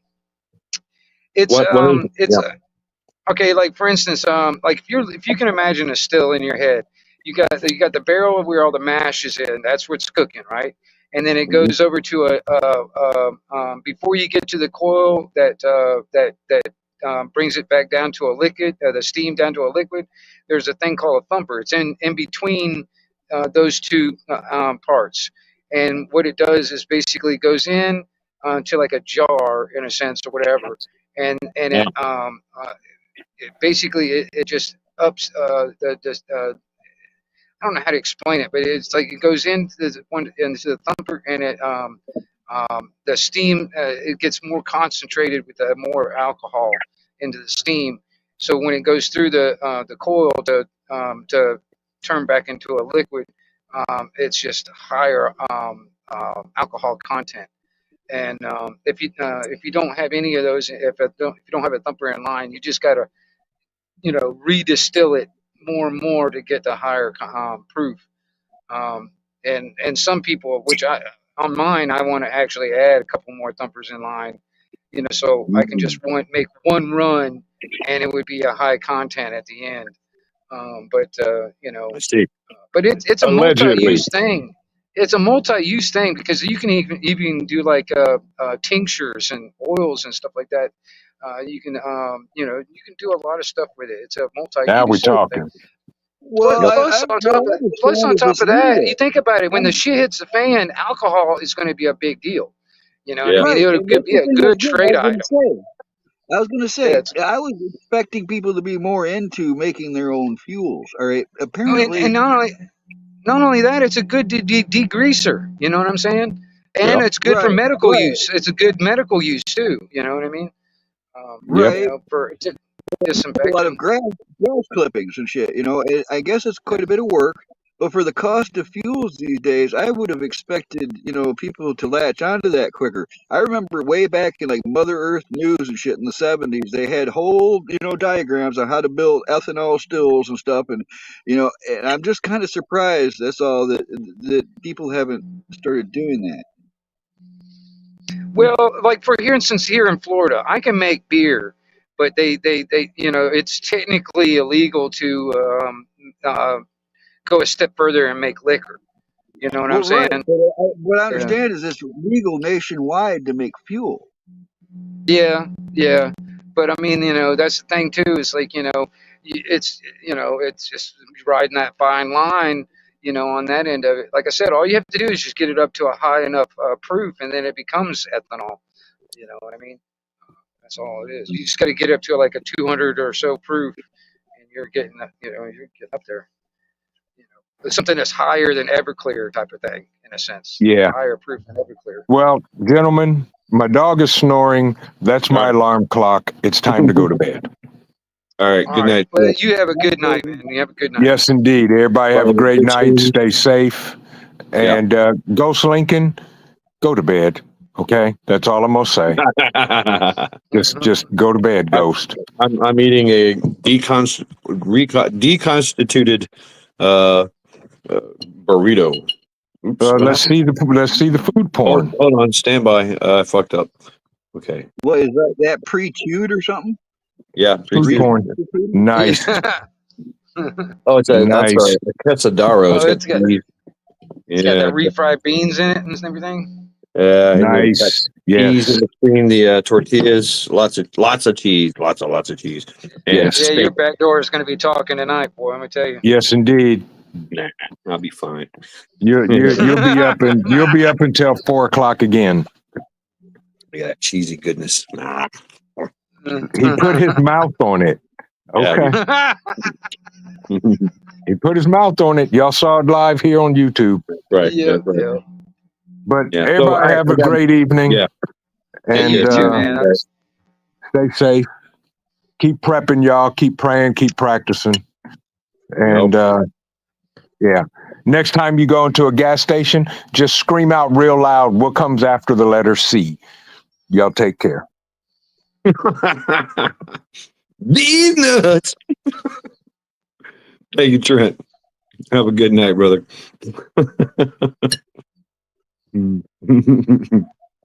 Oh, who's this? Who is this? Oh my God! Here we go. Who that? Yeah. Who that? Who that? Who that is?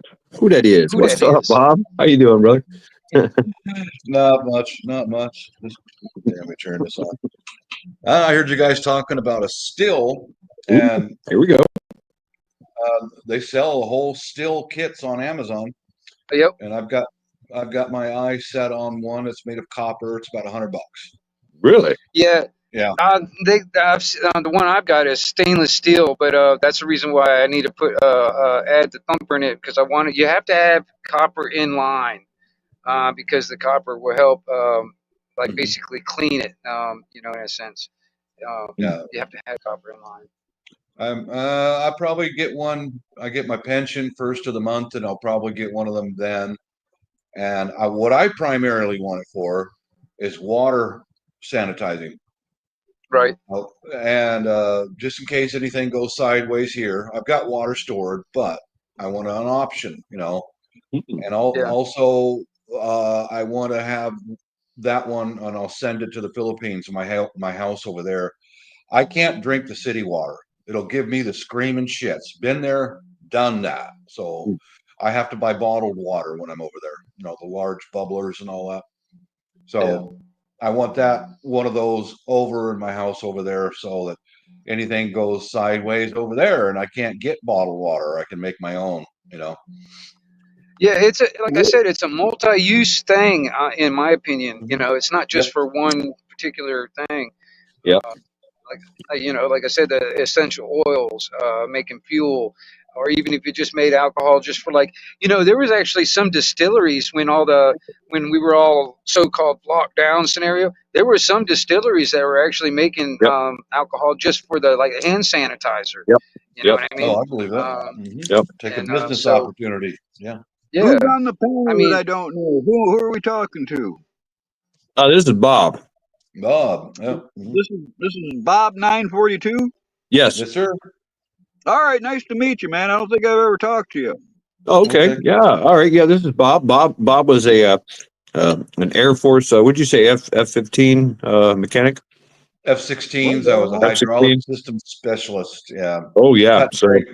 Cut trained on the job for phase inspection crew chief, and all kinds of stuff. Stand by, tactical muffin. I'm going to make you blue.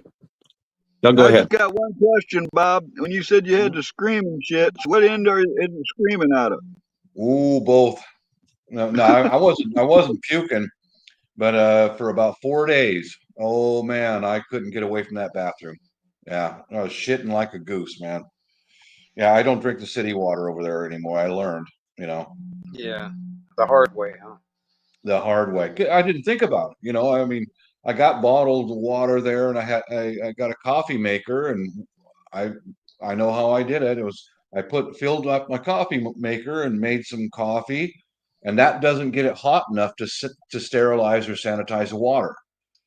and I was drinking coffee all day. And the next thing you know, oh baby, yeah, I was done, man. What do they call that? Dysentery? There you go, tactical muffins. You should be blue now. Dysentery. Yeah, dysentery. Just yeah, like that, yeah, yep. But if you stay in a hotel over there, they filter their water for the foreigners.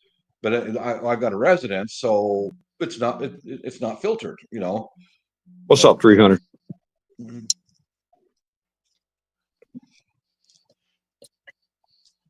Yeah. So what you working? Oh, What? I'm working on some paint can stove wood. You know, cutting it up into segments and then peel the bark off of it. All right, stand by. There you go. Cut it into pieces, peel the bark off of it, and then stack it up and hang it up. And I take the bark and I put it in a heavy grinder or blender, well, along with cardboard, junk mail, and used coffee grounds.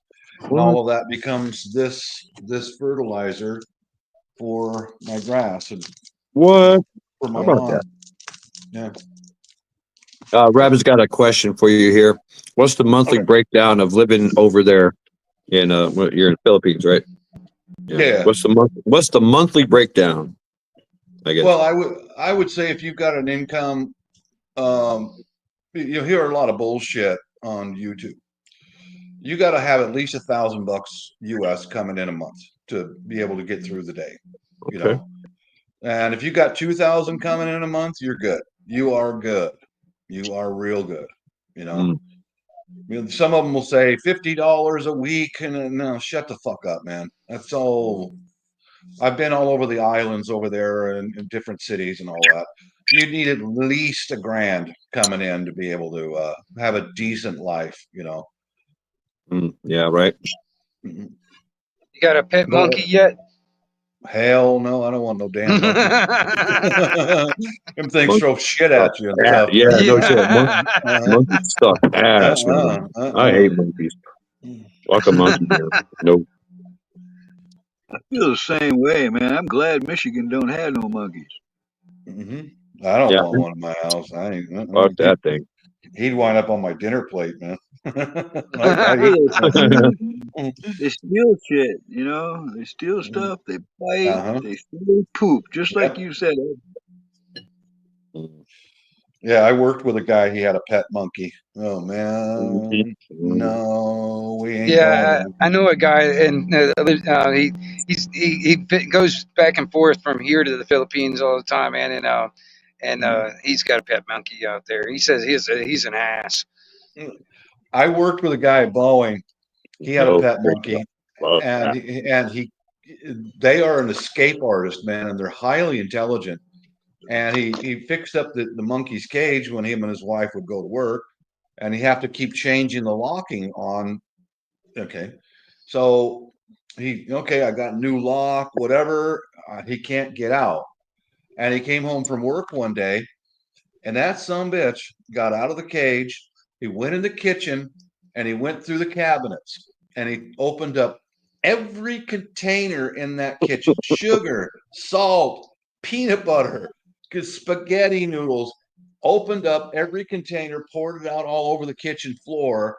And then when he came home from work, that freaking guy, he went back in the cage and locked it like nothing to see here. I ain't never at my house. No.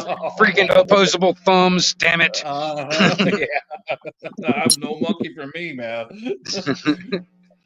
That's why I say if I had a monkey, he'd wind up on the dinner plate. Yeah. Some monkey brains.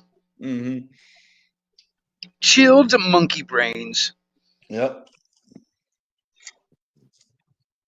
Yeah, that's what my project is today. I've been doing this for over a week now, just sitting here watching videos and working on. Well, here's a stack up of some of my wood that I got it all hanging up. I got it all hanging up over there drying. right there. What was That's that movie? 10 Faces of Death or something, where they strap the monkey in a table yeah. and everybody beats his head with a little hammer, and then they eat the Yeah. fucking brain. Yeah, I Yeah. ain't eating nothing raw. I ain't eating nothing raw like that, man. It's No, got to there be was chilled. also like a Indiana Jones movie. Also, they were sitting all at the table, sitting there, chilled monkey brains. Mhm. Yeah, Yeah. thanks. Right. No thanks. No thanks. But my next project will be on my channel. I posted a video about my wife had to pull her pistol for the 4th time in a parking lot to save her ass. What? Really? Yeah, that's how it is here in the Seattle area. Man, we're swarmed with junkies. And Seattle. Yeah. Okay. yeah, and I'm not in Seattle, but I'm in the area, you know. And Okay. this was the 4th time. My wife's over 50, tiny Asian lady walking alone to the car, and a couple saw her. Oh, really? An unhoused amphetamine challenge couple, you know. That was Of course. they both saw her and they keyed in on her and they came right at her. She got in the car, locked the doors, and they're on her. The guys at the passenger side, the woman was the first in, coming up on her side. So the wife took out the 9mm, took it out of the car Kydex, and they both turned around and got out of there. As soon as they spun out of her way, she started the car and she took off. You know, that's the 4th time she's had to pull a pistol to save her ass. 4th time, not in the same parking lot either. You know.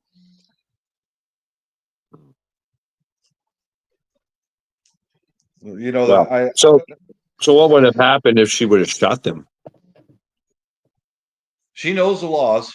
She knows the Washington state laws. She would have had to wait until they broke the window and were coming inside the car. Okay. That's messed You up. know, That's messed up. that's the way it is here. You know, you got to wait until they actually put their hands on you, and then Do they? pop, pop, pop, pop. So is it a stand your ground type of thing, or is it like a No, duty no, to retreat type of thing? we don't have the duty to retreat yet, but this year they took away our stand your ground. Damn. Took it away. Yeah, they took it away. Yep. What the Yep. fuck? Yeah. Wow. That's one We thing I don't- will say that I liked about DeSantis. He actually strengthened our Mhm. our stand your ground laws here in Florida. That's one thing I do appreciate. Yeah, I wish it was like that here, but as long as we have mail-in ballots, we're not going to see that on the West Coast. And that's what drives all this shit is the mail-in ballots. No ID required, nothing. That's Yeah, why I'm they, still bitching. I'm still bitching at my granddad that died quite a few years back. Man, he voted Democrat this last time. Wow. I hear you. I used to get my mom's mail-in ballots. This was the first year I had not gotten one for her. Dude, she died like 15 years ago, and they Right. kept sending. Even though I moved, they would send it to my address. My mom's dead mail-in ballot. Yeah, Yeah. dead mom's ballot. Yeah. Yeah. Yeah. A lot of dead people and a lot of pets actually voted Democrat. Mm-hmm. All true. Yeah, we still won. After I get done with this wood, I got a little machine shop here in my garage. I can make almost anything I want. But okay, last time I was over in the Philippines, a young lady came up and grabbed my hand, and I didn't hear her approach because I'm getting older. I'm over 60, and my reactions are slowing down. And I've lesson learned. Okay, you're not as alert as you were 10 years ago, and I'm gonna make a key fob weapon. I'm going to take my key fobs and make a couple of key fobs out of metal in my machine shop here, and then put them on a lanyard. Because when I walk through the parking lot, everywhere I go, I carry my key fobs on a lanyard, just like that. Yeah, and I walk from the car to the store because I got something in my hand. Get it? So I started Bob, thinking. you know what a monkey fist is? Yeah. This is what I whatever. use. Mhm. Yep. I got a bike chain hooked onto my keys. I Yep. just grab a But hold of that sucker and swing that at somebody. yeah, You know, it works but good. I'm gonna put the key fobs in my pocket from after I get those fabricated, and put the dummy key fobs on a lanyard. And I'll make them look like regular key fobs with regular house keys on them. Okay, Yeah. so it's a mimic, but it's a weapon. You know, Yeah. Yeah. that's my next project. I'll post that up on my channel. Here we go. Here's my little thing. I used to carry this. I don't carry it anymore. But this is I forget the name of it. A marakasuka. It's Japanese. Nasty little Yeah. thing. Yeah, that's Yeah. if you use that on somebody in Washington State, you'd be hanged by the neck until. So I would literally put one in and one in the pocket. See if I can do this here. Yeah, one in this pocket and the other one in the back pocket, and it looks like I've got a fucking wallet chain, right? Yeah. I got it. Yeah. That's smart. And I carried this all over the world, all over the world, and look how easy it is to deploy. Boom, it's Sure it is. raw. I just make a quick thing, and that's it. And I learned there's no I've got this on here so I could practice with it, right? Do some shit. But I learned just grab it and swing. There's no technique. There's no technique needed. You just bam, it's hitting. It's gonna hit. And if you swing like you're just gonna swing, and not try to pull back, not try to negate the spin backwards so it hits your hands. If you just swing and keep going, you'll follow through, and it'll spin back and get out of your way. You can just fucking beat the shit out of it. I mean, it's a quick first strike weapon. I had it happen to me in Italy, of all places, Naples, Italy. I had this everywhere, and nobody knew. They're like, "Oh, you got a wallet. You got a wallet chain. That's smart because there's a lot of pickpockets around." Yeah, that's great. Right. They didn't know it was big. And we're walking down the street, me and the boys, and we walk by this crazy lady sitting on a step, crazy Italian lady. And she's going off, and she had a pair of sunglasses. And as we were walking by, like, what the fuck? She just takes her sunglasses and throws them in our general direction, and I me being the guy, I picked them up and I went to hand them to her. Like, here, you drop these. She's fucking nuts. She's screaming out, just, I don't know what she's saying. Habra, and she grabs my hand in certain, like, she too arms me. She goes 2-on-1 on my hand. And now I'm in an arm bar with this hand. Right. And so with one fell swoop, I pulled this out right out of my pocket. I was going to bash her in the fucking head.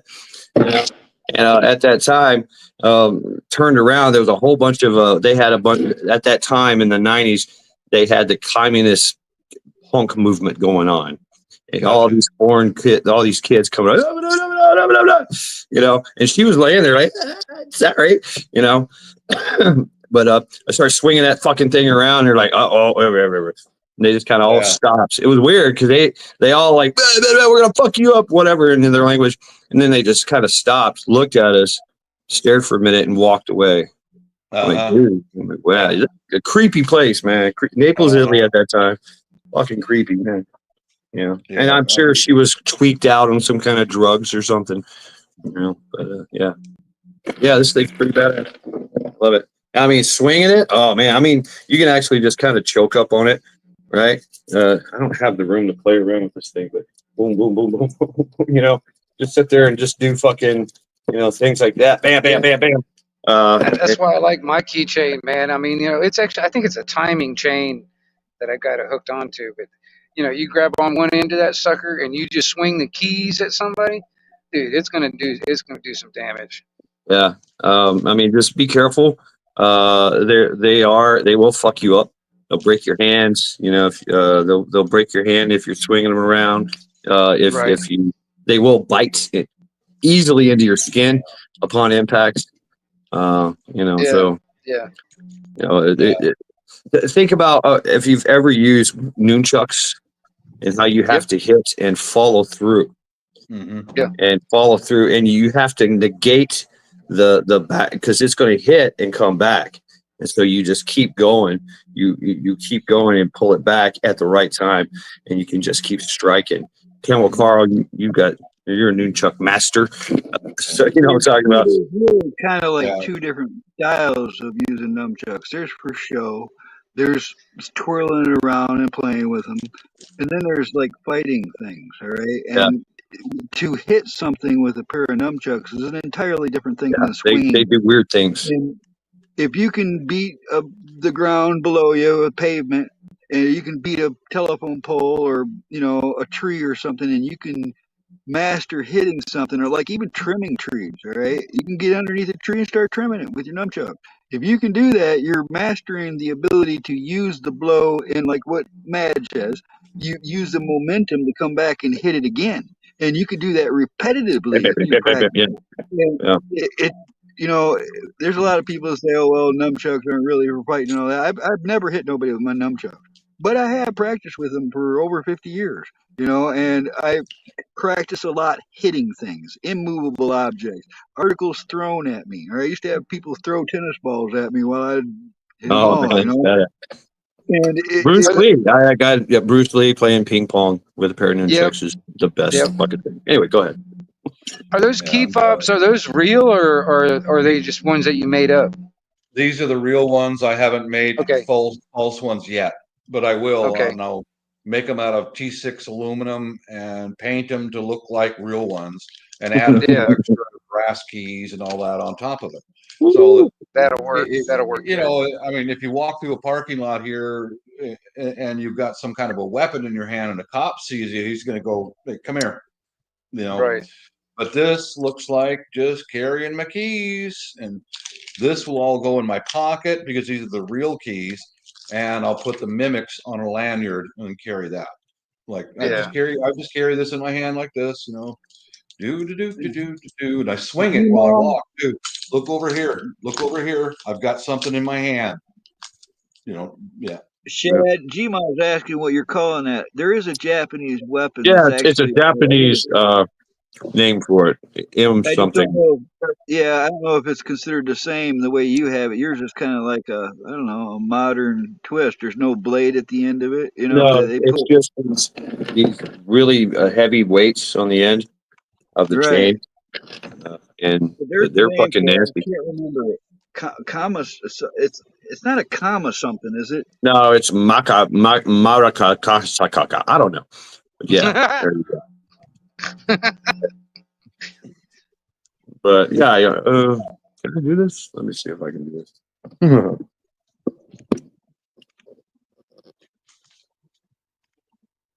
I need playing with these things they're dangerous. It's been a while, and that's the reason why I have the fucking the ribbon on it. So you can. Oh yeah.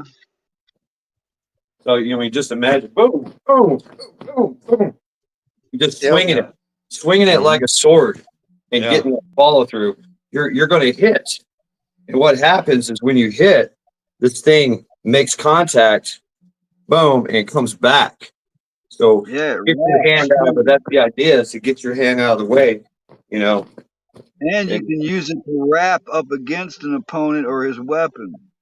Oh yeah, I mean, if you're, you get into the whole wrapping thing, boom, right? With your landlord, the way that I always hold it, this is easy to hold because it has a stopper on the end, right? So I can do that. But you can also choke up, wrap it around your your hand just once. Now you got that at the end. The first strike thing was they took it like this, piled it up in their hand like so. Yeah, sling it out. Yeah, there you go. Yeah. They would sling it out, and from there, boom, boom, boom, boom, boom. Now you've got this long ass weapon that you're just swinging around like, fuck that. I'm not getting close to that. Right? Anybody with half a brain is gonna back up. Right. Mhm. you know, and just doing a side, the X, right? The little X. I put a lot of flourish and shit on it, like boom, side, you know, and then you can get into switching around with it. But you got to be really, really careful. You know what I'm saying? Really fucking careful because it will fucking hit your ass. And it does hurt. It will break your Yeah. kneecaps, break your hands, put a knot on your noggin. It fucking sucks. But just taking it, just bam, swinging it, you know, choking up on it. You've got a nice little, like a little blackjack, right? From the blackjacks, Yeah. you know. And Yeah. so I don't have to have that length. I can just choke it up like that, and just bam. I mean, just a little pop on the head, you know, just bam, pop on the hands, you know, whatever. That's a bad day. You're gonna get some education with it. I used to carry just a little, like a little master lock on the end of a handkerchief. You know what I mean? So rope, right? Batteries in a Yeah, sock. like a I mean, yeah. I mean, See that so many. shit? KY says never bring a chain to a gunfight. Okay, all right. Right. I mean, I love how everybody's like, well, fuck, I ain't got to learn martial arts because I got a gun. Right. Sure. Keep I thinking get that. close enough, that gun ain't gonna work for shit. Yeah. Honestly, man. If I get close to you with my knife, man, that gun ain't gonna be worth Yeah. shit. Tueler method. Think Even about with that. Tueler method. nothing. Listen, even if with nothing in your hand, if somebody gets too close Yeah. to you, they don't. You're in With a trouble. pistol, yeah. That's true. That's true. But you gotta know what you're doing too. That's another Sticks thing my too. pew pew. What if your pew? What if your pew pew malfunctions? What if you forgot to load that motherfucker? What if it's in a Or condition cock. 4 and not condition Yeah. 1? You know, Exactly. what if? I mean, you go to make that shot, you pull that trigger, and nothing happens. I mean, yeah, you could use the weapon, the pew pew as a weapon, as a melee weapon. That you break skulls with that. But getting to know what too, though, Shad, is if you're constantly in movement to get away from the muzzle of that weapon in close proximity, every split second you're farther away from a devastating wound. So you might get winged. You know, you might get, but your chances are really improving. Everything you're doing against the that's close. usually what happens. Storms, what's up? Usually that's what happens. People miss. People, they're trying to be fast. Oh God, and they don't know what the fuck they're doing because they haven't practiced, they haven't dry fired, Dude, that's so funny. I see these videos of these renal dump these happens. gangbangers out there shooting, not hitting a goddamn thing, but unloading like freaking clips out. You know what I mean? I'm like, you guys can't shoot for the shit. You're not hitting anything. Yeah, you don't let them get close. How you going to do that when they're already on you? That's what happens. Is bam, you're hit, and you're there. There's another thing that I don't hear very many people ever talk about. If you grow up with a gun in your hand, all right, or a bow, or you throw knives all your fucking life, all right, there comes a point to where it becomes instinctual. It's not just that you've trained your muscles and all this. You don't need sights anymore. There's some people that are so good that they pull that gun, they're already gonna put something on you. I mean, they don't have to aim, they don't have to hesitate. The moment it leaves its holster, they're firing on you and hitting you. There's people like that. Right. Yeah, It's a yeah. whole different game. I hope that I'm one of those people. I do a lot of extensive training with that, and especially with the scenarios. I guess I have to figure. I'm very very weary about doing that, showing that content because obviously for obvious reasons. What kind of content? I missed it. Gunplay, right? So, what was I going to say? Me personally, I just don't like. I don't like to show everybody what I know. That's what I right. Well, yeah. Now here's a historical fact: the longbowmen of England, they were handpicked from birth, and it was a hereditary thing. That the father of that had the longbow that trained with the longbow all his life. That was his life. He's a longbowman. that his kids I'm get giving brought you a up. 2-finger salute right now. I'm giving you a 2-finger salute. Every dude, they were so brutal in hand-to-hand combat. Their one hand that they pull back, or whatever the bracing hand, they could kill a man with one punch. Just boom. You didn't fuck with a long bowman. They would just bam. There's stories of that. Medieval times, of course. And if they were caught, enemy archers were caught, they would cut Right. their fingers off. The fingers now, I mean, of course, we know that, the European model is this, but in the Asian, it was the thumb. They used the thumb, and they used that's why you see the thumb ring. Everybody had a jade thumb ring or a rock thumb ring, and that was to knock. Mongolians were talking about that. They used that as well. That method. The Europeans used the 2 fingers. That's the reason why they had that 2-finger salute, like you were talking about, Carl, because they used to get them cut off back in the day. Mm-hmm. I've seen some comparisons like longbow versus armor, where they'd take shots across the field, just drop that arrow right through some armor. They had certain tips and things that were designed to penetrate their. That's fascinating stuff to me. I've watched a lot of that content. Like the Bobkin tips, those go through armor and chainmail. Yeah, every creation you come up with, there has to be a counter to it. Yeah. It's like, as I understand, the French came up with this. They, the plate armor. Okay, they would, and when an arrow would hit it, it would bounce off. Sometimes, so they made a protrusion just to protect your face.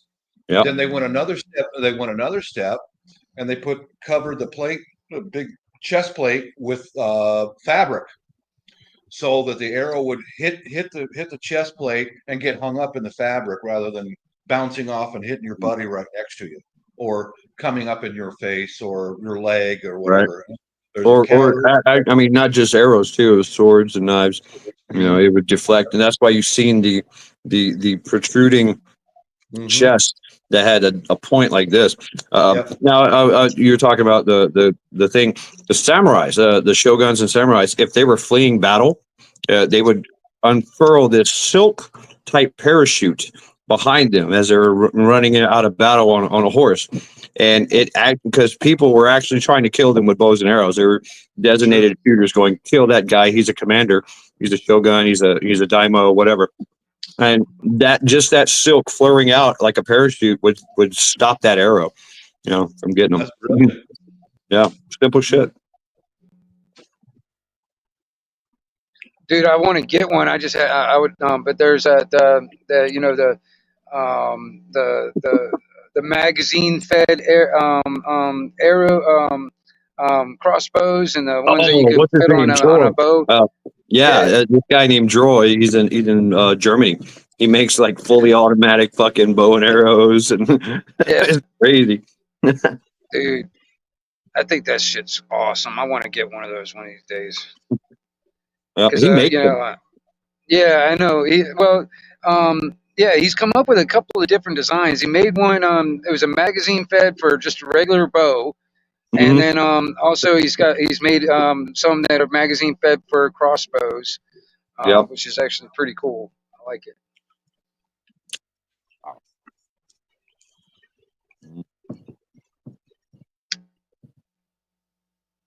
I'm telling you, man, if they had that technology back in the day, that would have been a big deal. That would have been like a turning point right there. A magazine fed crossbow. Well, they did. The Romans had it. They had the Bastilia. They had the Chinese had it.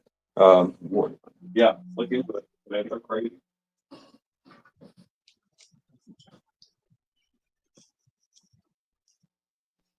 The Bastilia. The Bastilia that.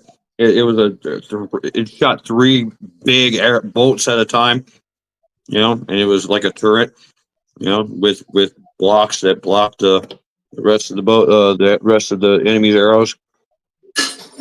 Nailed it, Governor. I wonder how many model rockets it would take to lift like 100 by 100 foot net of monofilament line. What? Like you stake down or just set 100 foot of monofilament like gill netting. You know, the really lightweight netting. Yeah. Okay. Yep. And then at each end of it, and maybe some in the middle, are rockets, like little, model rockets. Remember those? Oh yeah. That it I would built take some. Yeah, I remember. a 100 foot by 100 foot sheet of monofilament gill netting into the air as fast as you could get it. I wonder how that would affect drones. Fishing Depends on game, how high. Depends on how high you fishing, can get it up there. fishing Right. game uses that to capture flocks of birds for transporting them out to a new area. Yeah, Boom! I've used them. I've used that type of netting to catch bats before. You know. Wow. But Really? get some altitude with it. You know what I mean? Maybe even attach some balloons to it, some helium or something to it that where it would keep it up there. Area denial in the air. You know what I'll do if a drone comes over me? Yeah. You know what I'll do? I'll fake them out. I'll lean over and put my forehead on the sidewalk, and they'll think I'm just another fentanyl wasted life. And Ah, yeah, right. just fucking Yeah. move on. That guy. Piss Yeah. all over myself and put my forehead on the sidewalk. Fine. Move on. You know. Oh my That was God. good. Yep. I mean, honestly, for me, if a drone flies over me, I just either pay it no mind or wave at it. Hi. I ain't gonna mess with it. I'm definitely just flipping it off. You Yeah, know, that too. Yeah, they expect Yeah. that. A drone driver expects that. you. Drop trowel and give it a shoot at a moon. Shit in my hand and throw my own poop at it. You know. There you go. There you go. There you go. It's Weaponized kinda like- poop. that guy must be a politician. Don't shoot him.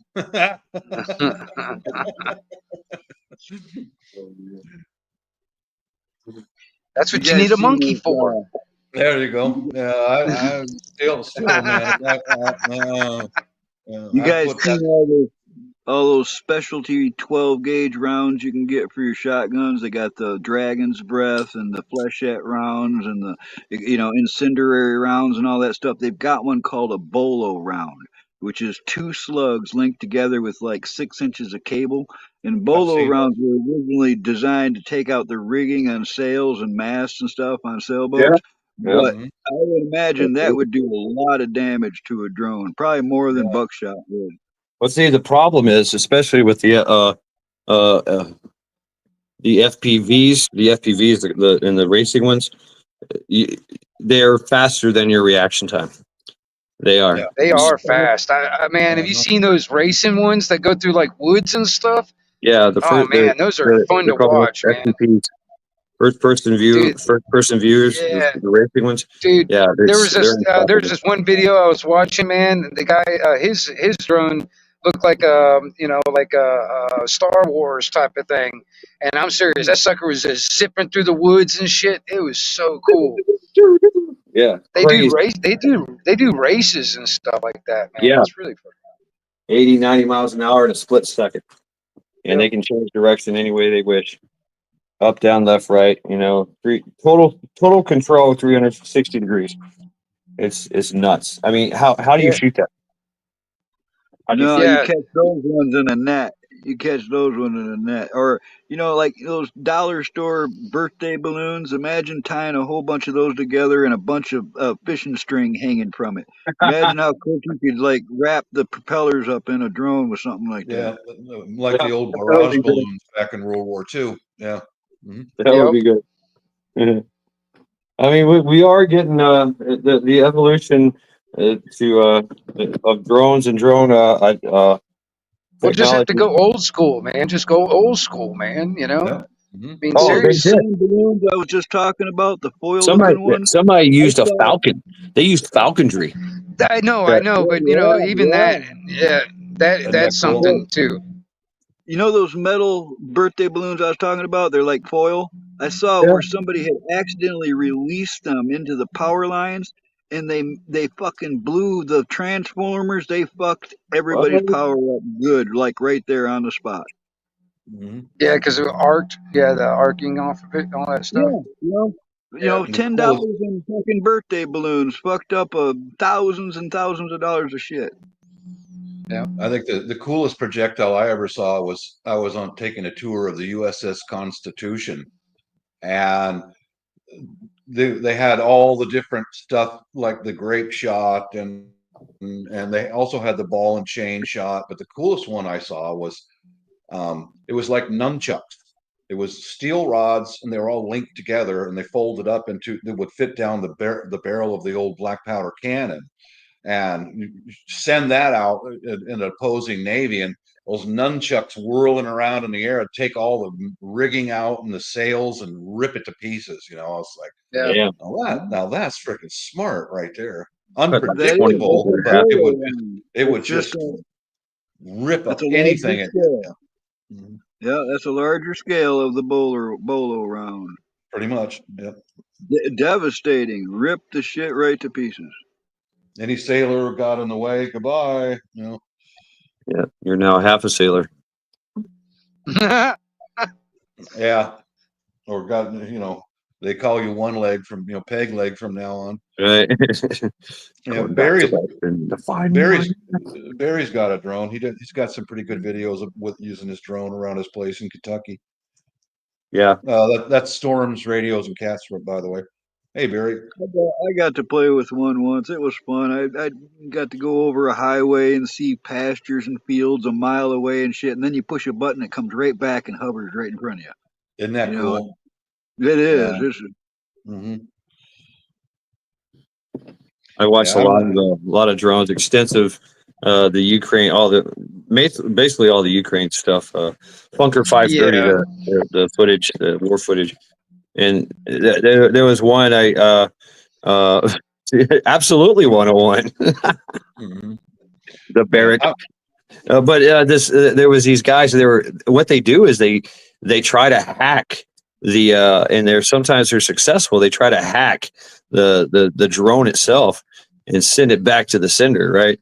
And they're watching. They're watching on a monitor as they're trying to figure out how to get this drone. And then all of a sudden, the building that they're in goes. They're like, "Oh shit, that was our building." That was us. Yeah, the last thing you see is guy sitting there with a drone console and he looks up and goes, "Oh," that old shit moment. Boom! We sent it right back to you. Oh man, that's clever. The Russians started to they got wind of this, and there's also jammers that they're putting on vehicles. They look like little Batman things, Batman heads. So the Russians were like, okay, fine. So they just added 10 miles of fiber optic cable Exactly. to the drone. Yep. Mm-hmm. Speed Racer, I think, did this first. If you remember, the Mach 5 used to have a bird. It was a drone that he could fly off the car. No shit. Yeah. Yeah, I think it's a great idea. I mean, the Army's got, shit like that. They've been working on that whole Hunter Warrior Seeker program for fucking how many decades now? And that was one of their ideas was, every vehicle would have its own little drone that would pop up, and then of course they made a backpack version. I want that bad. I'm gonna have that. I'll launch it right off the roof. That's a future thing. How's this for the conversation we were talking about early days where the French and their body armor, a countermeasure, and they're doing the same thing now with drones. Yeah. Things change, but the pattern of human conduct doesn't. Yeah, we've seen literally in the trenches they would hang up camo netting really, really tight and at a certain like 6 foot high, and it would catch a drone.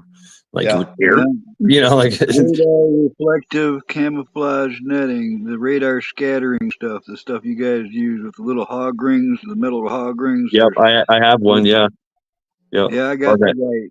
I got quite a bit of it, but I got the full white piece. I use that for air conditioning, Shad. I can put that white camouflage over my truck, and it cuts the temperature down. No shit. Yeah, you're right. Yeah. reflects the heat. No shit. KP, he and I could have sworn it was the Mach 5 that Steve Speed Racer drove. Mach 1. Okay. Go Speed Racer. Go Speed Racer. But nobody remembers the other show that came on the same hour with Speed Racer. I don't. Nobody seems to ever remember it. You guys remember Kimba the White Lion? Because that used to come on at the same time, at least here in Detroit. Oh no. No. I See, only had nobody 3 channels. remembers it. 2 channels and I didn't really watch Speed Racer either, man. I never really got into that. I couldn't watch it. It wasn't on the channel. Yeah. It was Yeah, on it another Well, it channel I was couldn't get on the Zenith. not a big one for me either. I watched it a couple of times and went, you know, it Yeah. doesn't do it for me, you know. Oh. What was Well, that? What was there was another one, man, that was around that time, man, too. It was like they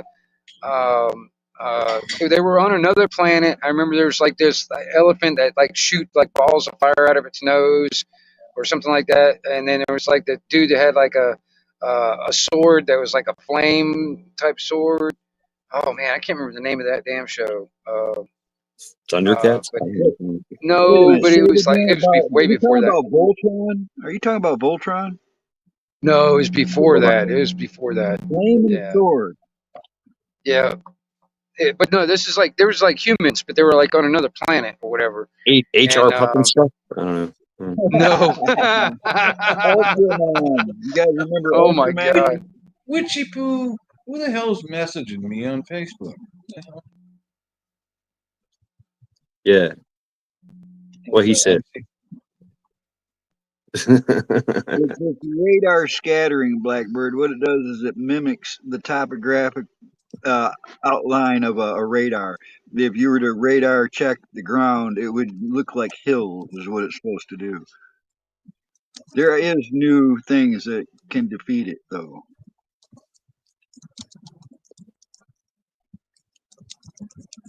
Oh, I'm gonna tomorrow at about 8 p.m. I think it is. I'm gonna have a live with a couple hotties. One is Virginia Roots. You know who she is. Oh Oh god. man, she's one of the cool kids. I'm gonna tell you. Yeah, she is. And She is the coolest. I'm inviting a lady who's half Japanese, half Filipinos. Let's see, wait a minute. She's half Japanese, half Filipino, living in Japan. That's Monday for me. Do work on Monday. I guess she can't join us. Oh darn it. Little hottie, but I guess she's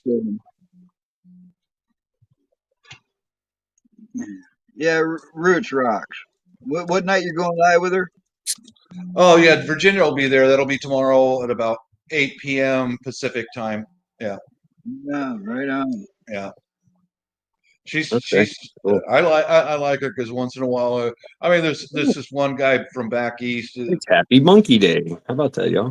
This one fellow from back east. He's slightly autistic, so I have to straighten him up once in a while. Like, slingshot, shut the fuck up. And then okay. And anyway, he's one of those big time MGTOW guys against feminism, and holy shit. Oh my God, man. One time he was on the panel with Virginia Roots and he was saying, I'm going to go to Japan and I'm going to get me a wife from Japan. She says, don't you fucking dare poison my bloodline.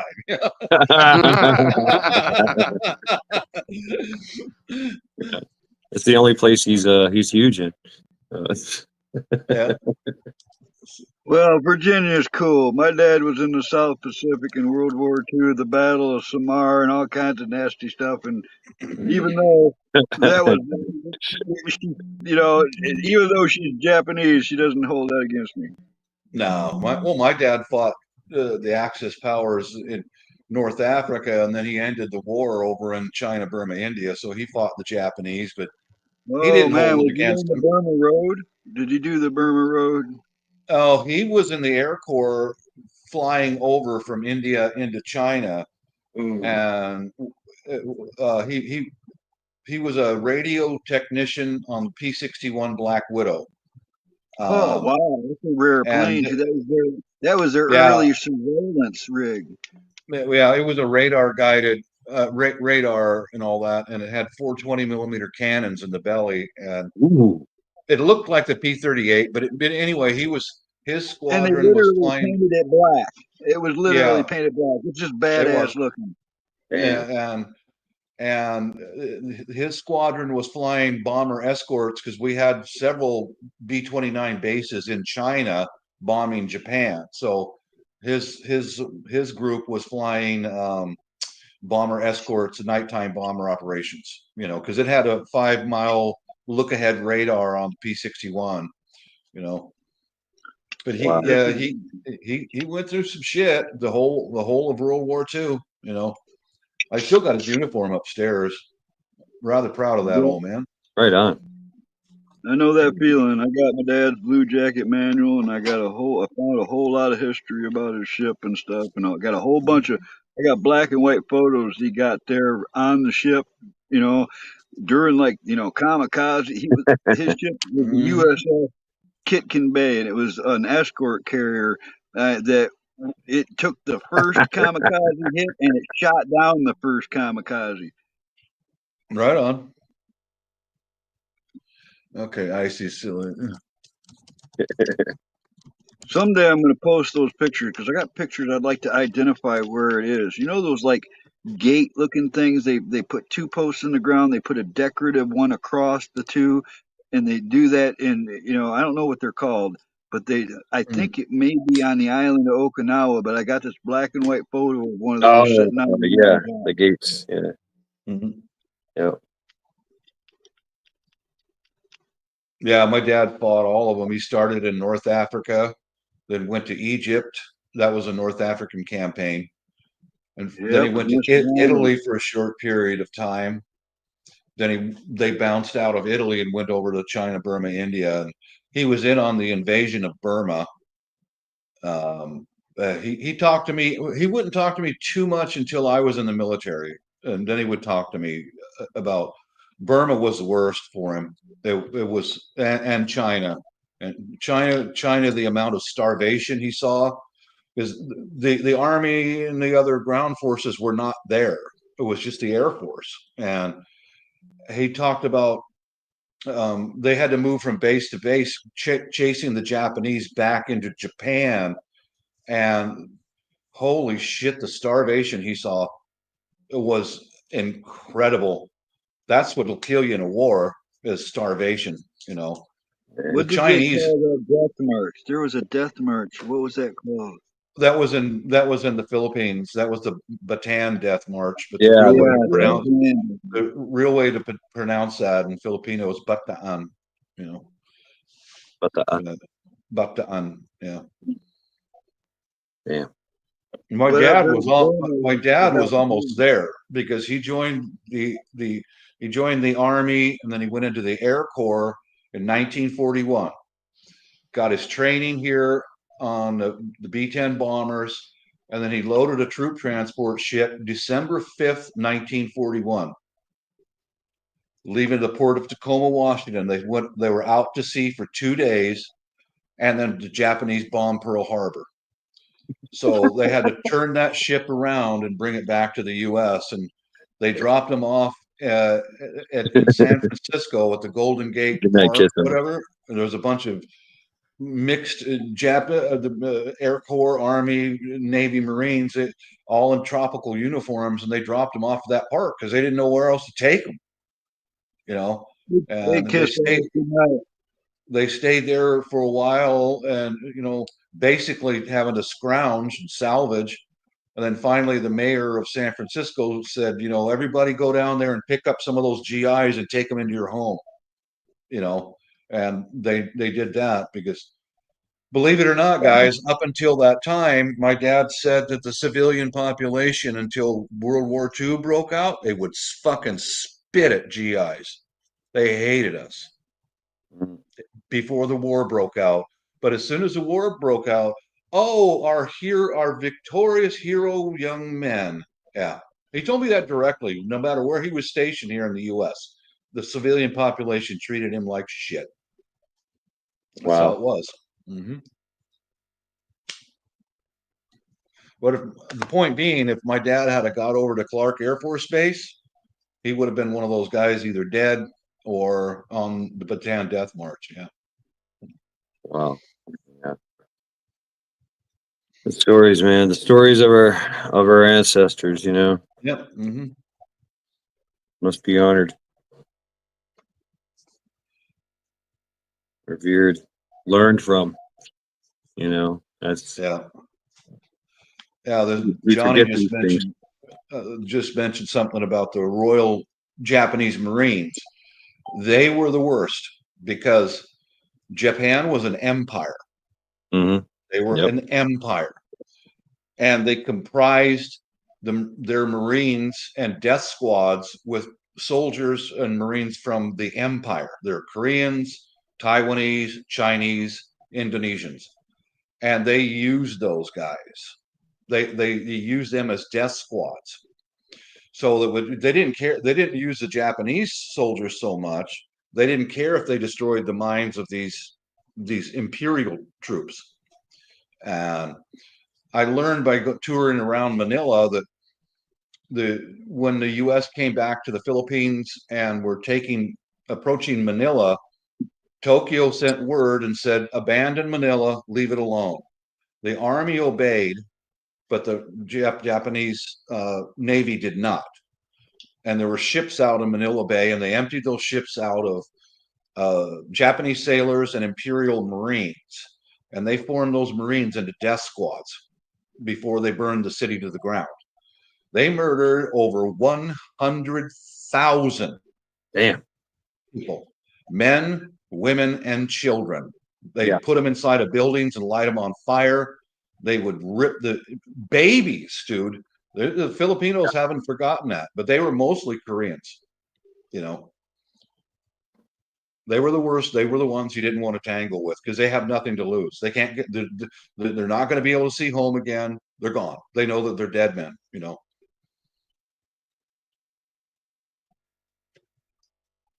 Anyway, that's a bummer topic, but sorry to take up the mic for so long. Learn that in my travels. Monkeys, fucking monkeys, shit throwing monkeys. You know? Monkey. Monkeys can suck ass. Funkin' monkeys. What's up, boy? Yeah. Now there was one story about my dad's squadron was the 427th Night Fighter Squadron. They often went out and patrolling around China alone because they had radar and the Japanese airplanes didn't have it. So Bob, can I ask you a question? I'm getting an image in my mind of a wasp, a patch with a wasp on it. no, Or is it a bird? Is it a bird? No, the 427th Night Fighter Squadron. What was it? One of his shoulder patches were the CBI with the sun and all that and some stripes, and the other one was a tiger like this, you know. Nice. But what happened with that pilot was he could see a Japanese fighter plane out there in the distance on his radar, so they followed him and they pancaked until it was almost dark. And just before dark, he came into that Japanese air base and strafed it with a 20 millimeter cannons in the belly, and they destroyed every airplane in that air base on the ground. And now, when they got done with their strafing run, now it's pitch dark. The Japanese can't follow them, so they flew back to their air base untouched. Smart pilot. So the Corsair was the fastest airplane in World War II. The P-38 was the second fastest. Was that Black Widow third or right behind them? It was a big airplane, so it wasn't real fast, but its maneuverability was unmatched. Example is every other airplane had ailerons that were a large piece on the wing tips. Their ailerons pop up from the wings, and it would pitched that thing, and it had quickly. It could rotate quickly, and it had flaps from the wingtip all the way to the body, so that they could extend all the flaps down and land in the dark at extremely low speeds. You know, it was developed by Northrop, and I think they made about 700 and something of those during the war. And quite an amazing airplane. I think somebody made a model of it when I was a kid. I think I might have made the model.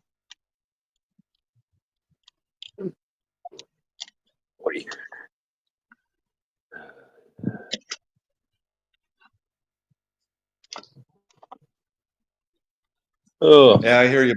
I hear you, Blackbird. My dad didn't talk too much about what he saw until after I was in the military. Then he would talk to me. You know.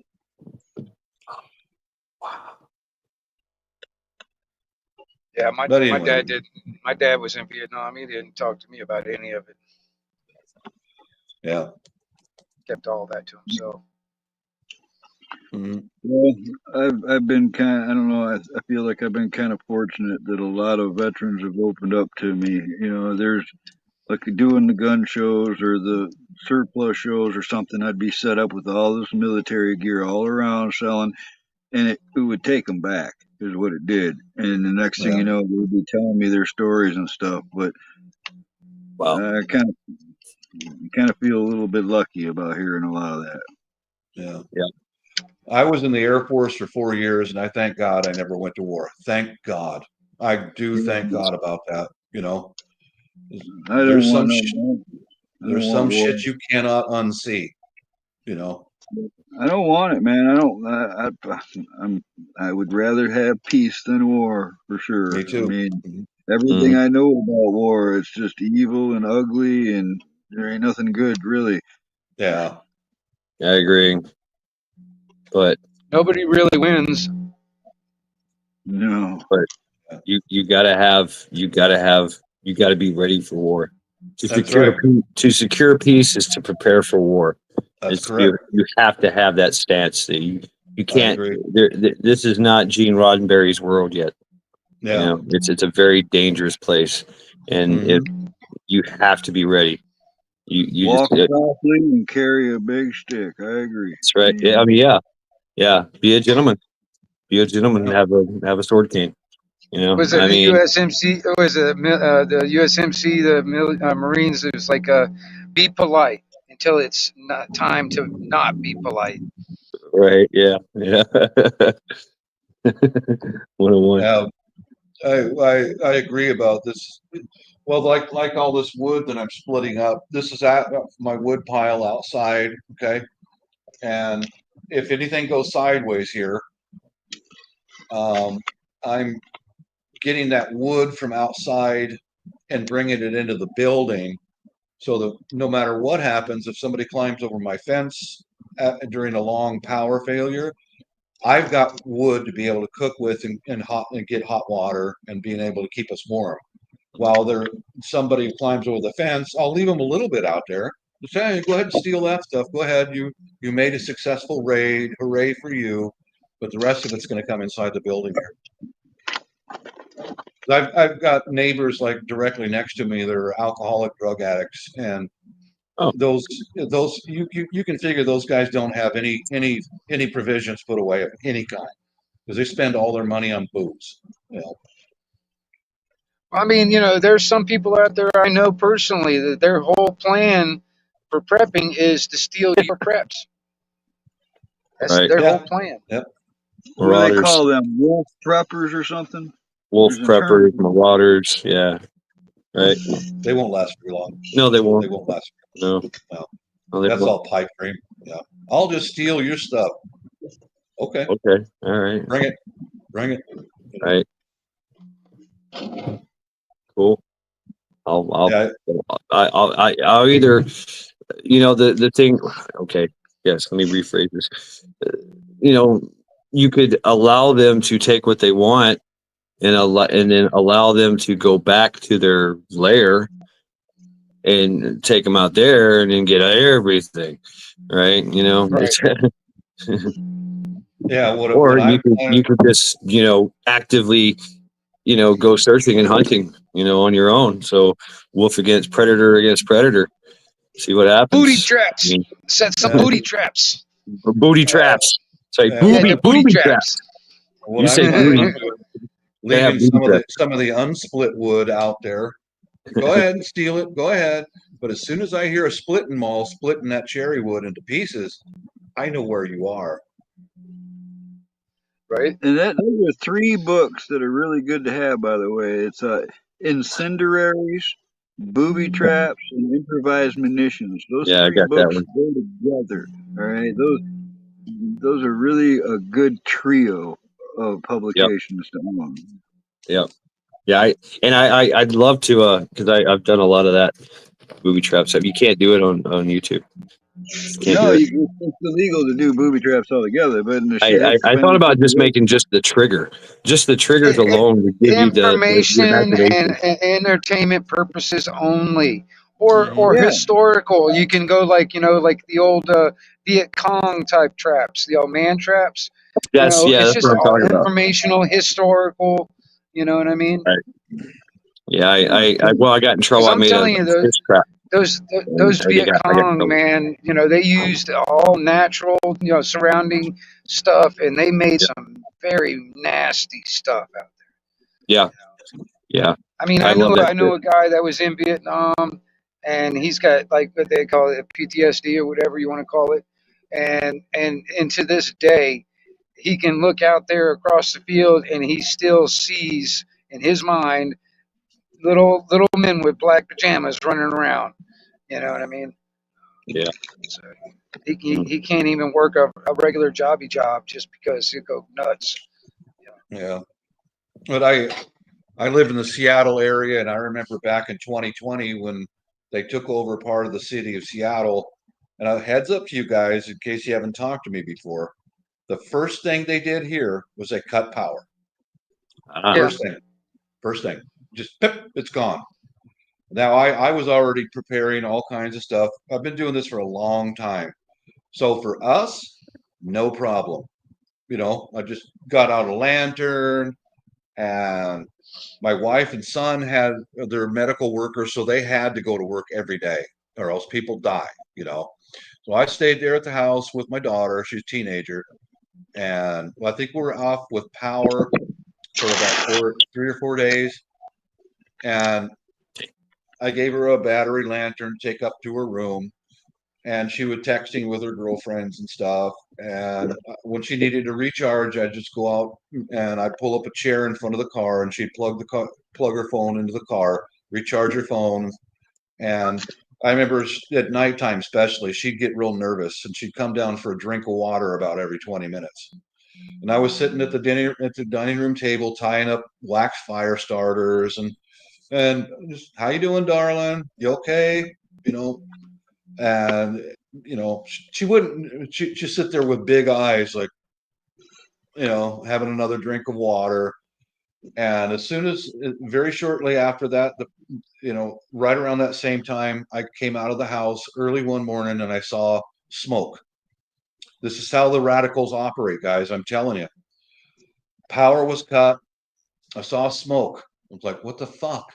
It's a holiday weekend. The power is off. Nobody's working up in that area. They were clearing land. And what they did was they lit a stump pile on fire. And somebody got on a bulldozer and pushed that stump pile into the woods. And here comes all hell on earth. They lit the fucking forest on fire. And at the same time, they went all around the Puget Sound area throwing incendiaries out their car doors, out their car windows. That's how they do it. They cut power first, Yep. and then they start lighting fires. Watch your asses, guys, because we just got the Don in office, and and we got that guy who died on the subway, so that's their martyr right there. Watch your asses. It's coming. Yeah. Okay. Yeah. I like it. Yeah. Yeah. I know what you're saying. As long as you don't come around my house, you just go do it over there. Go ahead. I'm not gonna go run after you. You know, I'm too old for that shit, but don't bring it to my house. I mean, that's exactly what needs to happen. Is they need to get run down. You That know? happened. Yeah, I saw some news footage about how the Antifa went into one neighborhood, Oh yeah, and the people in the neighborhood beat the shit out of them. One of yeah. them who was able to stand up and run, he ran to the police to save his life. Yeah. Yeah. They took an Yeah. old These good. veteran in a wheelchair and they pushed him into a ditch, and that's what set it off, man. You Yeah. know, These good old boys down here in the South won't stand for that shit.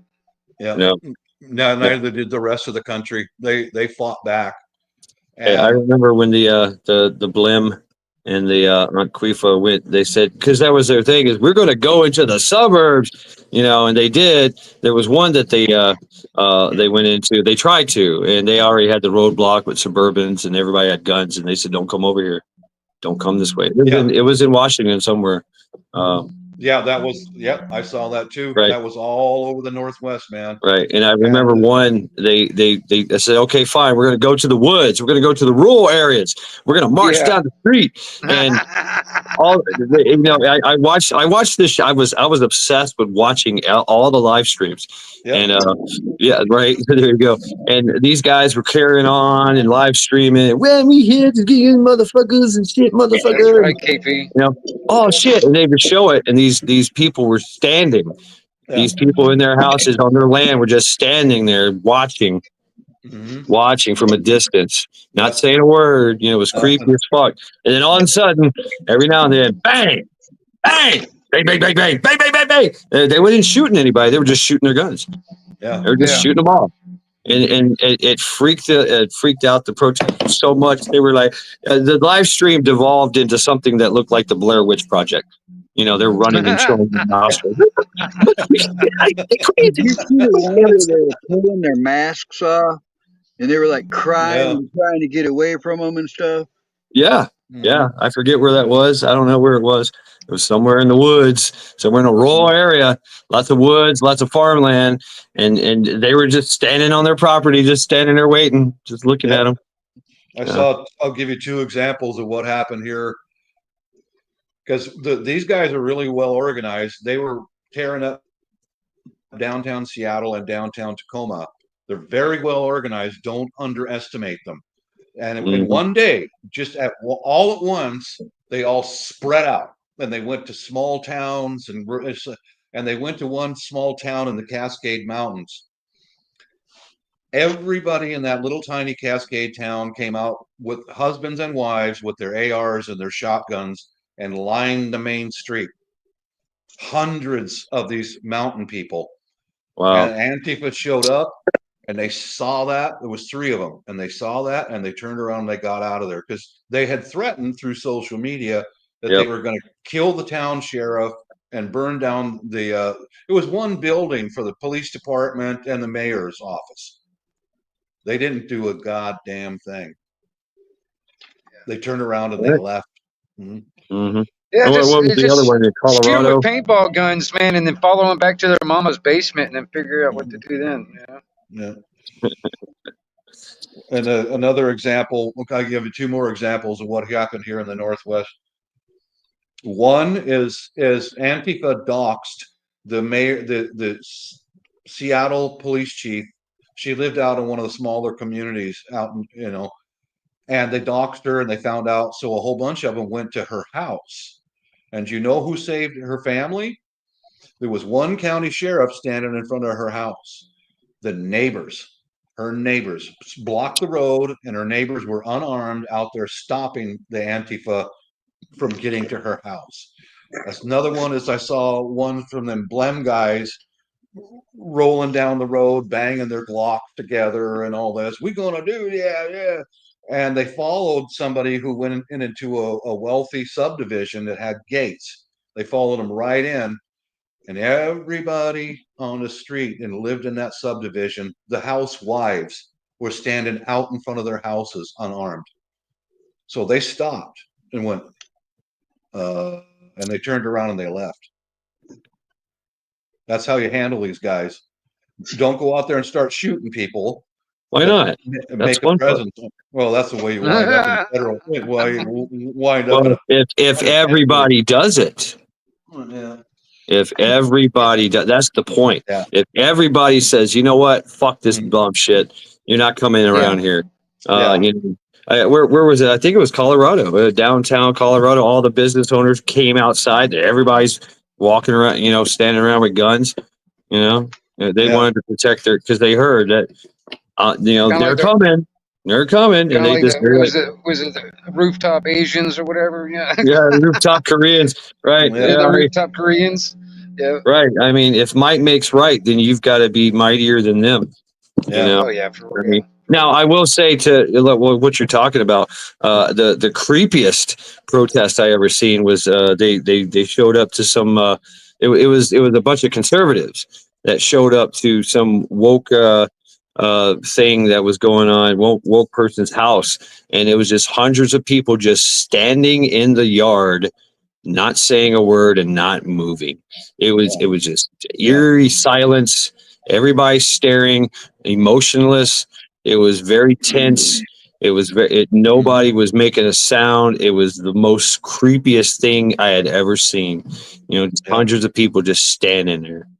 You know, That's what like that housing development that the BLEM followed them in. That's what all uh-oh. Uh-oh. were out there standing in front of their houses. There we go. All of them. Yeah, that's why they stopped. You know, and they left. Yeah. Right, because that once Nobody said again, nobody said remember what we were talking about, Carl, in the beginning of this live stream, is that whole intimidation factor. You know, you want to instill fear and intimidate so that you can strike. You know, it's easier for you to strike. It's easier for in the Blam and Quifa's, you know, because they're cowards. And they're looking for weakness, and they're trying to instill weakness and fear, you know. And if they can do that, they can get strike. I can And go they get full nerd on you, all right? That 1977, the original Star Wars film. There's this line in there where Governor Tarkin says, "Fear, fear will keep the local systems in order." Since that right. line, there's a whole. It's called the Tarkin Doctrine. Nerds have made it a whole thing. Whereas throughout history, that's how they've controlled the subjects. Of course, absolutely. It works. Fear works. Mm-hmm. Yeah, absolutely. And we have drone fear. But well. I mean, the New Jerseyans are starting to shoot them. Well, I'm telling you, you think about it though. That quote they were saying is like, oh, we don't know what they are or what the purpose is, but we don't see them as a threat. I'm like, dude, okay, well, all we got to do is shoot one of these things down. We'll know what the hell they are. You know what I mean? Right. Right. And then what I mean, even the mass hysteria, you know, they're shooting. People are just going to be shooting in the dark at planes and helicopters going by, going whatever. Well, but you know what? There is that. Yeah. But so what? So be it. Guess what? That's the fear that you instilled. You know, in the people, and if the people lash out in such a way, that's your damn fault. You know, Mr. Gooberman. You know, you're the fucking idiot. What do you think was going to happen? You know, and even if it's some kind of like you know, 3D chess to take guns or to whatever.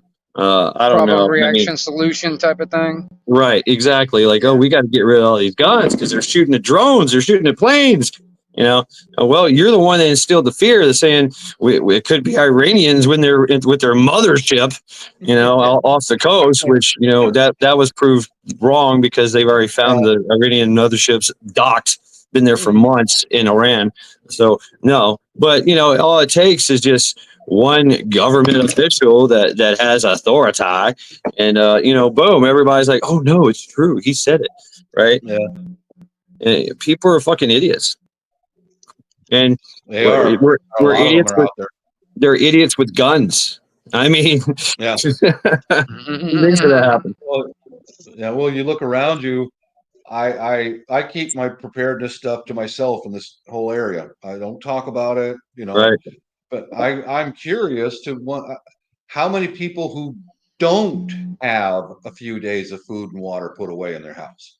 My plan is we're staying here, period. Right. Well, we can cook here, we can stay warm, we can eat, and I store the food that we eat every day, you know. And I wonder just how many people are not who can't.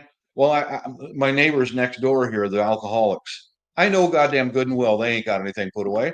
I know because they spend everything they got on booze. You know? Right. So those will be my. I will keep one eye on those. Okay. So go ahead and make your special liquor, your special alcohol, your special moonshine. Yeah. You know, here you go, man. Hey, you got any beans or rice? You got any Funyuns over there? Here, I'll give you this whole bottle. You know, go ahead and smell it. It smells great, don't it? Go ahead and take it home, drink it. It'll get you fucked up. Yeah, yeah. Well, that's what the Actually, Germans did back in World War II, isn't it? And then what the Germans used to do, they would set up like they would kill the family in the farm or whatever, and then they'd leave the house empty, and they'd set up a whole table full of food and vodka on the table for any of the German enemy to come in there, and because they're starving, they see all this food and this liquor sitting on the table, they drink it, and it's all of it was poisoned.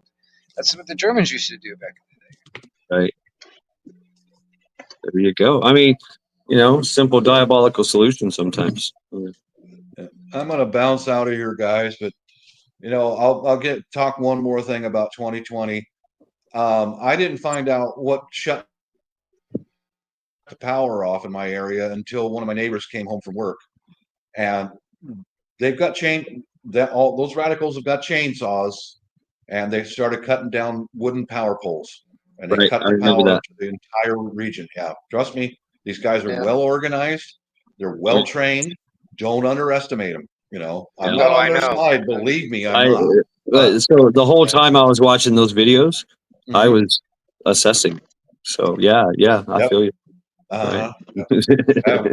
We lived through it. You know, I'm there at home with my daughter, and I'm watching fucking fires burst into flames all over the region. I went, "Isn't this special?"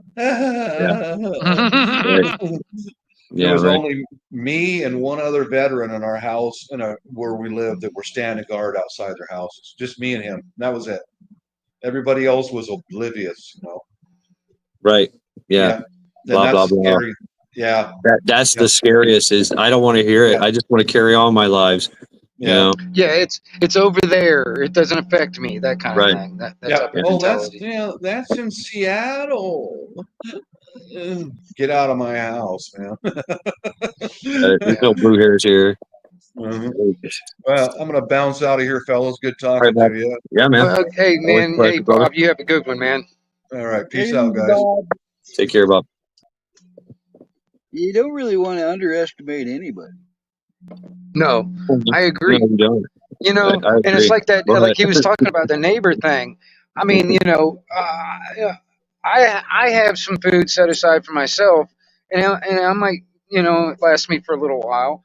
But my neighbor might not have shit, and he might, you know, get into that, you know, desperate times. Desperate people do desperate things, and you know, he might have kids that are going hungry, and they're like, "Daddy, Daddy, I'm hungry," and stuff. Well, he might be willing to come to my house to take my stuff. He might be willing to even kill me for my stuff. You know what I mean? So I gotta keep all that, you know, that one eye open type of thing. But you know, that's another thing too. I mean, you know, if somebody's really, really intent on something, all they have to do is just sit in the tree line and just pick me off with a deer rifle when I'm walking out my yard. I mean, you know, or you're getting up to make coffee in the morning. Exactly. You know? I can't, you know, I can't keep my eyes open on every single thing and all the time. And I got to sleep, you know, just like anybody else, you know? But you know, that's the thing. Vulnerable as a baby when you sleep. Yeah. Right. Yeah. But that's why you guys. There's a saying that you can get to any man on the planet with the possible exception of the United States president. That's actually a thing. Well, well, they almost succeeded. Yeah, almost, and they have before. I mean, they got to Mhm. JFK. They got to a couple others. Yeah, exactly. I mean, nobody is untouchable. Put it that way. Nobody Yeah, is. that's true. That's true. And that's the thing. That's what I talk about the Antiqua. You know what I mean? They're not untouchable either. You know what I mean? And that's what kind of got me. I was like, why didn't people just follow these people back to their damn mama's basement? And you know what I mean? Right. Put a damn geo tracker in their freaking car, and It happened. you know, It has happened. I mean, there were. I watched live streams that there were, these guys that were following them back. They were doxing the woke that was a website too. yeah, And once 4chan, if you heard of 4chan, once 4chan yes, got into it, they were like, oh yeah, let's go, yeah, baby. They 4chan, 8chan, yep, both Yep. of them, yeah, They got one guy because he was doing his Reddit, little live stream, and he was making all these threats, and and he was being very coy and like, hey, you'll never find me. And in the background, it was just him. He had it angled a certain way. It was in the darkness at night. And all you could see was stars behind him. They triangulated his position from the stars and found him yep. in his house. You know what I mean? There's a YouTube channel actually that he dares anybody out there to take a picture. I can find you. And there's this Right, one guy right. that thought he could, he couldn't figure out where he was at, and he was took a picture of him, and it was in the woods. All you could see was a bunch of trees, and in one corner you can see part of a railroad track. Within a week, the guy was found. You know what I mean? Right. And there's a guy on YouTube that does that. He's real good at I it. yeah, I can do that somewhat. Right. I'm not that good, but I mean that's just being observant. Yeah, Um, for real. shit. I mean, I say, I mean, you can find anybody. I mean, shit. I'm in the suburban jungle of Cleveland. Good luck, right? Yeah. And I'm just saying, don't come over here. Don't come see me, No, please. well, And if you do, I'm sorry. That's all I yeah. got to say. Well, Is I mean, like I said, no, Shad. I mean, I've had people on my CB radio over the years oh, threatening, I saying, yeah, I'm going to come to your house, I'm going to burn your house down, I'm going to tear your tower down, blah blah blah blah blah. I'm like, okay, fine. If you feel froggy enough and you want to do that, you make sure you sign your last will and testament and tell your next of kin. Because if you come over here and start fucking around, it'd be a damn shame that you end up missing and nobody knows about it. You know what I right. mean? Yeah, Because I'm yeah. gonna tell you something, Anything can alligators have happen. got to eat, and we got backhoes. You know what I'm saying? So I ain't worried about it. I'm not really worried about it. But that's just the way it is. You know what I'm saying? Right. I mean, around here, like Count Druncula, right? Cars have a tendency to just burn under a bridge for no reason. Yeah, And exactly. they have they have bodies in Yeah. them. That we don't dump them in the river because we're conservatives. We're conservative about the ecosystem. So it's under a bridge. Exactly. Stolen car. Yeah, I know. Well, I mean, I mean, So, all right, Pilgrim. Okay, so that's an interesting question. I know a little bit about it. How to combat the triangulation. If you stay on the go ahead, move. Stay on the move. That's how you do it. Yeah. Keep your transmissions very quick. Very quick. Just keep it moving. Because they have to the way they do it now. They have to set up the net and they have to keep moving into your general area. Right. And if they use a plane, it's a lot easier, of course, but it's still, once again, you just bang, hey, 1, 2, 3, 4, 7, 12, and then you're gone, in transmission, and then of course now, there's burst transmissions, bam, high frequency, what is it? The ghost net, from S2 and all that, that kind of concept where you're just doing a massive, a packet dump. And boom, it's out there. It's done in like 2 seconds. And, you know, it's like, oh, hey, you know, they seen it on the radar. They're like, it's over there somewhere. Somewhere it's over there. So let's go over there and see if it'll happen again. And it doesn't happen again. And now they're shot in the dark. But, you know, your cell phones, oh, hell yeah. They could track within 5 meters, you know, and then they go from there. Well, when you know that, obviously, when it comes down to it, if ever comes down to it, the cell phone is not going to be anywhere near. No. You know, in my opinion, because you know that's going to be one of the first things to be dumped. But you know, it's like on the radio scenario. You're right. I mean, you know, like very short transmissions if you're going to talk at all, and you know, a base station is good for only if, if you're doing a lot of transmitting out of a base station, they're going to triangulate you. They'll find you. That's why I say stay on the move. If you're doing like mobile type of scenarios and you're always all over the place and you're only doing like short, you know, transmission and stuff, you know, it's really hard to triangulate that signal. Yeah. And, you know, of course, you can also do, if you're going to do bass, I mean, repeaters all over the damn place. And then, you know, That's true too. Yeah. You know, I've seen the one where the guy, he literally ran his antenna through the town, up the side of buildings and on top of the rooftops and down and up and down. And he had the whole place fucking wired as an antenna. So it was like, what the fuck, you know? I mean, you can tune to almost anything if you know what you're doing. I mean, hell, you can tune a chain link fence as an antenna if you wanted to. You know what I mean? Right. I mean, seriously, there's all kinds of different things you can do. Remember the old TV show Hogan's Heroes? Oh, you know, yeah, they were man. using like a clothesline. That was the damn antenna. Yeah, you know what I mean? no shit. Yeah, that's right. Yeah, you're right. Yeah, I love that show. I remember building a Heath kit when I was a kid. A Heath kit that was That's cute. You had to make your own. It was like a clothesline antenna. You took a wire and stretched it out across your yard to make the antenna for it. Yeah, Yeah, just a single fed, you know, a long wire.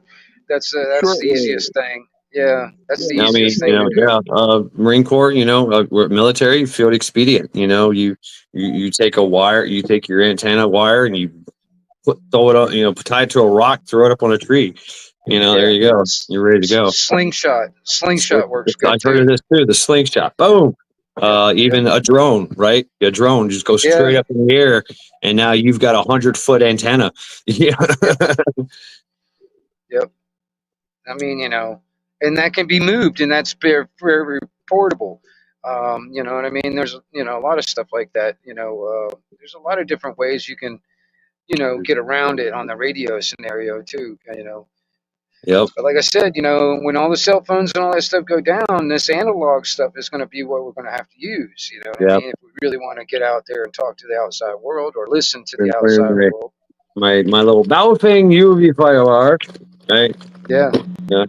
And Shad, you know, did you see that? I don't know if you saw that video, but I took 2 Baofeng radios and made a repeater out of those.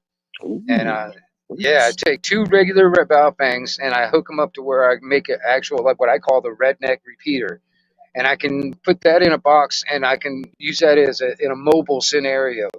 And I can just set it up like in the middle of wherever, and I can just use that. You know, as long as the batteries, I'd probably hook up a solar panel to keep the batteries topped off, you know, and then it becomes mobile. You know, you just throw it in an ammo box, man, and then. Say what? I was saying, what's up, Rescue? Yeah, that's all good stuff, man. I've got 2 cans and a bunch of string. That works. Hard to hack that. You got to keep the string tight, though. That's the only thing. Yeah. Turning guns. I remember when Captain Crunch was an ensign. Shit. Well, I tell you what, folks. I'm extremely tired. I really am. Dude, Chad, I appreciate, man. This has been fun, man. I appreciate you letting me up, dude. Yeah, man. Absolutely. I mean, we've covered so many topics in like 5 hours. You know, it's amazing. I love the conversations. I love where they go. You know, and it's there's no real real topics. You know, we just kind of and we're learning. That's Yeah. the benefit of these panels. I'm telling you, man, because you know you feed off of us, we feed off of you. It's really good. Yeah, I And I'm agree. glad I you're love doing it. it. I'm glad you're doing it. Yeah. Yep. I love it, man. I love it. It's very entertaining. It's very informative. But yeah, I am extremely tired. I'm starting to get a headache. And, All I right, only man. had Well, yeah. I'm gonna go I, ahead and jump off. I appreciate all you guys out there, man. I'll see you guys on the flip thank side you. out here on YouTube. I'm gonna go Indeed. wander around and see what else is going on. Yeah, I think I'll mess around and look around because I know I'm missing a bunch of shit going on. And then I'm just gonna take Yeah. my happy ass to bed. Hey, man. Thanks for having me up here, Shad. It was fun. It's Man, nice talking to all you guys. Chat, thank, too. All right. thank you for bringing Yeah, me into everybody in Cleveland. chat, y'all are awesome. And Carl, I'll see you Thank later, y'all, man. man. Thank y'all for bringing me into Cleveland from Southern Ohio. Yeah. You know, I was about to fall asleep. So I thank you. I thank you all, man. Thank you, Carl. No All sweat, right. brother. Peace. Peace out, everyone. Have a good night.